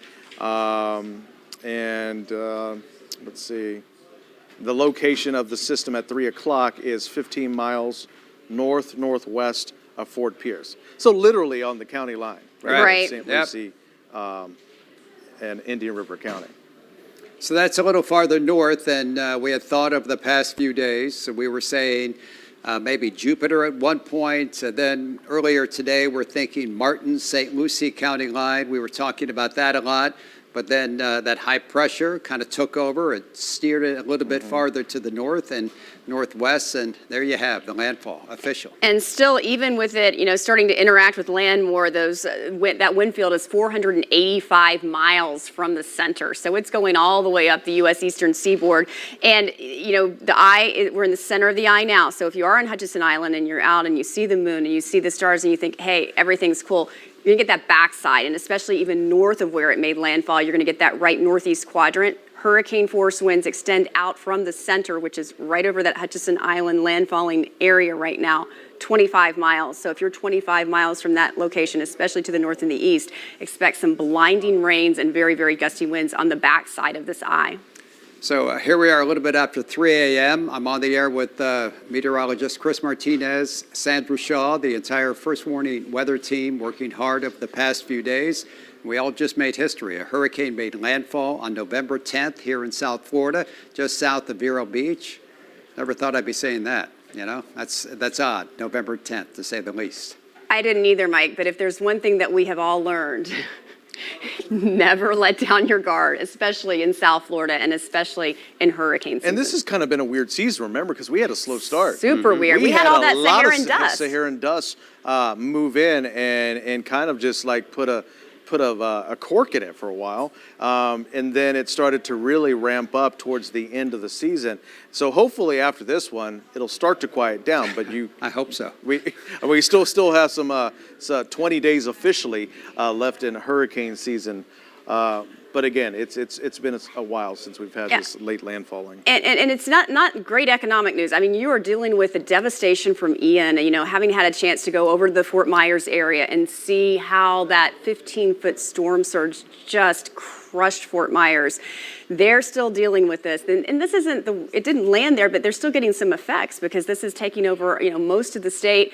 Orlando saw that flooding. They're seeing more effects, and then this is going to be moving up, the state. So the state of Florida has had, maybe one of the priciest hurricane seasons to date. Right. I think I read something, Mike and Sandra, that the damage estimates were in the billions for what Ian did. They are in the billions, and then you add this because there are effects, and we're going to see it when we see the sunrise here on the coastline. Absolutely. We're going to see a lot of beach erosion. We're going to see a lot of problems right along the coastline. The damage from Ian, maybe the costliest hurricane in U.S. history. And, these billion-dollar disasters, they keep happening almost every year because of weather, the way the climate is changing. I think when we see the video tomorrow, when we see and assess what happened along the Treasure Coast, in particular, when we look at the storm surge flooding, the storm surge damage, the impact to the beach, the impact it will have to our tourist industry, at least short term, it will be a very costly hurricane, even though technically Category 1, not what you would think of in terms of a powerful, big, devastating storm, but how it hit and the way it hit is going to play a big role in that respect. That's right, Mike. And Mike, for people just tuning in now, and everybody has been asking me this, since 3 days ago, when's this thing finally going to be out of here? It's moving to the northwest at 14 miles an hour. So what's your best assessment on when we'll maybe, see some of those hurricane warnings subside and start to turn the corner? I know we're going to see gusty winds all day, but when are we going to start to turn the corner a little better? I could kind of answer that using one of our computer models because this one has done, I think, a pretty good job This is our in-house model. So there's the landfall. Here we are about 3 a.m. Again, the center right about there. And we do have, as Sandra pointed out, coming into work, some wind and some rain, some blustery conditions. But here it is at 5 a.m., one rain band. Will have to do with the boomerang effect. Or what did you call it, Sandra? The whiplash. The whiplash. That's right, the whiplash. And that's not a technical meteorological term. However, like it, that's what I like it a lot. 7 a.m., still dealing with some gusty winds. And then as we head through about 8, 9, here we are by 10, 11 o'clock. At this point, the winds will die down. Our severe weather threat is over. And perhaps by noon, some of the hurricane warnings will be dropped and will be out of the woods. And the forecast, as you know, guys, as we head through Friday, a warm day with more of a southerly flow and just a tiny chance of rain. Then a cool front as we head towards Saturday, Sunday. And the weather we're supposed to have this time of year arrives this weekend and sticks around most of next week. Yeah, Mike, and it looks like the system's going to be up and out of the picture. Look at the next few hours as we run the planner.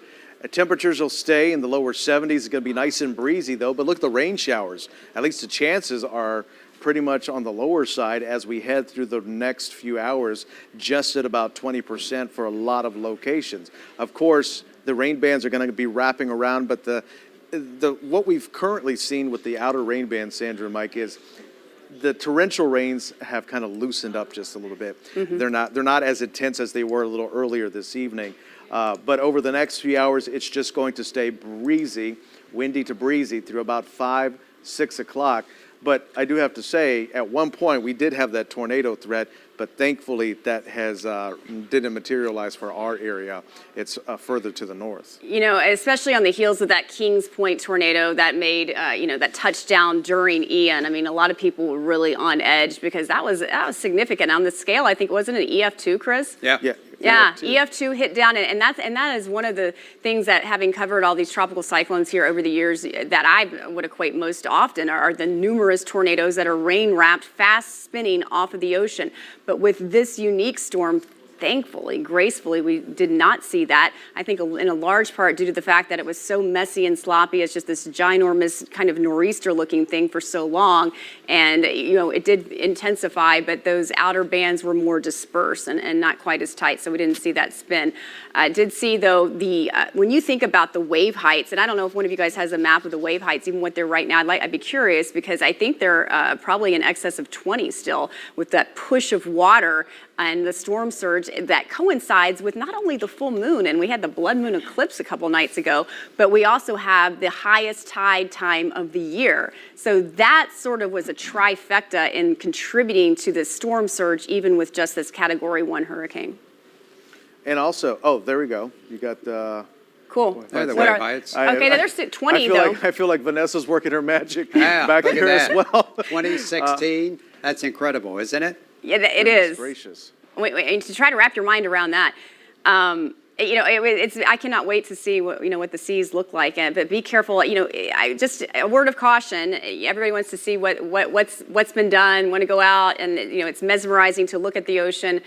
However, statistically, more people get injured and actually perish after a hurricane than during the hurricane. And it's one of those things, you step on a power line or you trip, or there are hazards around anytime you're dealing with 75-mile-an-hour winds.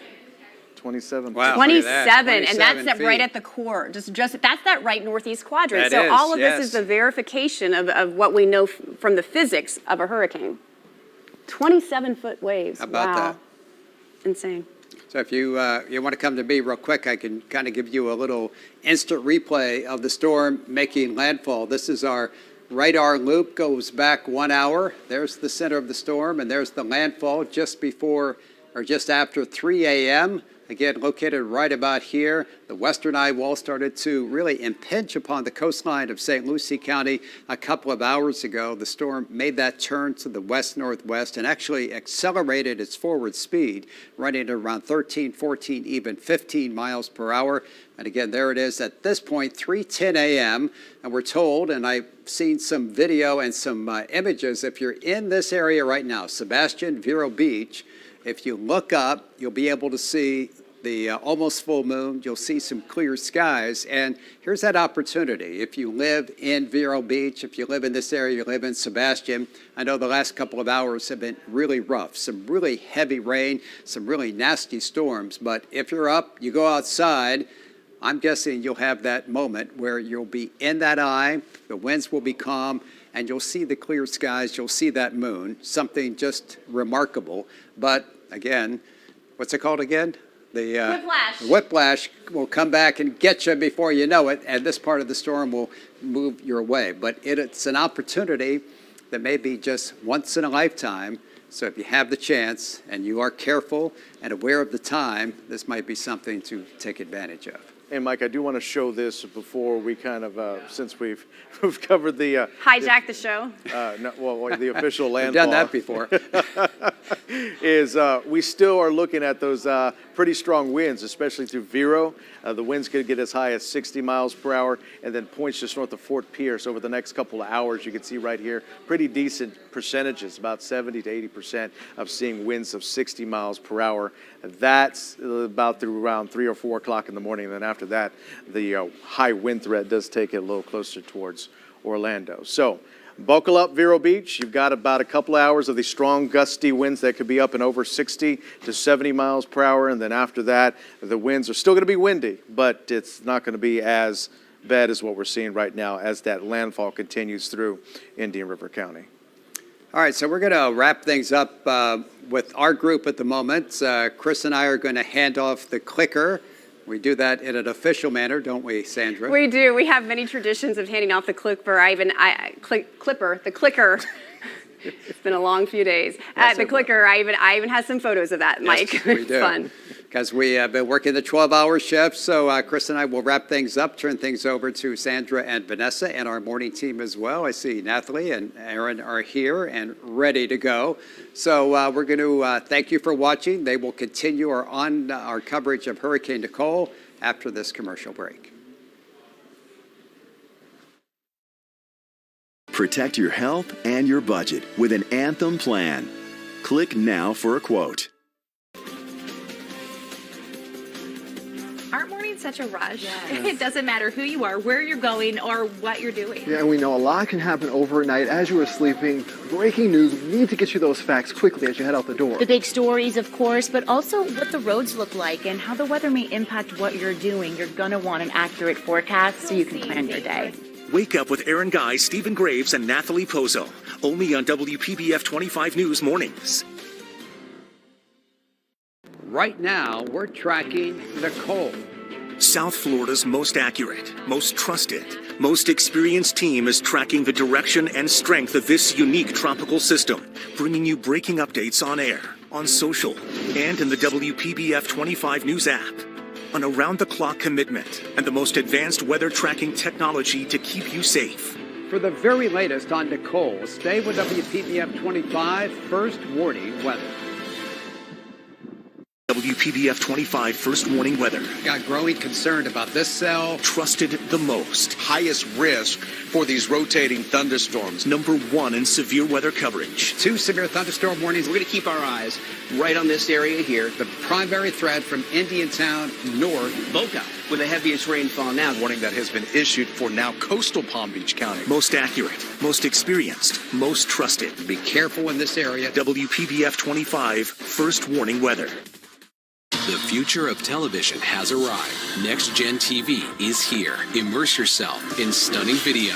Feel the power of movie theater quality sound and consistent volume across channels. Get the most out of live coverage with enhanced internet content. Next Gen TV, designed to be upgradable with the advancements of tomorrow. The future of television has arrived. Learn more at watchnextgentv.com.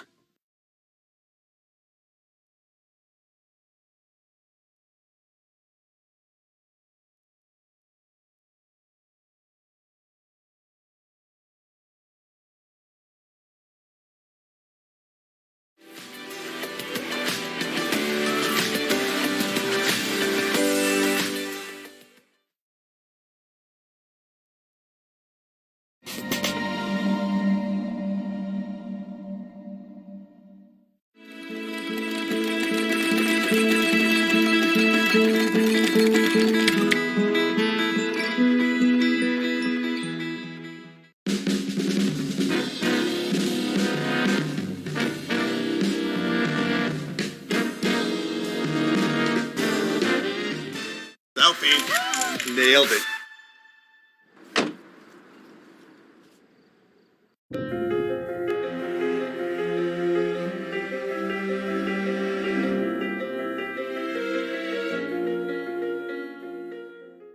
How prepared is your family if a wildfire shows up at your doorstep, or a flood, or an earthquake?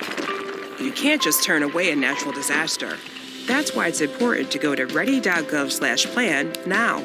It has the tools and tips you need to make an emergency plan with your family. So if disaster comes knocking, Let's go. you'll be ready to help keep your family safe. It's just a pizza. Yes. Make a plan today.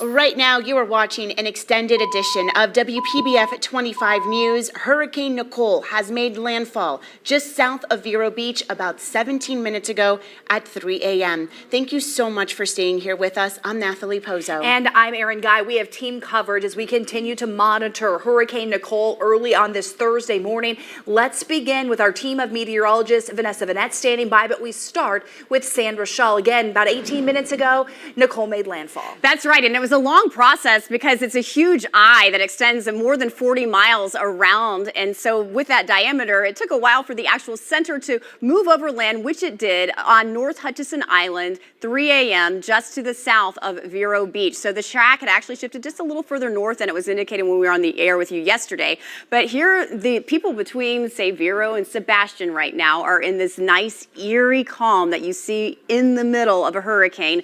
This is the eye of the hurricane. It is the calm, but on the backside of that, you're going to get all this wraparound, and it is a blast. I have been through an eye, and I have been through the aftermath of an eye, and you're not expecting it. So you have a short amount of time, go out, and then get back in, because a lot of times that blast, or whiplash, as I was equating it to earlier, is even worse than what was preceding it. And what is preceding it is enveloping most of the state of Florida right now, and especially places that have already been hard hit by Ian. Lots of rain, but the big story with this has been the storm surge up to 3 feet all along the shoreline because of those 27-foot waves that are right around that landfalling area just offshore.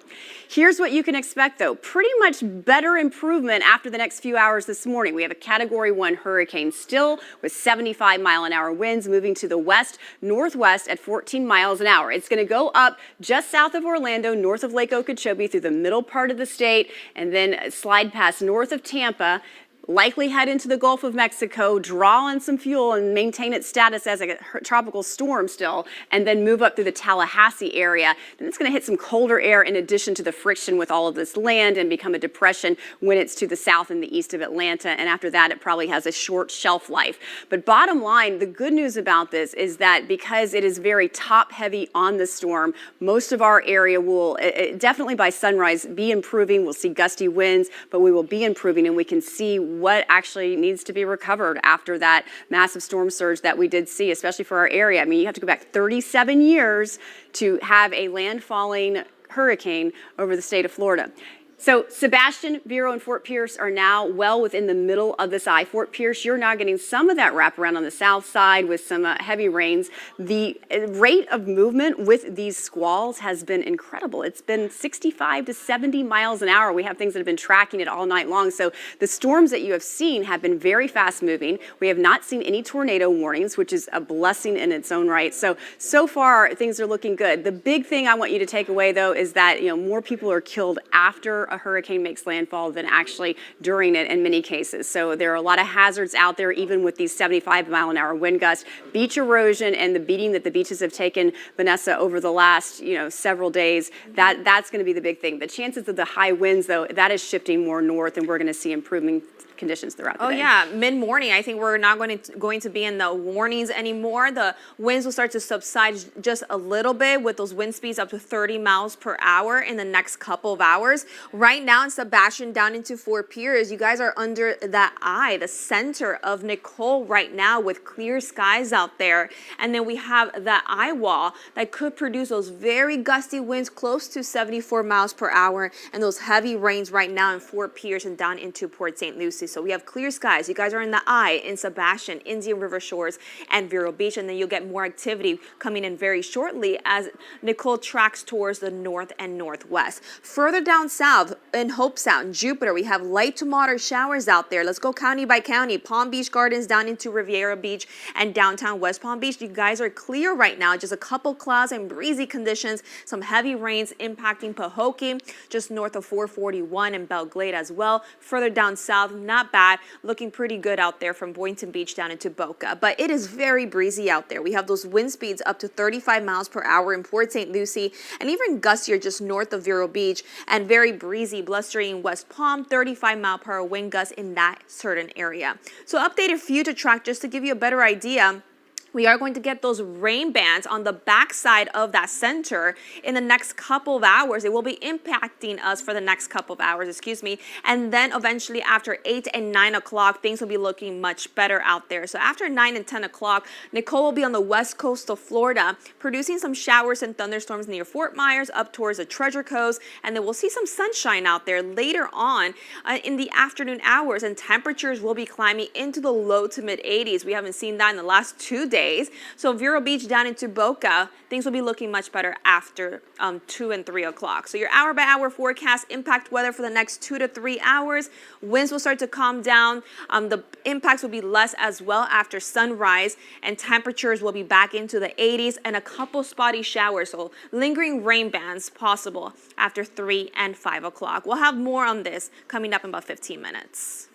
Sounds good. Vanessa and Sandra, thank you so much. This is taking a live look outside. This is in Palm Bay right now, and St. John's Heritage Parkway right there on I-95. And you can see, quite frankly, it doesn't look too bad right there. You can see that there's definitely some, maybe some small puddling on the sides of the roads. Yeah, some slick roads that we're dealing with. And like Vanessa and Sandra were just saying, we are dealing with some wind gusts out there. But yeah, Aaron, not looking too bad right now. Not too bad in Palm Bay. All right, a curfew, meanwhile, is in effect in Okeechobee County. It started at 9 o'clock last night. The sheriff's office says the curfew will be strictly enforced within the county and city limits. They say this is to keep everyone safe while the storm passes through the area. The curfew will be lifted later on this morning at 7 a.m. And we just did a check of some power outages. As you're waking up this morning, turning this on, Florida Power and Light reporting more than 8,000 customers without power in Palm Beach County, St. Lucie County, about 6,500 in the dark, Martin County, 4,000 people without power, Indian River County, more than 4,000 customers. Again, these numbers right here on your screen. Okeechobee County, only about 110 people without power this morning. Of course, they know that your power is out, and they are working they're going to go out as soon as they know that it is safe. Once those winds are safe enough, they can go out and fix it. We know that FPL has about 13,000 workers right now just on standby at 11 locations throughout this impacted area. Like you said, Aaron, just ready to go when it is safe to get out there and start restoring power to people. And if you do lose power, remember, we are committed to keeping you informed, and there are so many ways we can do that. Yeah, and you can listen to our live coverage on our trusted radio partners. They're listed right there on your screen. Sunny 107.9, New Country 103.1, X 102.3, Party 96.3, Fox Sports 640 South Florida, and True Oldies 95.9 and 106.9. A lot more to come here as you're watching an expanded version of WPBF 25 News Mornings. Of course, Hurricane Nicole made landfall about 3 o'clock this morning. We were live on air when it all happened. We're here to break down what you can expect the hours after that landfall and what's next. We'll be right back. Protect your health and your budget with an Anthem plan. Click now for a quote. It's on everyone's mind. Crushing inflation from food to gas to housing. Costs are rising and there's no end in sight. But don't worry, I'm here for you. I'm Jeff Rawson, and every week I help you save money and beat inflation with high-tech apps, free technology, and insider tips. We're going to help you save money to beat inflation. Watch Rawson Reports every week right here on WPBF 25 News.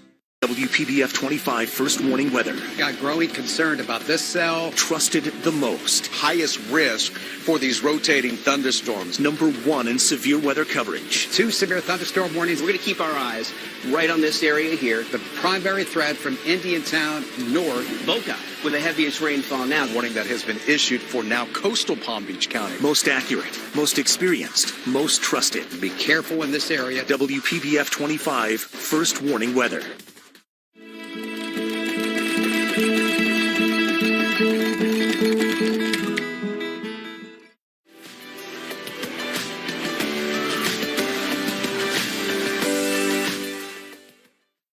The future of television has arrived. Next Gen TV is here. Immerse yourself in stunning video. Feel the power of movie theater quality sound and consistent volume across channels. Get the most out of live coverage with enhanced internet content. Next Gen TV, designed to be upgradable with the advancements of tomorrow. The future of television has arrived.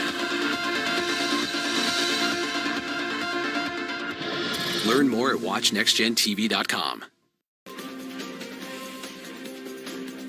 Aren't mornings such a rush? It doesn't matter who you are, where you're going, or what you're doing. Yeah, and we know a lot can happen overnight as you are sleeping. Breaking news, we need to get you those facts quickly as you head out the door. The big stories, of course, but also what the roads look like and how the weather may impact what you're doing. You're going to want an accurate forecast so you can plan your day. Wake up with Aaron Guy, Stephen Graves, and Nathalie Pozo.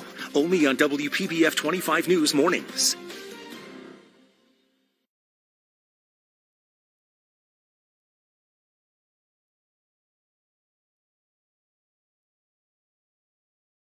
Welcome back, everybody. We are tracking Nicole that just made landfall at 3 a.m. over North Hutchinson Island. You can see the eye right here. It still has a little bit of opening. And more importantly, you can see the expansive nature of even the cloud deck and the windshield, up 500 miles from where it actually made landfall. One of the unique characteristics with this particular hurricane, landfalling wind gust at 75 miles an hour. And now we're going to see this wraparound sort of momentum as it moves up through the mid part of the state, into the Gulf, and then takes a right northeast swing up through Tallahassee for yet another landfall. This marks the third landfall for Nicole. It originally made landfall at Abaco Island, Marsh Harbor area, the same place hit by Hurricane Dorian 3 years ago. And then it hit Grand Bahama, and then it made a beeline, a little more of a northwest jaunt up here, right between, near Vero Beach, just south of Vero Beach on North Hutchinson Island. Storm surge has been the big story and the big takeaway as far as the impacts from Nicole. We're still going to see some very gusty winds. Hurricane force winds extend out from the center 25 miles, and tropical storm force winds, well, they go up 480 miles from the center. You can see the spin, you can see the outer squalls, that right northeast quadrant right here,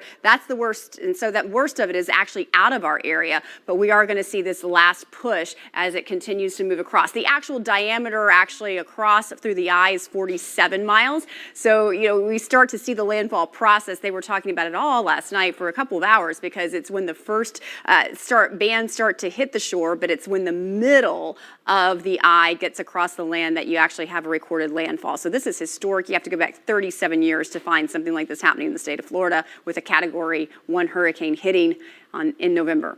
We have a Category 1 still, 14-mile-an-hour movement to the northwest currently, and it stays as a hurricane for about a few more hours before diminishing to tropical storm status, and as mentioned, going into the Gulf, refueling, if you will, with this warm water, and then taking a run through Tallahassee, and then up through the southern states, and diminishing in its intensity significantly. So this is a cool map. You can really see where the core is. Now it's moved north of Vero Beach. Wind gusts, though, not terrible. I mean, 38 miles an hour in Indiantown, 32 in Port St. Lucie, 34 in West Palm. But right here, this is where you see those hurricane force winds. So we're in the eye now. And then these winds are going to kind of whiplash in and turn back around. 24-foot seas with the wave heights, and we have up to 27 not far offshore. The wave and energy is going to stay for a while. We still have 16 here in Okeechobee, West Palm 9. It's going to move more north, but we're still going to see this push of water, and so we have a long recovery to go with hours and hours of our coastline just taking an utter beating because of Nicole. Vanessa now? Yep. Vanessa. And hi, Sandra. I didn't know. Yeah, so right now we're still tracking those rain bands, continuing to push near northern Palm Beach County, Belle Glade up towards the Treasure Coast, Vero Beach down into Fort Pierce area. You guys are in the calm of the storm, clear skies, the eye of Nicole this morning, and eventually we'll track towards the northwest, and then you'll see that back end of that eye wall that will be moving into Fort Pierce and Vero Beach probably in less than an hour or so, and those will be producing those very gusty winds close to hurricane force winds around that area from Vero Beach down into Port St. Lucie. Further down south in Jupiter, down into Boca, things are looking pretty good. Just a couple of light showers out there, heavy rains in Belle Glade. Your wind forecast for today, in the next couple of hours, those tropical storm winds will start to subside by mid-morning. The strongest winds will be located across the Treasure Coast for the next couple of hours. And then by 8:30 in the morning, things will be looking much better. Just tropical storm wind gusts from Vero Beach down into Stewart's area and Okeechobee County as well. So after 7 o'clock, it looks like Palm Beach County could be on the clear with those warnings from Jupiter down into Boca Raton, but the Treasure Coast will likely still be under that tropical storm warning later on until 9 and 10 o'clock in the morning. Later on this afternoon, as you can see, the winds will start to subside. The winds will be up to 25 to 30 miles per hour, but not even close to tropical storm winds as we head into the afternoon hours. Very breezy out there. We have those winds close to 30 in West Palm Beach near PBIA, 40 mile per hour winds in Vero Beach, tropical storm winds up there. 20 currently in Port St. Lucie and 28 blowing out of the west in Okeechobee. Wind gusts, very breezy out there, up to 35 miles per hour in West Palm, 32 currently in Indiantown. So your hour by hour forecast, we are going to be tracking some impact weather for the next few hours with those rain bands continue to push across our viewing area. And then we'll see a couple of clouds, and also the breeze will start to pick up mainly until 10 o'clock. And then it will be calmer after 1 and 2 o'clock in the afternoon. And those rain chances will still be in the forecast, just some rain bands lingering around until 5 and 6 o'clock this evening. All right, Vanessa, Sandra, thank you so much. And let's take you outside for a live look here. This is in the Orlando area. You could just see the waves there just crashing up against the railing, the seawall there. I know it's a little hard to see because we have some water on the lens there, but if you look closely, you could, there you go, that's just water, coming over the wall there. So yeah, we are, yeah, there you go. So we are dealing with some high seas, of course, and we are dealing with some strong winds out there. Hurricane Nicole making landfall just south of Vero Beach about 35 minutes ago at 3 a.m. And as you heard Vanessa and Sandra say, we are going to be dealing with these wind gusts and also some rain bands. And as this storm makes its way through our area, we're just going to be able to feel that impact weather over the next few areas, and then it will just keep on moving through. And I think Sandra described it well, the whiplash. It's like you'll be driving, and we experienced it when we drove in roughly about an hour and a half ago, was you're driving and it might seem fine, then all of a sudden you get those heavy rains, you get those strong winds, and I was white knuckling it driving in, just because you just don't know when it is going to hit, and there's that puddling on the roadway, so you might be cruising along and all of a sudden you just hit that puddle, and that's not a good feeling. No, when it that definitely happens. isn't. But it was interesting to be able to just turn the wipers on and off kind of throughout the drive, right? Like you had them on going strong for a bit, and then all of a sudden you could actually turn them off for a little bit. Let's take you outside here. This is in Boca Raton.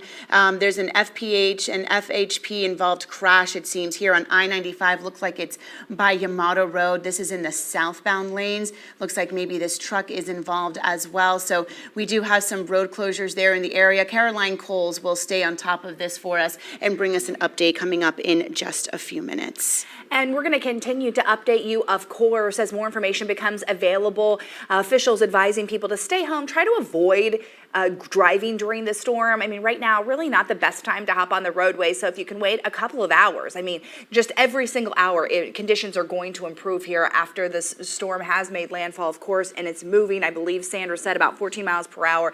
It's continuing to push out of our area, so that is good news. Meanwhile, we are continuing to follow some breaking news. We do have some pretty strong winds, we know from Nicole. We have a picture to show you, if we can show you a picture here. Let's see. This is from Jupiter Farms, and it's from overnight.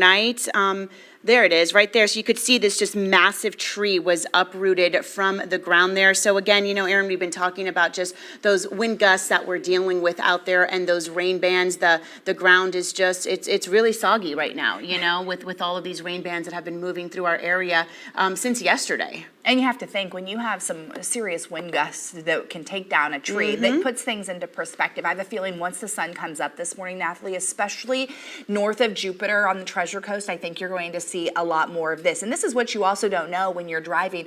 You and I followed each other in this morning, and it was one of those things when you're driving and it's a little bit darker, you just don't know when you're going to come across debris on the roadways. Very, very true. If you're able to drive and get to an area where it's pretty well lit, that would be your best bet. I know that I kind of altered my route this morning to make sure I was in a well-lit area, because you just don't know when there is going to be a tree perhaps on the roadway or big pieces of debris. Yeah. So our thank you to Patricia for sending that picture in to us. So right now, bridges to the barrier islands in Indian River County, they are determined to be impassable this morning. Only emergency vehicles will be able to get through. Again, you may have to alter your route this morning. The sheriff's office urging people to stay home and in a safe place as winds are picking up. But again, as the hours progress, we'll check in with our meteorologist to let you know what it looks like in your neighborhood, in your area. Yeah, let's get you now to some live pictures from the Stanford area. You could see there, that's where those waves that we showed you a short time ago are just crashing over the wall there. We will continue to monitor Hurricane Nicole that has now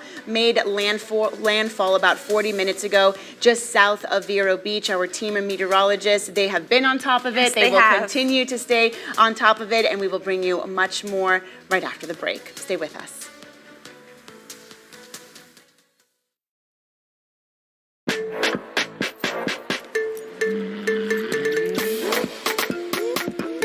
Thank you for making WPBF 25 the #1 television station in South Florida. Your #1 source throughout the day, keeping you connected, safe, and informed. Most watched for breaking news and weather from every local community. Warning you first with our area's only certified most accurate forecast, 9 years running. Thank you for trusting us. We are WPBF 25 News. The future of television has arrived. Next Gen TV is here. Immerse yourself in stunning video.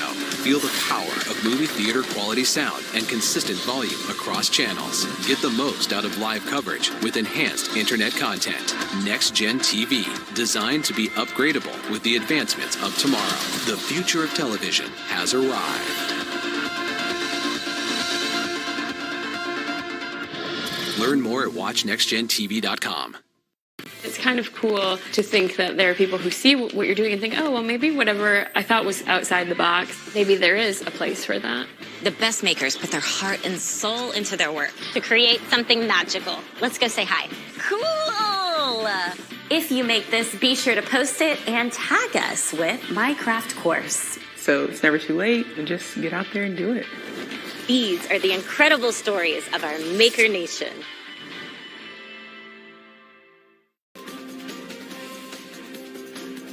Aren't mornings such a rush? It doesn't matter who you are, where you're going, or what you're doing. Yeah, and we know a lot can happen overnight as you are sleeping. Breaking news, we need to get you those facts quickly as you head out the door. The big stories, of course, but also what the roads look like and how the weather may impact what you're doing. You're going to want an accurate forecast so you can plan your day. Wake up with Aaron Guy, Stephen Graves, and Nathalie Pozo. Only on WPBF 25 News Mornings.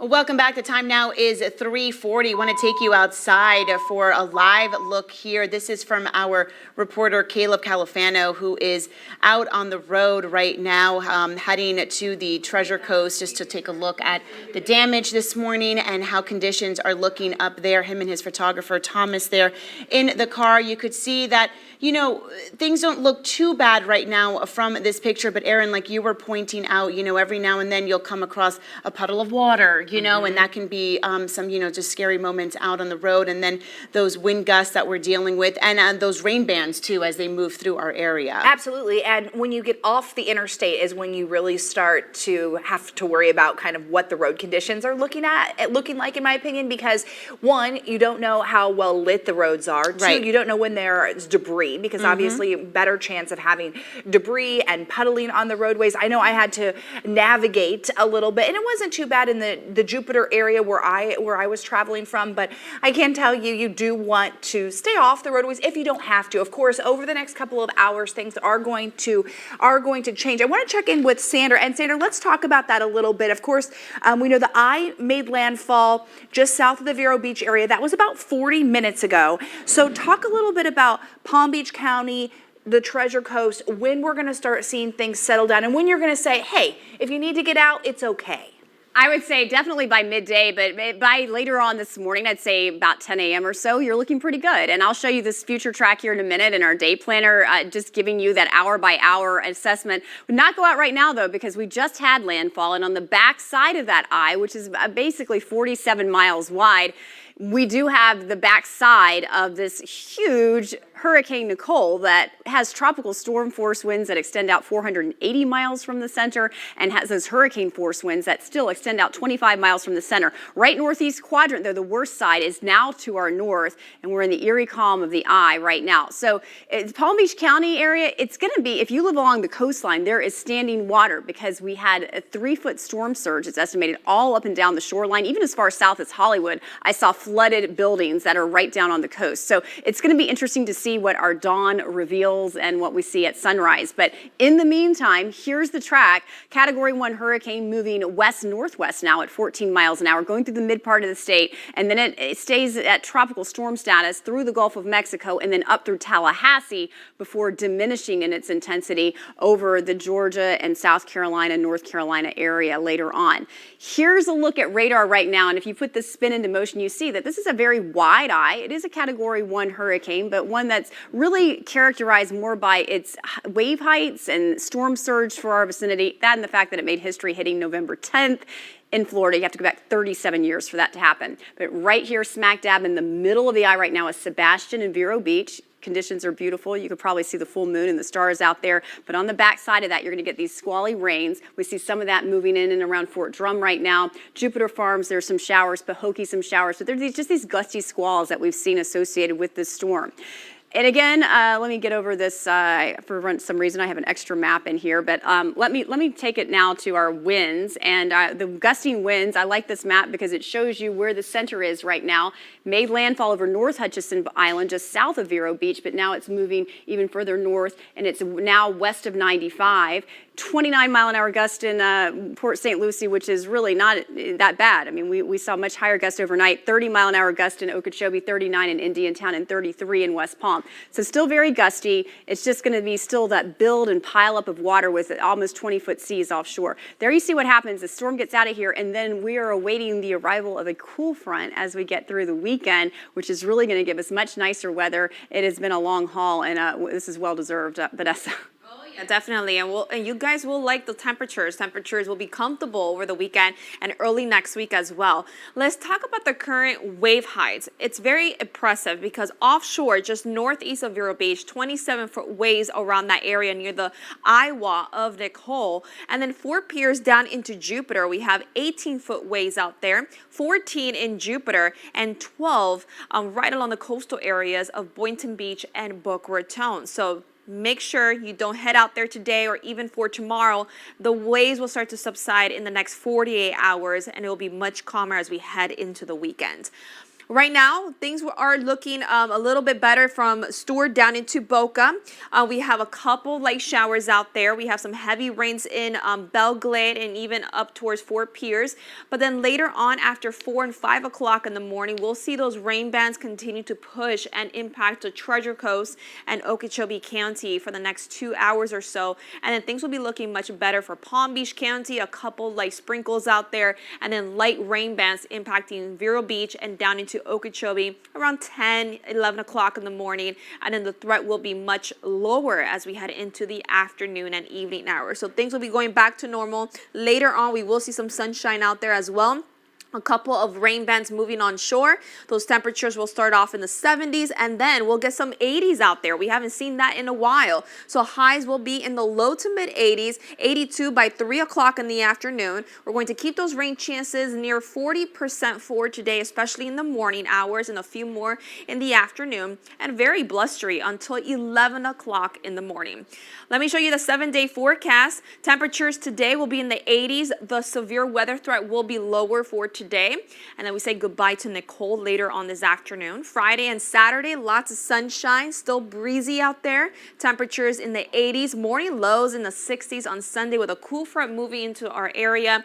And then much cooler on your Monday, lower humidity, 84 on your Tuesday, and then 85 degrees on your Wednesday. Caroline? All right. Hi, Vanessa, and good morning to everyone who's up right now. I'll tell you one thing. We are seeing a lot of debris on the roadways. In addition to debris, of course, because of all the showers we saw over the past couple days, we're seeing a lot of flooding. So here's the thing. If you're driving, I'm going to start up north throughout the Treasure Coast. If you're driving throughout Indian River Drive, we're noticing some roads are closed all the way from A1A Ocean Boulevard to Palmer Street. It's all because of the floodwaters. Also, Seawalls Point Road, that's in the Port Salerno area. If you're driving there, it's just east of US 1. We have a road closed not too far from A1A all the way to High Point Road. We're seeing more road closures because of the flooding down south throughout Palm Beach County in the Lake Worth area, Ocean Boulevard, headed northbound. A lot of flooding at Ibis Way. Because of that, all lanes are closed there. Also at Ocean Avenue, there's a lot of flooding between Lake Drive and A1A Ocean Boulevard. And also right there at Ocean Avenue,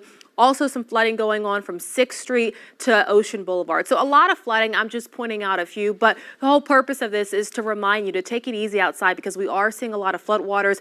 Obviously, I shouldn't have to say this, but you don't want to drive through those floodwaters simply because you just don't know how deep they are. As I mentioned in the beginning of my report, a lot of debris on the roadways as well, down tree branches, so please be careful, especially as you're driving along a lot of local streets this morning. You just don't know what you're going to encounter because of the storm. Aaron. Good information. And Caroline, we'll check back in with you as more and more people do end up getting on the roadways. So hopefully everyone's safe. Thank you so much. Meanwhile, so houses already very vulnerable due to Hurricane Ian, now feeling the impacts of Nicole as it's moving into Central Florida. Reporter Marley Martinez from our Orlando sister station has more on the conditions in Volusia County.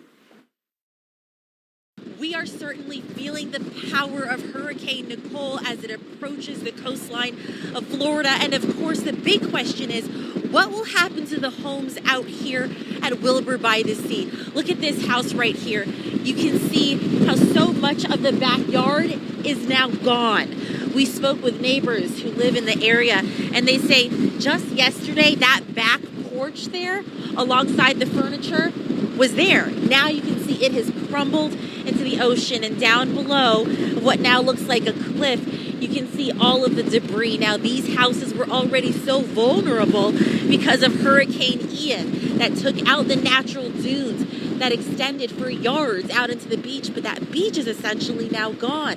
Ian also destroyed the seawalls. So property owners out here put in temporary seawalls, but those are also now gone. And we spoke with neighbors here in the area. It appears that a lot of the property owners, homeowners have evacuated, heeding Volusia County officials' warnings.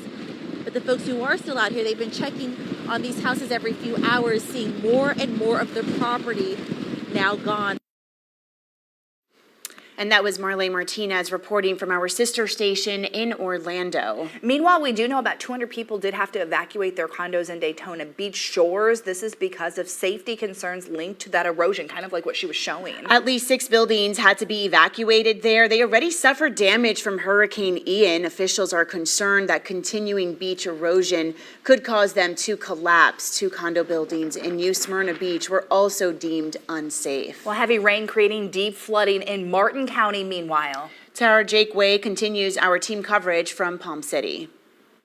We just got a call in from one of our viewers explaining that there was a sailboat in his yard near Watermark Marina in Palm City. Now, the crazy part here is that it's not his sailboat. What he explained is that a bunch of the sailboats that are anchored out in the waterway there in Palm City, just off of the coast, are now dislodging due to the winds and the storm surge, and they're crashing into neighboring docks here in Palm City, and a lot of damage is being done.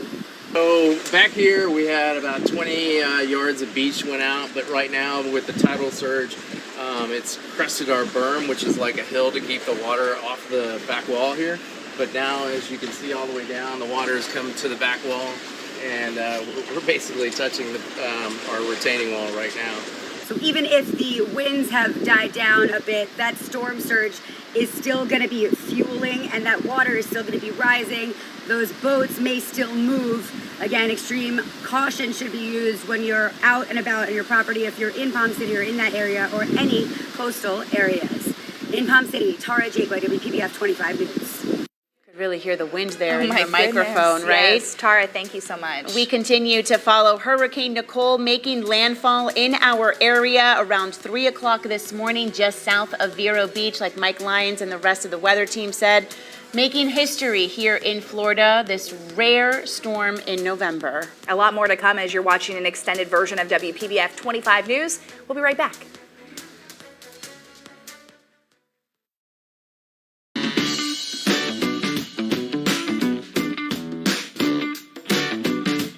It's on everyone's mind. Crushing inflation from food to gas to housing. Costs are rising and there's no end in sight. But don't worry, I'm here for you. I'm Jeff Rosson, and every week I help you save money and beat inflation with high-tech apps, free technology, and insider tips. We're going to help you save money to beat inflation. Watch Rosson Reports every week right here on WPBF 25 News.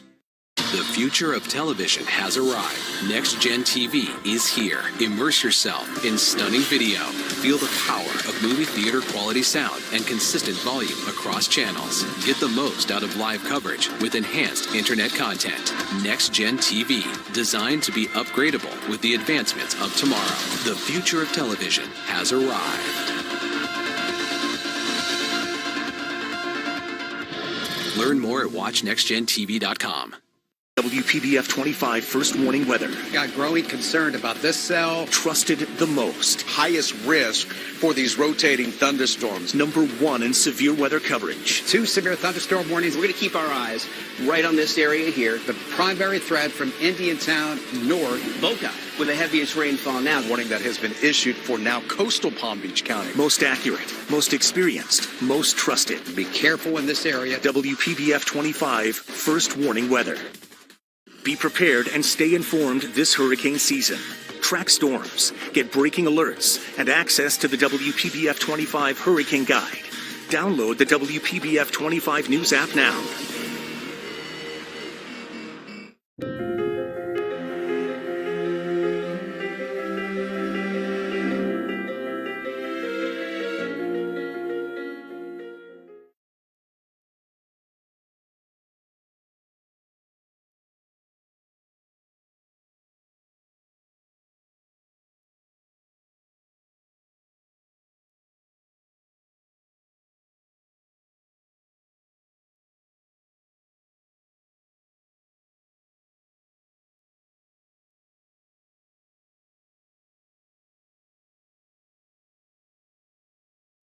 Welcome back. The time now is 3:54. You are watching an extended edition of WPBF 25 News. Hurricane Nicole has made landfall on the Treasure Coast around 3 o'clock this morning, just south of Vero Beach. Thank you so much for staying with us. I am Nathalie Pozo. And I'm Erin Guy. We have team coverage as we continue to monitor Hurricane Nicole. We want to begin with first warning meteorologist Sandra Shaw, who's tracking Nicole's forecast. Good morning, Sandra. Good morning. Landfall occurred over North Hutchinson Island, south of Vero Beach. The storm wind field, still a hurricane, and it extends out with tropical storm force winds and clouds 480 miles from the center. So even though landfall has occurred, this is very much an ongoing situation, but our area will be improving.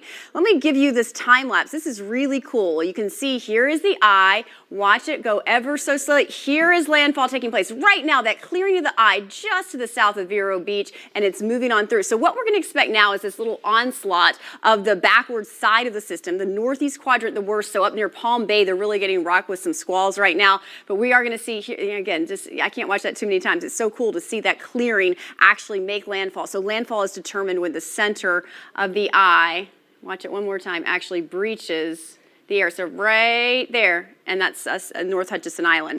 So landfall has been recorded. It is historic, first time in 37 years that we have seen a Category 1 hurricane hit in November, and November 10th at that. Here's what happens next. We will slowly start to improve. Still seeing gusty winds. We're going to be dealing with the after effects and shock effects of that 3-foot storm surge and massive beach erosion after a good 24 hours, 36 hours of pounding along the shoreline. At one point, we had 20-foot plus waves. Now the wave heights are still at 18, but the storm moving over land, still a Category 1 hurricane, west-northwest movement, taking it through the northern slant of the state, north of Tampa, actually, and then over into the Gulf, refueling a bit, staying as a tropical storm, and then moving through Tallahassee and losing intensity pretty quickly after that. But take a look. This is, again, our live radar right now. And so just as I mentioned, this outer northeast quadrant, Palm Bay, you're getting some nice, very gusty rains. These storms have been moving so fast, up to 70-mile-an-hour movement with these storms. So very fast movers. Vero Beach is in the clear now, still in the eye, but we're going to get this backside whipping in and around. So just south of Okeechobee, Belle Glade, Jupiter, you're getting a little wraparound moisture as well. Vanessa's going to give you a better assessment, but it's really just kind of neat to see this 47-mile diameter of the eye making its way up the shoreline. Here's another assessment of it. We have 40-mile-an-hour wind gusts just recorded in Vero, so still, that's the backside.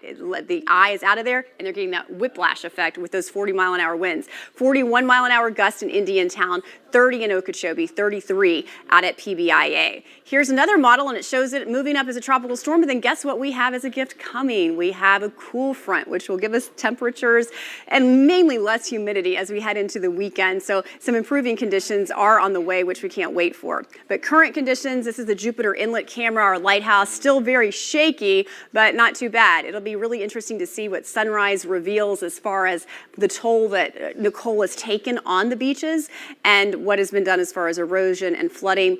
Over West Palm right now, things look okay. There are definitely items that are littering the streets because of the wind gusts that we've sustained overnight, but it's doable and things will be improving, and I think you'll probably be fine by midday. For more on all of this, here is Vanessa. And thanks, Sandra. And we're still under that hurricane warning across the Treasure Coast and coastal Palm Beach County until further notice. It will likely change probably very, very soon, so we'll keep you posted on that. And a tropical storm warning for the western communities and including Okeechobee and Lake Okeechobee as well. We are tracking some light to moderate showers in West Palm, PBIA, and even out towards Belle Glade. And look at Fort Myers. They're getting a pounding of this. So they're seeing those heavy, heavy rains with those tropical storm winds in Fort Myers and up towards Sarasota as well. And then the eye just north of Fort Pierce. Right now, Vero Beach, you guys are in the center of Nicole. Just calm conditions out there, calm winds as well. And then the backside, those winds will start to pick up very shortly with those tropical storm winds close to 40 miles per hour. Further down south in Stewart and Jupiter, just a couple spotty showers out there. So it is very breezy. We have those winds blowing constantly up to 29 miles per hour in West Palm and 40 tropical storm winds, sustained winds in Vero Beach because of that center of circulation in that area. And wind gusts up to 33 miles per hour in PBIA and even higher across the Treasure Coast. So for the next couple of hours by noon, those winds will start to subside. It will be much calmer out there, a nice breeze out of the south and southwest. And the winds out of the south and southwest, that means warmer temperatures later on this afternoon. Those temperatures will be in the lower 80s as we head into the early afternoon hours after 1 and 2 o'clock. By 5 and 6 o'clock in the evening, just breezy with those wind speeds up to 20 miles per hour. Your hour-by-hour forecast, like I said, temperatures will be in the 80s later this afternoon. Some sunshine, some clouds, and a few lingering rain bands will be moving into our area, at least until 4 and 5 o'clock this evening. We'll have team coverage coming up later on. Vanessa, thank you so much. I want to take a live look right now outside in Palm Bay. This is on I-95. You can see not a lot of rain, it doesn't appear, in the area right now, but you can tell that rain has been in the area because you can see some glistening on the roadways, if you will. Actually, Natalie, goodness, it's early, isn't it? Natalie, It has been a long 2 days, Erin. It's been a long 2 days. I think you actually can see perhaps some rain, some mist, and wind. Yeah, when you could see kind a of car see go some of through. those, some of the pavement there. You could see it's a little slick, and like you've been saying, once the sun comes up in about 2.5 hours or so, we'll be able just to get a better idea of what it looks like out there. But right now, just dealing with those wind gusts and those rain bands that are still making their way through our area. And we're just going to be dealing with some impact weather over the next few hours. And you can tell that people are heeding the warning and not being on the roadway. So that's always a good thing. Meanwhile, we want to go to Daytona Beach shores here, where they're dealing with similar conditions as we've seen over the last couple of hours. Yes, reporter Claire Metz is there. And in the last 24 hours or so, 11 buildings were deemed unsafe in that area. Let's take a listen. I'm Claire Metz in Daytona Beach Shores, and this is one of the main beach approaches in the city, Dunlawton Avenue at A1A. And the worst of the winds seem to be impacting us right now here in this city, which has already been made vulnerable by Ian just 6 weeks ago. We're outside a substation for Beach Safety Ocean Rescue, a portion of which collapsed yesterday and is kind of just hanging into the ocean. That ocean is fierce right now with water coming all the way up. Hard to see because it's dark, but in the light of day, it is quite a sight here.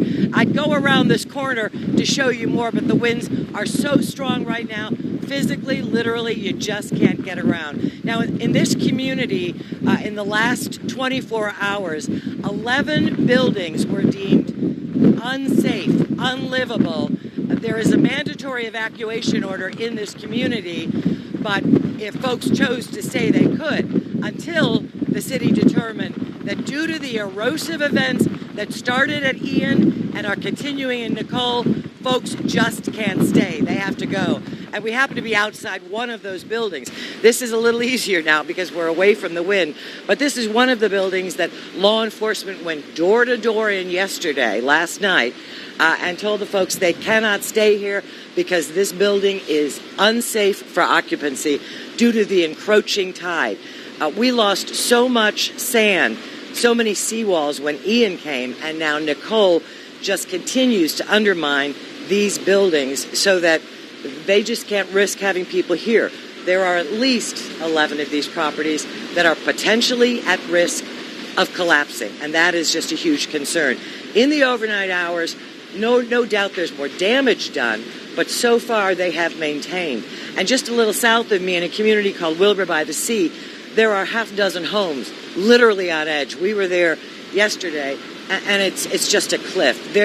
One of the owners said he couldn't stay to watch the house go in. That's how certain he is it could go in.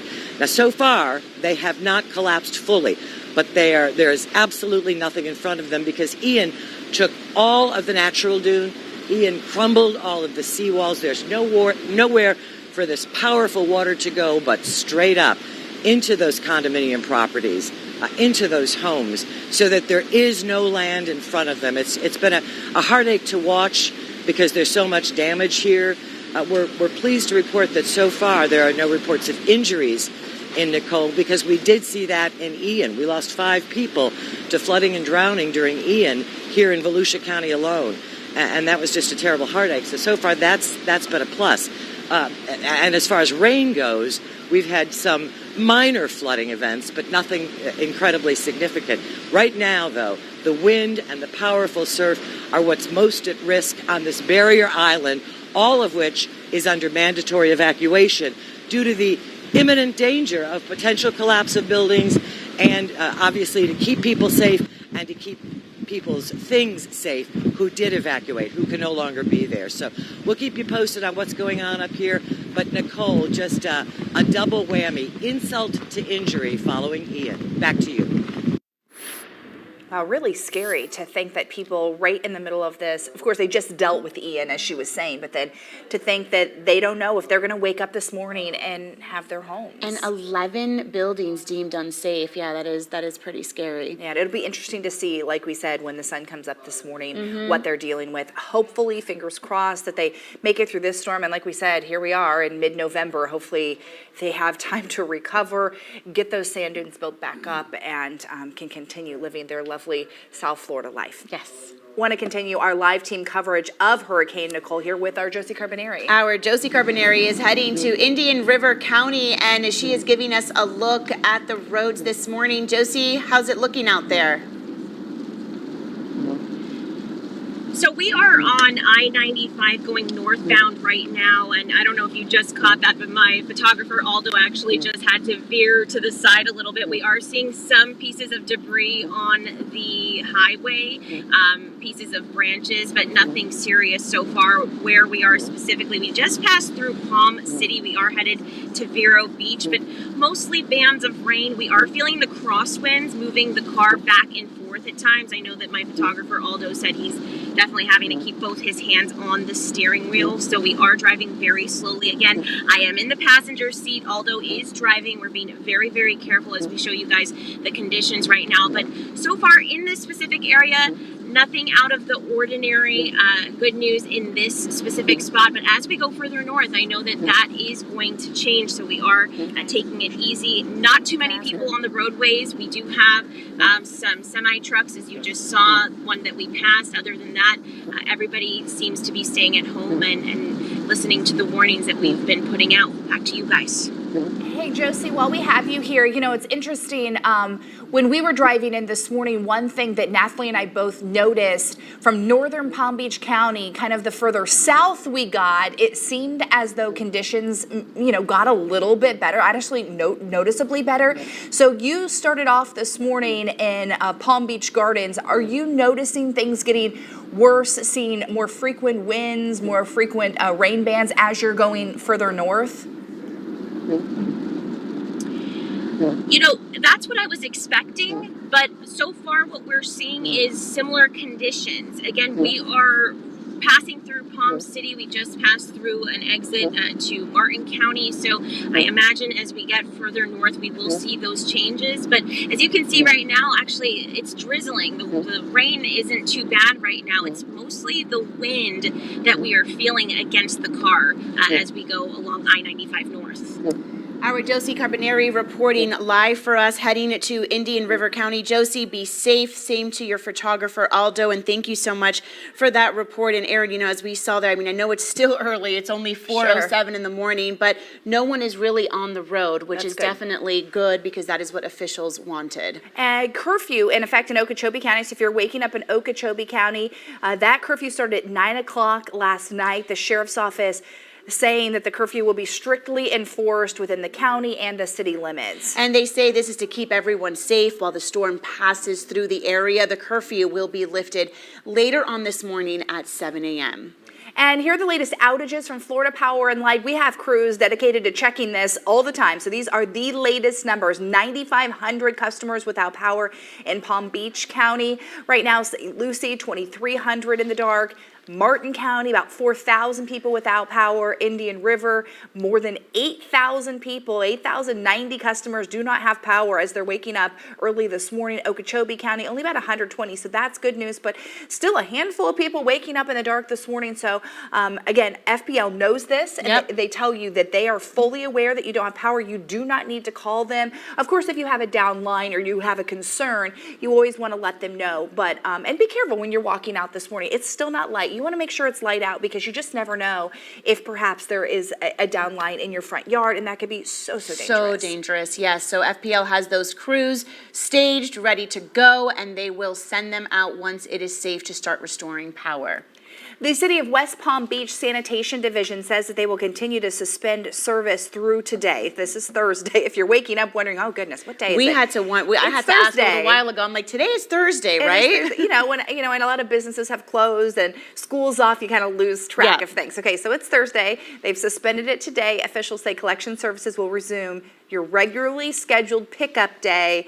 Again, that will all start tomorrow. The South Waste Authority of Palm Beach County says they will open at 10 a.m. today. Collection will resume today as well with regular service. However, there will not be a makeup day for people who have missed collection service from Wednesday, so just keep that in mind. Now, if you do lose power, WPBF 25 right here, we are committed to informing you, and then we have so many different platforms. Yeah, we do. So we have several ways that you can listen to our live coverage on our trusted radio partners. We've listed them there for you. Sunny 107.9, New Country 103.1, X 102.3, Party 96.3, Fox Sports 640 South Florida, and True Oldies 95.9 and 106.9.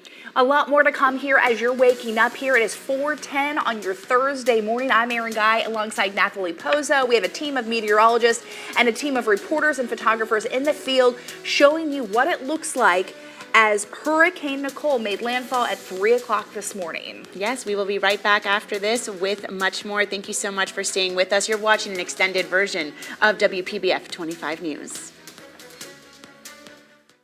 Hi, I'm attorney Robert Rubenstein, and this is Rubenstein's Rules for Personal Injury. Rule number 1, get an attorney. When you or a loved one have been injured by another's negligence, an experienced attorney can make a huge difference. At Rubenstein Law, we will find all of the insurance, make sure your injuries are documented, and work to get you the best result. While each case is different, a well-known insurance company's own study showed people with a lawyer on average got more money. Call Rubenstein Law at 1-800-FL-LEGAL. Protect your health and your budget with an Anthem plan. Click now for a quote. Right now, we're tracking Nicole. South Florida's most accurate, most trusted, most experienced team is tracking the direction and strength of this unique tropical system, bringing you breaking updates on air, on social, and in the WPBF 25 News app. An around-the-clock commitment and the most advanced weather tracking technology to keep you safe. For the very latest on Nicole, stay with WPBF 25 First Warning Weather. We understand Southern Palm Beach County is unique. That's why you call it home. Every day we cover important stories from Boca Raton, Boynton, Delray Beach, and every community in between. With trusted, straightforward reporting, helping you navigate challenges and change. Certified most accurate forecasts, providing a first warning. Empowering you to safely live your life. Watch WPBF 25 News at 5 and 6. Join me, Kinga Phillips, for a new original series on Very Local. I'm traveling to amazing cities across the country. And in each episode, I'm taking a true local on a thrilling and transformative adventure. I hope you're ready, honey. Oh my gosh, I'm so excited. We're going shark diving. Oh, no. They didn't even know was right outside their front door. Finding Adventure, only on Very Local.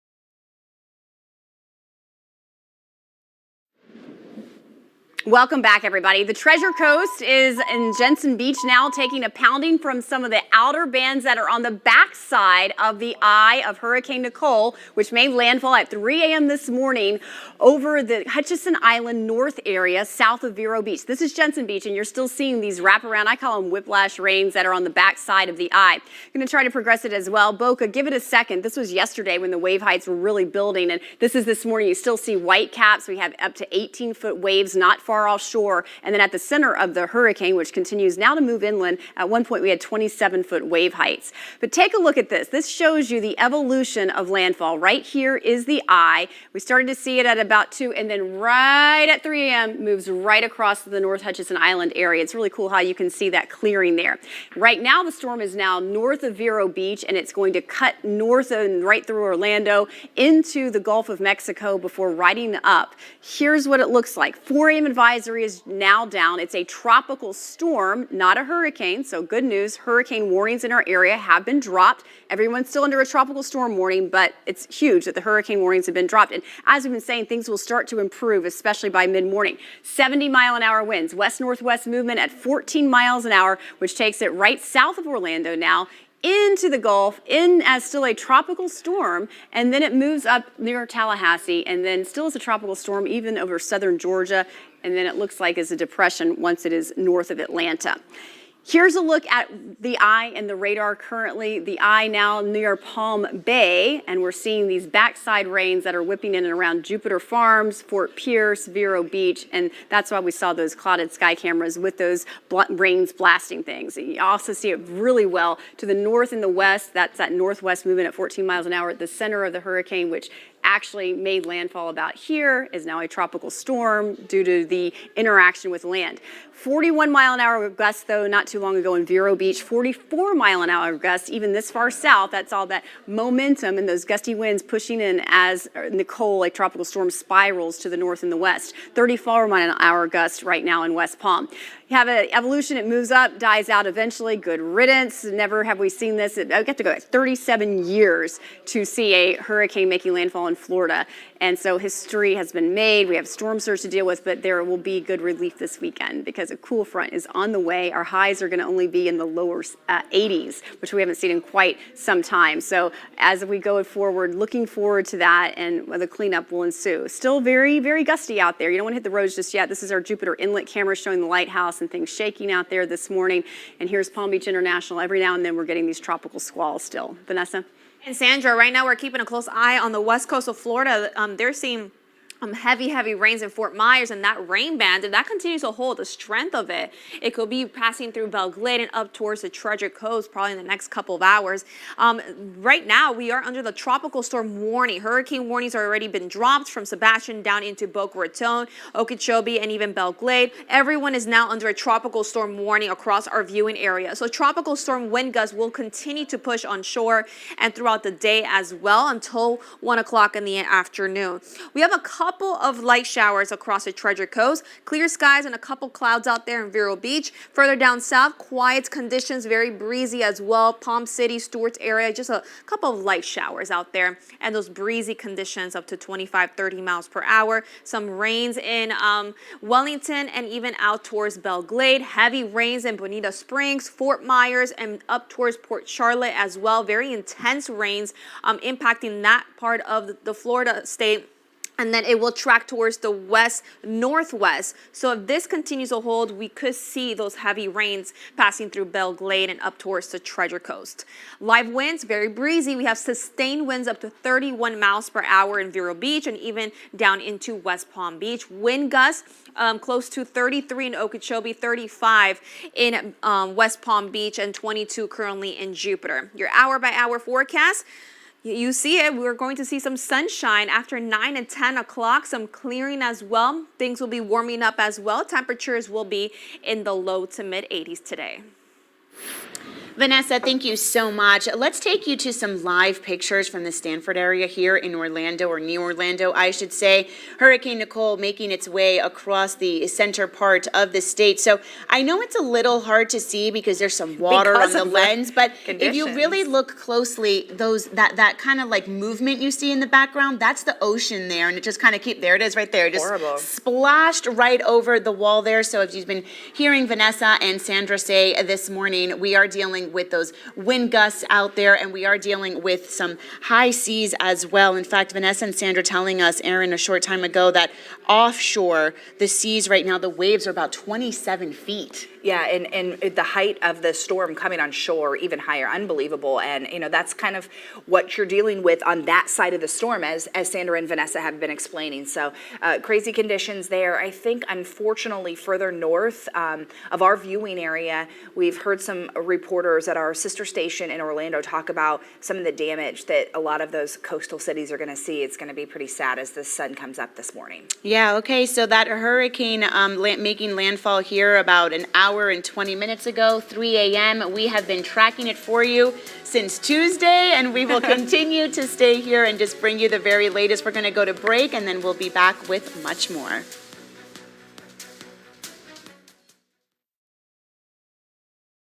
Protect your health and your budget with an Anthem plan. Click now for a quote.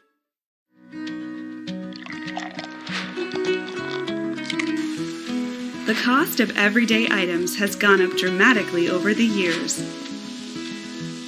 electricity being the exception, powering your day and life.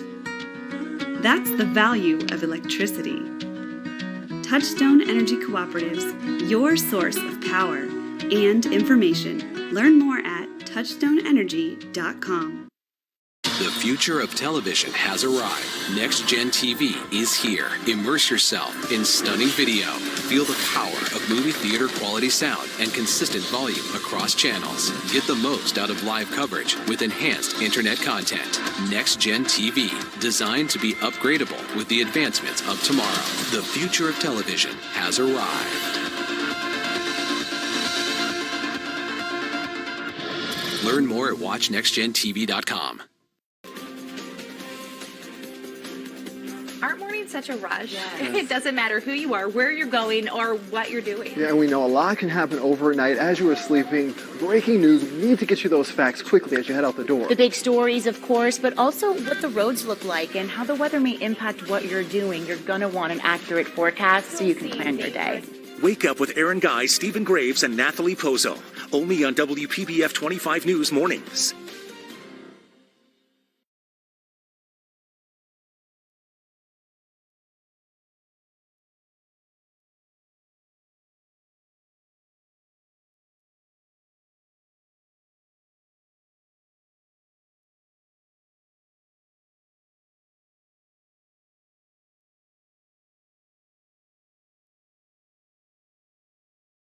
Welcome back. Tropical Storm Nicole is making its way through our state right now. And we have crews stationed all over the Palm Beaches and the Treasure Coast. We want to go to our Caleb Califano. He is heading into Fort Pierce right now. So Caleb, I understand you just got off I-95. Talk about the conditions you're seeing there in St. Lucie County.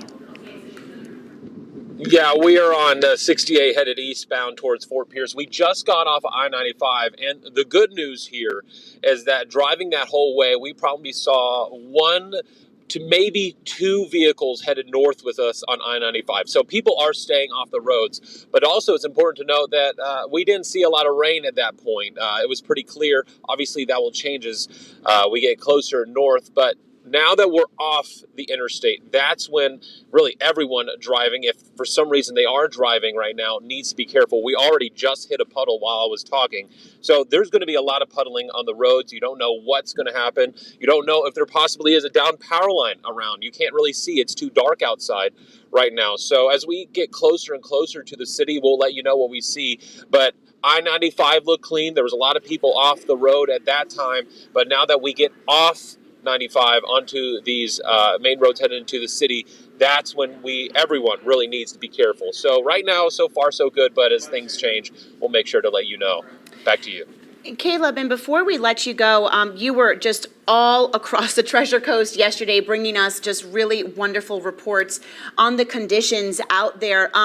Can you compare what it felt like out there yesterday compared to just kind of what you're feeling right now? I mean, I know it's still really early in the morning and you guys are in the car right now, you and your photog Thomas, but can you do a little just kind of comparison for us from, what it was like yesterday to now this morning?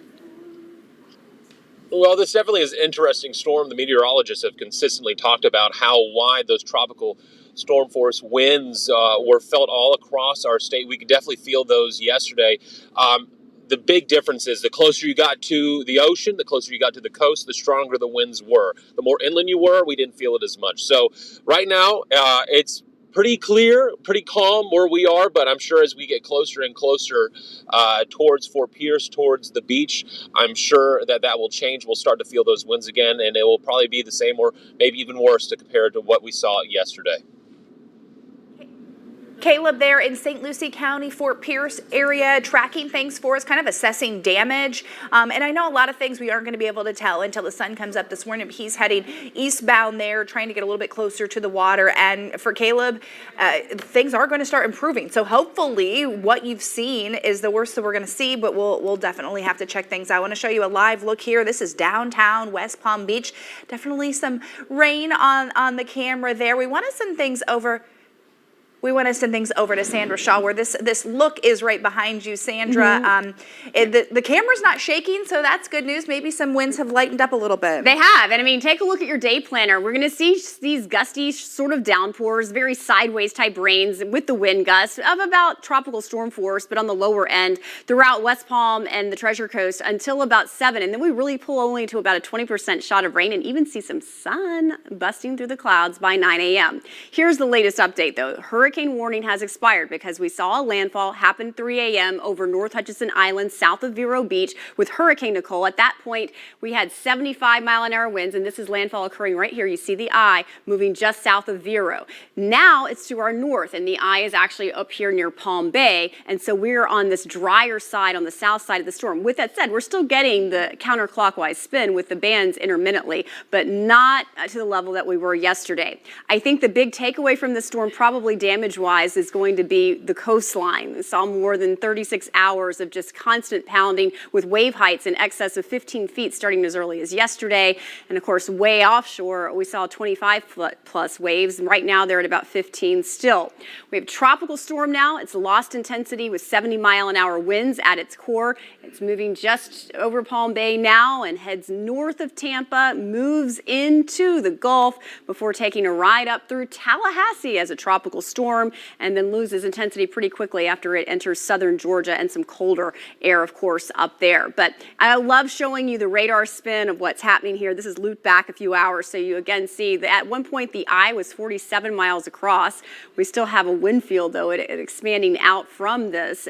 Really kind of disoriented storm now. It's getting a little messier, but it spans out 480 miles from the center. So we have this tropical storm force wind gust still in effect. 44-mile-an-hour wind gust in Indiantown, 34 in West Palm, 41 in Vero Beach, and again, landfall happened here. It's been moving to the west-northwest at 14 miles an hour. So now we have this core you can clearly see with the contouring over the Palm Bay area. It continues in and makes, this would be a fourth landfall over Tallahassee. So to backtrack, initial landfall yesterday, we were on the air with you about 2 o'clock for the Abaco Island area near Marsh Harbor. Then it went into Grand Bahama. This morning, 3 a.m., we saw a landfall. And then it looks like landfall happens about 8:30 tonight over Tallahassee as a tropical storm. And then it rides up. And then guess what the gift is behind it? A cool front for South Florida. I don't know how many times the last time we saw a legitimate cool front was really after Ian. This cool front's not going to be as dramatic, but it will eradicate the humidity. It'll give us a couple of beautiful days over the weekend, so we definitely have things to look forward to.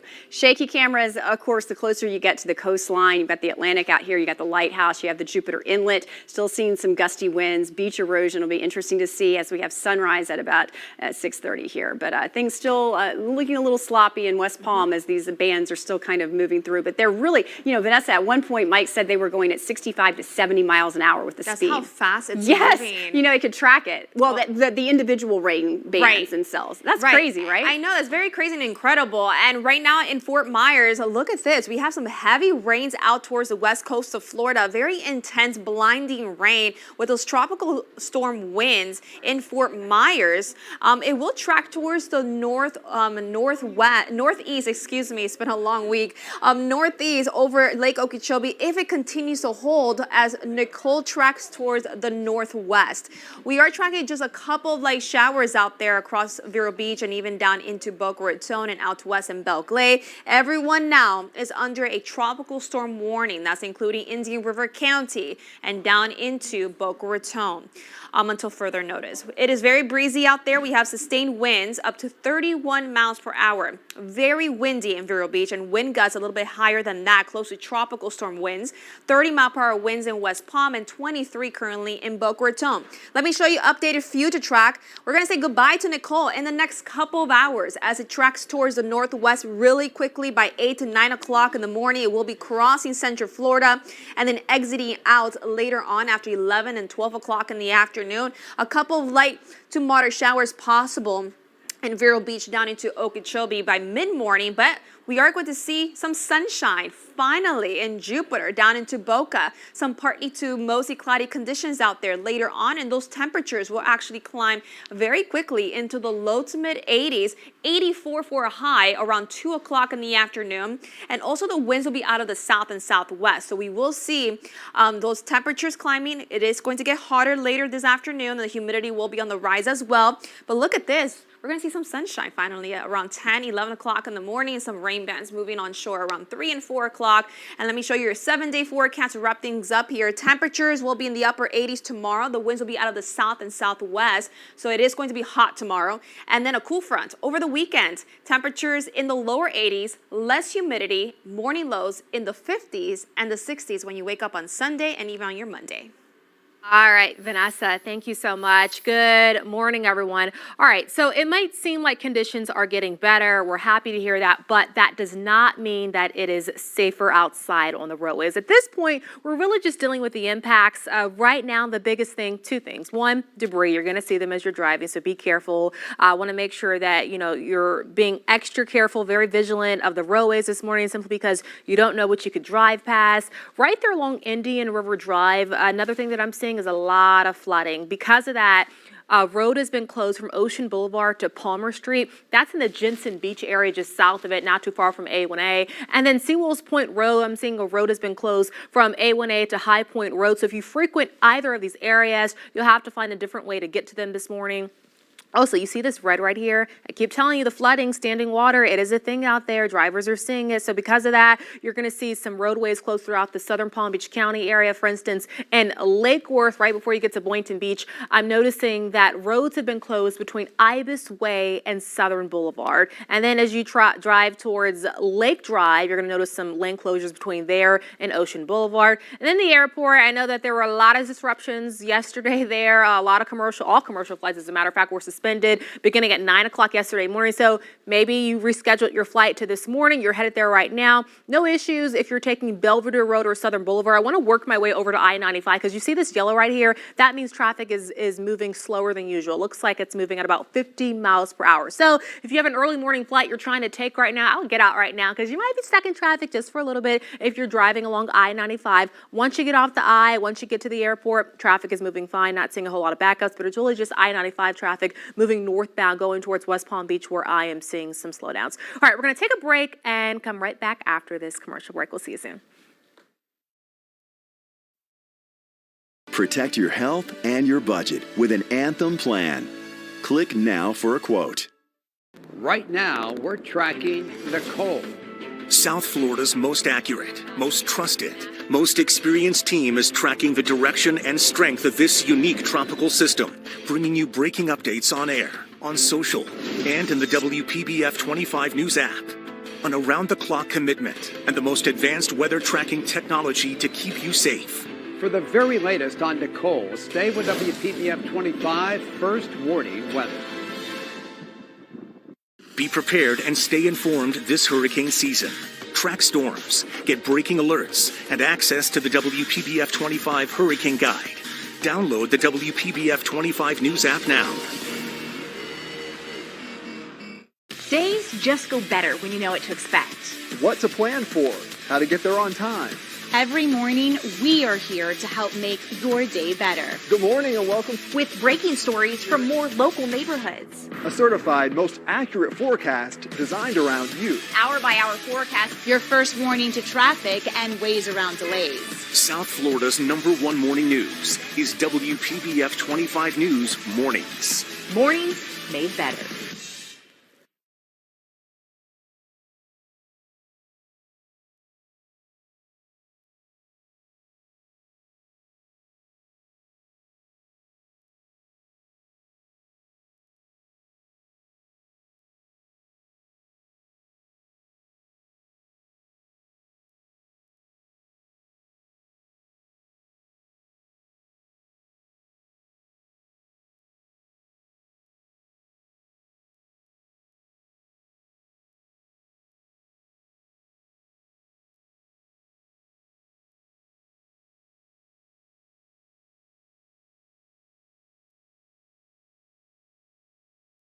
Welcome back. The time now is 4:34. You are watching an extended edition of WPBF 25 News. Just minutes ago, Nicole downgraded to a tropical storm. It made landfall at 3 o'clock this morning. It's a Category 1 hurricane on the Treasure Coast, just south of Vero Beach. Good morning once again, and thank you so much for staying with us. I'm Nathalie Pozo. And I'm Erin Guy. We have team coverage as we continue to monitor now Tropical Storm Nicole. We want to begin with our team of First Warning meteorologist Vanessa Vanette standing by. We start with Sandra Shaw. All right. Well, we had landfall again, as you mentioned, North Hutchinson Island, south of Vero Beach at 3 a.m. The magnitude of this storm, now a tropical storm, is huge, up to 480 miles in the center. There's landfall taking place right now where that clear part of the eye crosses over near just south of Vero Beach.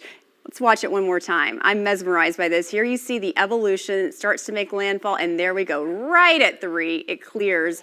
And then it's now moving up near Palm Bay, and that's where the center is over east central Florida, and continues to move to the west-northwest at 14 miles an hour. So it's getting out of our hair and getting out of our hair pretty quickly, which is great news this morning. Specificity, it's got 70-mile-an-hour winds now, so it's still legitimate, and we're seeing some high wind gusts and some squally rains, though this has not been a huge rain event for us, fortunately.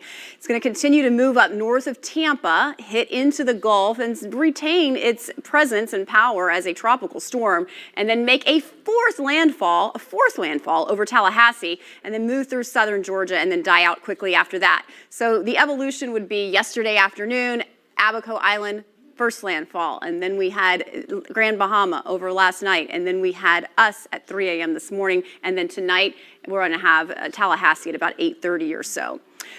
Nicole is still producing some squalls, as Vanessa has been pointing out, mainly over that area that's so hard hit by Ian and was just devastated by that 15-foot storm surge they saw with Ian. Our storm surge was legitimate. It was 3 feet. We haven't seen that here in numerous years, and we haven't seen a landfalling hurricane here since, over the U.S., I should say, in this late point of November in 37 years. November the 10th, mark it down, it is historic. There's the center of circulation right now, or what used to be the eye. It's over Palm Bay.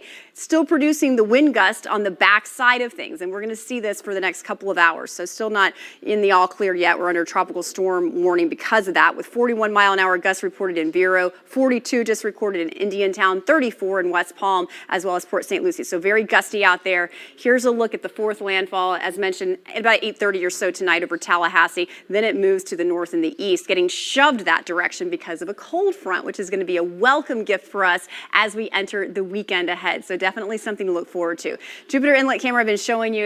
We're waiting a couple hours until we see better light and we can see what the beaches look like after all that erosion for 36 hours or so.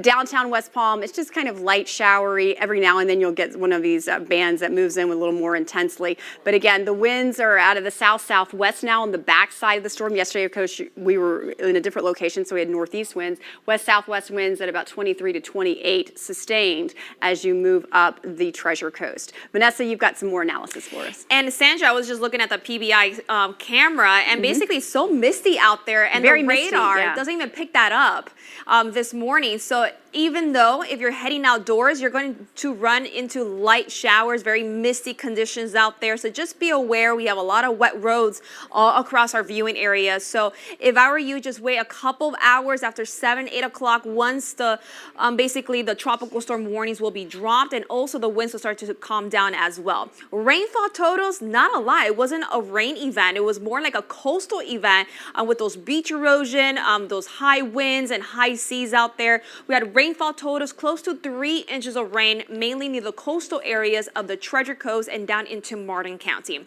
Wind forecast for the next couple of hours, tropical storm winds will continue for the next 2 hours or so. So just be aware of that, because the wind field, it's so large, the system is very large. The tropical storm winds extends out more than 400 and 500 miles away from the center. So that just gives you a perspective how large this system is. So from Vero Beach down into Jupiter and including Belle Glade and Okeechobee, we will see those tropical storm wind gusts for the next 2 hours. By 9:30, still some stronger gusts near Indian River County, but in Okeechobee and down into Miami-Dade County after 8 and 9 o'clock, the winds will be much calmer and then looking pretty good as we head into your mid-morning hours and in the afternoon hours as well. Your hour-by-hour forecast, very windy conditions until 8 and 9 o'clock. Temperatures will be in the 70s, but then take a look at this. We are going to see some sunshine, and things will be warming up very quickly because the winds will be out of the south and southwest, so that is going to help keep our atmosphere very warm in the afternoon hours. Still breezy, and a couple of rain bands will be moving onshore later on this afternoon. We can see the light at the end of the tunnel, if you will. So thank you so much, Vanessa and Sandra.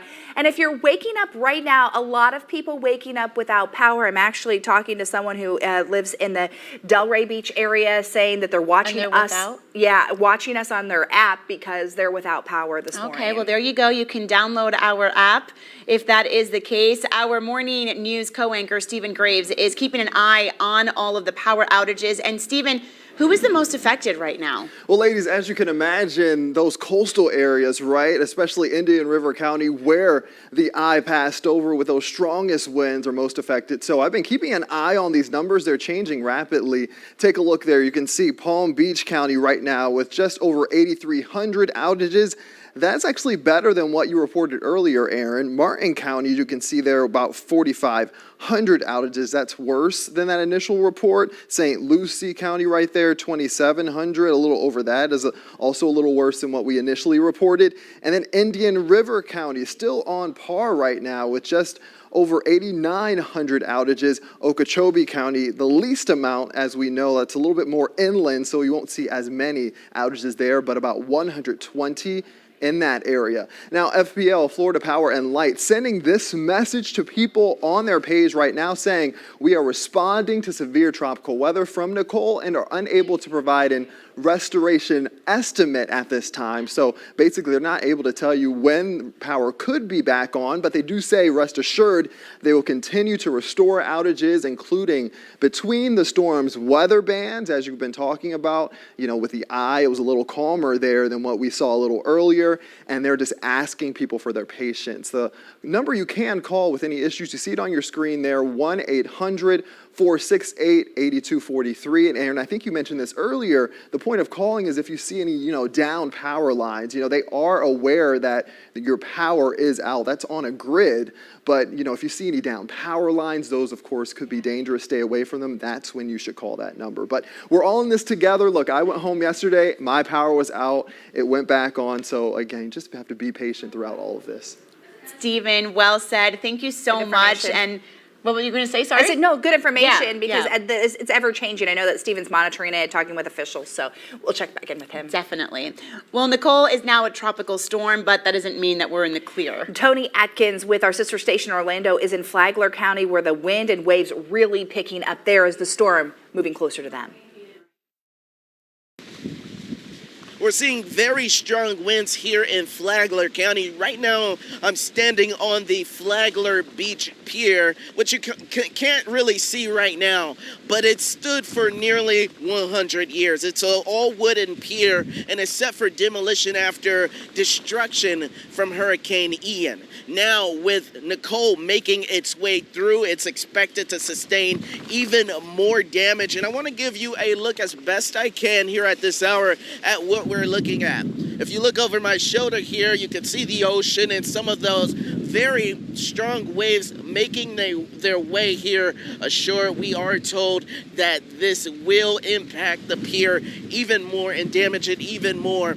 And folks here in Flagler County have been told to evacuate yesterday. And if you are hunkering down, officials want to make sure that people are staying safe as this storm continues to press through the area.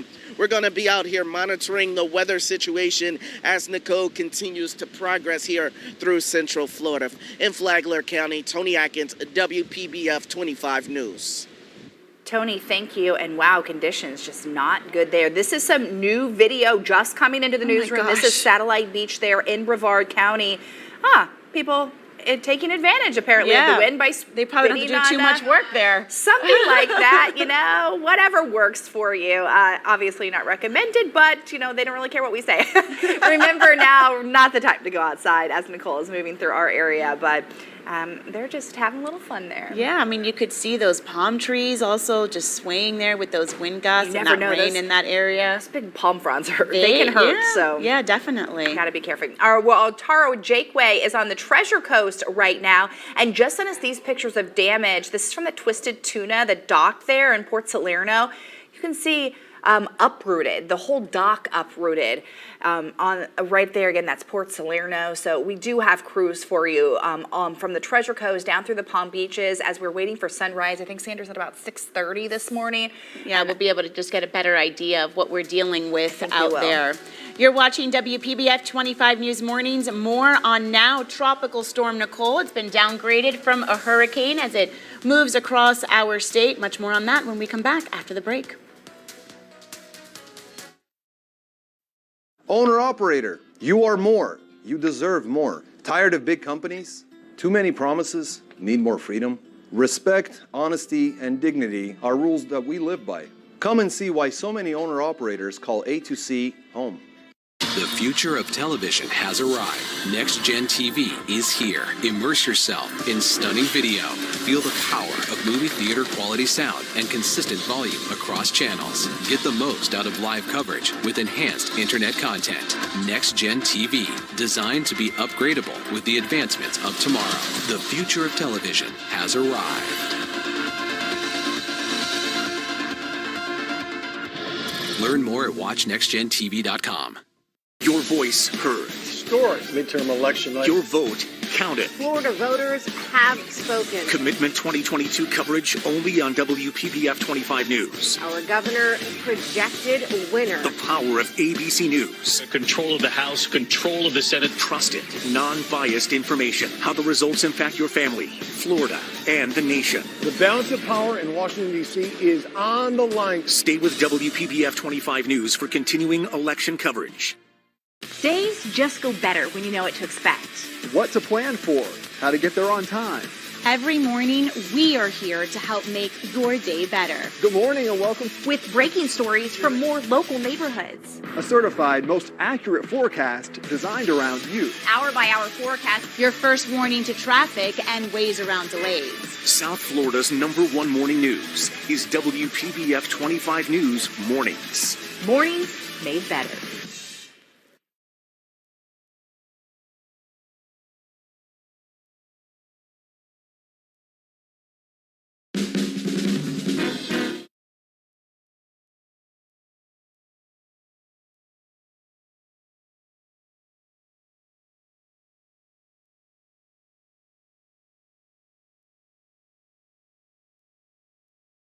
Back. It is 4:47. If you are just joining us here on WPBF 25, Tropical Storm Nicole made landfall as a hurricane in Vero Beach just after 3 o'clock this morning. Again, has been downgraded to a tropical storm. Yeah, so it made landfall there south of Vero Beach as a Category 1 hurricane, quickly then downgraded to a tropical storm.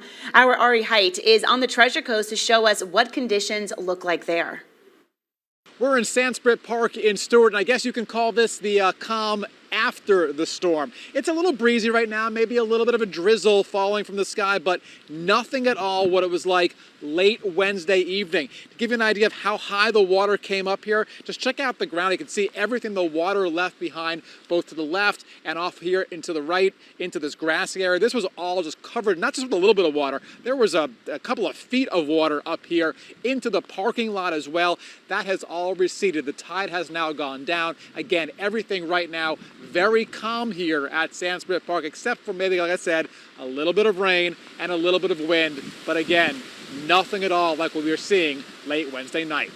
At Sanskrit Park, Ari Height, WPBF 25 News. Our thanks to Ari there. And this picture showing just how high the water has gotten in Martin County. It's kind of hard to tell, but the water has reached the same level as the dock there. And I mean, you know, we've just been seeing those pictures since yesterday of just how angry the sea was, sure. right? Those white caps. And as Sandra pointed out earlier today when she took the Boca camera, you could still see those white caps out there in the ocean. So we're going to be dealing with some wind gusts and some impact weather over the next few hours. But again, Hurricane Nicole now downgraded to a tropical storm. We'll be right back after this.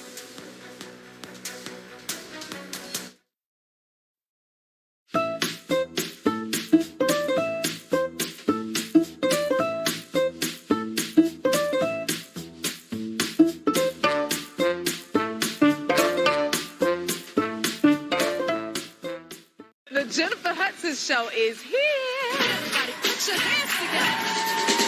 I gotta talk to you now. I left work to come. You left work? They gonna see you. He's with me today. We're lighting up daytime, baby. And you're going to bless people every single day. We're giving back, lifting each other up. Something hits you in your heart. We're doing it all. Yeah! Mama Hood, coming to the rescue. Weekdays at 3, only on WPBF 25. We understand Southern Palm Beach County is unique. That's why you call it home. Every day, we cover important stories from Boca Raton, Boynton, Delray Beach, and every community in between. With trusted, straightforward reporting, helping you navigate challenges and change. Certified most accurate forecasts, providing a first warning. Empowering you to safely live your life. Watch WPBF 25 News at 5 and 6. Join me, Kinga Phillips, for a new original series on Very Local. I'm traveling to amazing cities across the country. And in each episode, I'm taking a true local on a thrilling and transformative adventure. I hope you're ready, honey. Oh my gosh, I'm so excited. We're going shark diving. Oh, no. They didn't even know was right outside their front door. Finding Adventure, only on Very Local.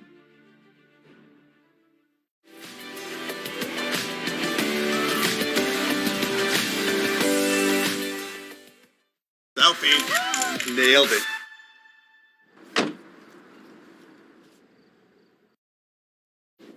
We are tracking Nicole. Nicole now has its center near Palm Bay, north of our area, but this is the evolution of the eye making landfall across the area. Take a look. I mean, it happened at 3 a.m. over Hutchinson Island, but if you watch this loop, you'll actually see it. See that clearing right there? This is Hurricane Nicole at the time making landfall over just south of Vero Beach. Let's move things along here, and you see what it looks like outside now. This is our downtown camera.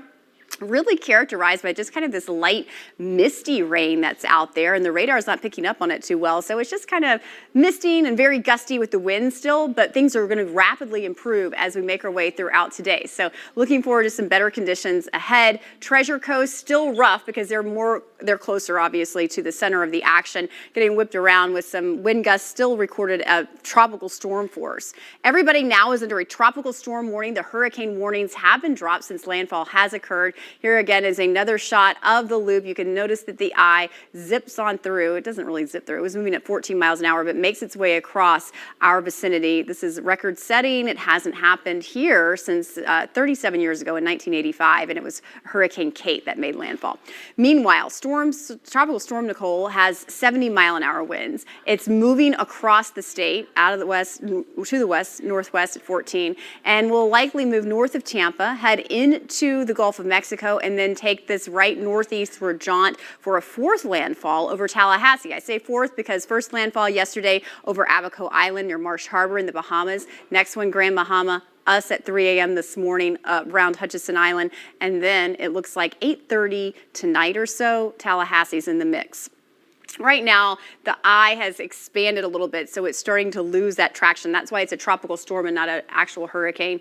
The worst of the action is right over here near Port Charlotte and Cape Coral. You can see there's still the spin associated with this massive moisture, and the wind field still does extend out dramatically, almost 500 miles from the center with tropical storm force winds. But really, for all intents and purposes, we're turning the corner here, so good news.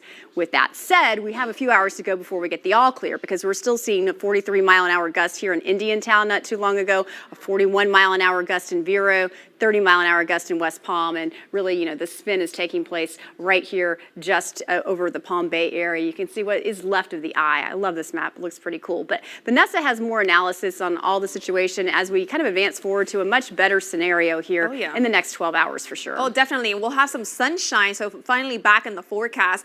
If you're just tuning in, now we're under a tropical storm warning across our viewing area because those tropical storm winds extends out very, very wide. We're talking about 300 miles away from the center. So we are going to see those tropical storm winds and those gusts as well for the next 2 to 3 hours. And then finally, things are going to look much better after 11 o'clock in the morning. Right now, we do have those heavy rains. I'm keeping a close eye on this in Fort Myers. Just blinding rain with very strong winds in that area. If that continues to hold and tracking towards the northeast, we could see some activity in Okeechobee County and Belle Glade. Right now, it's actually impacting Fort Myers. We'll keep a close eye on that. We have a couple of light showers out there, very misty conditions that the radar don't even pick that up.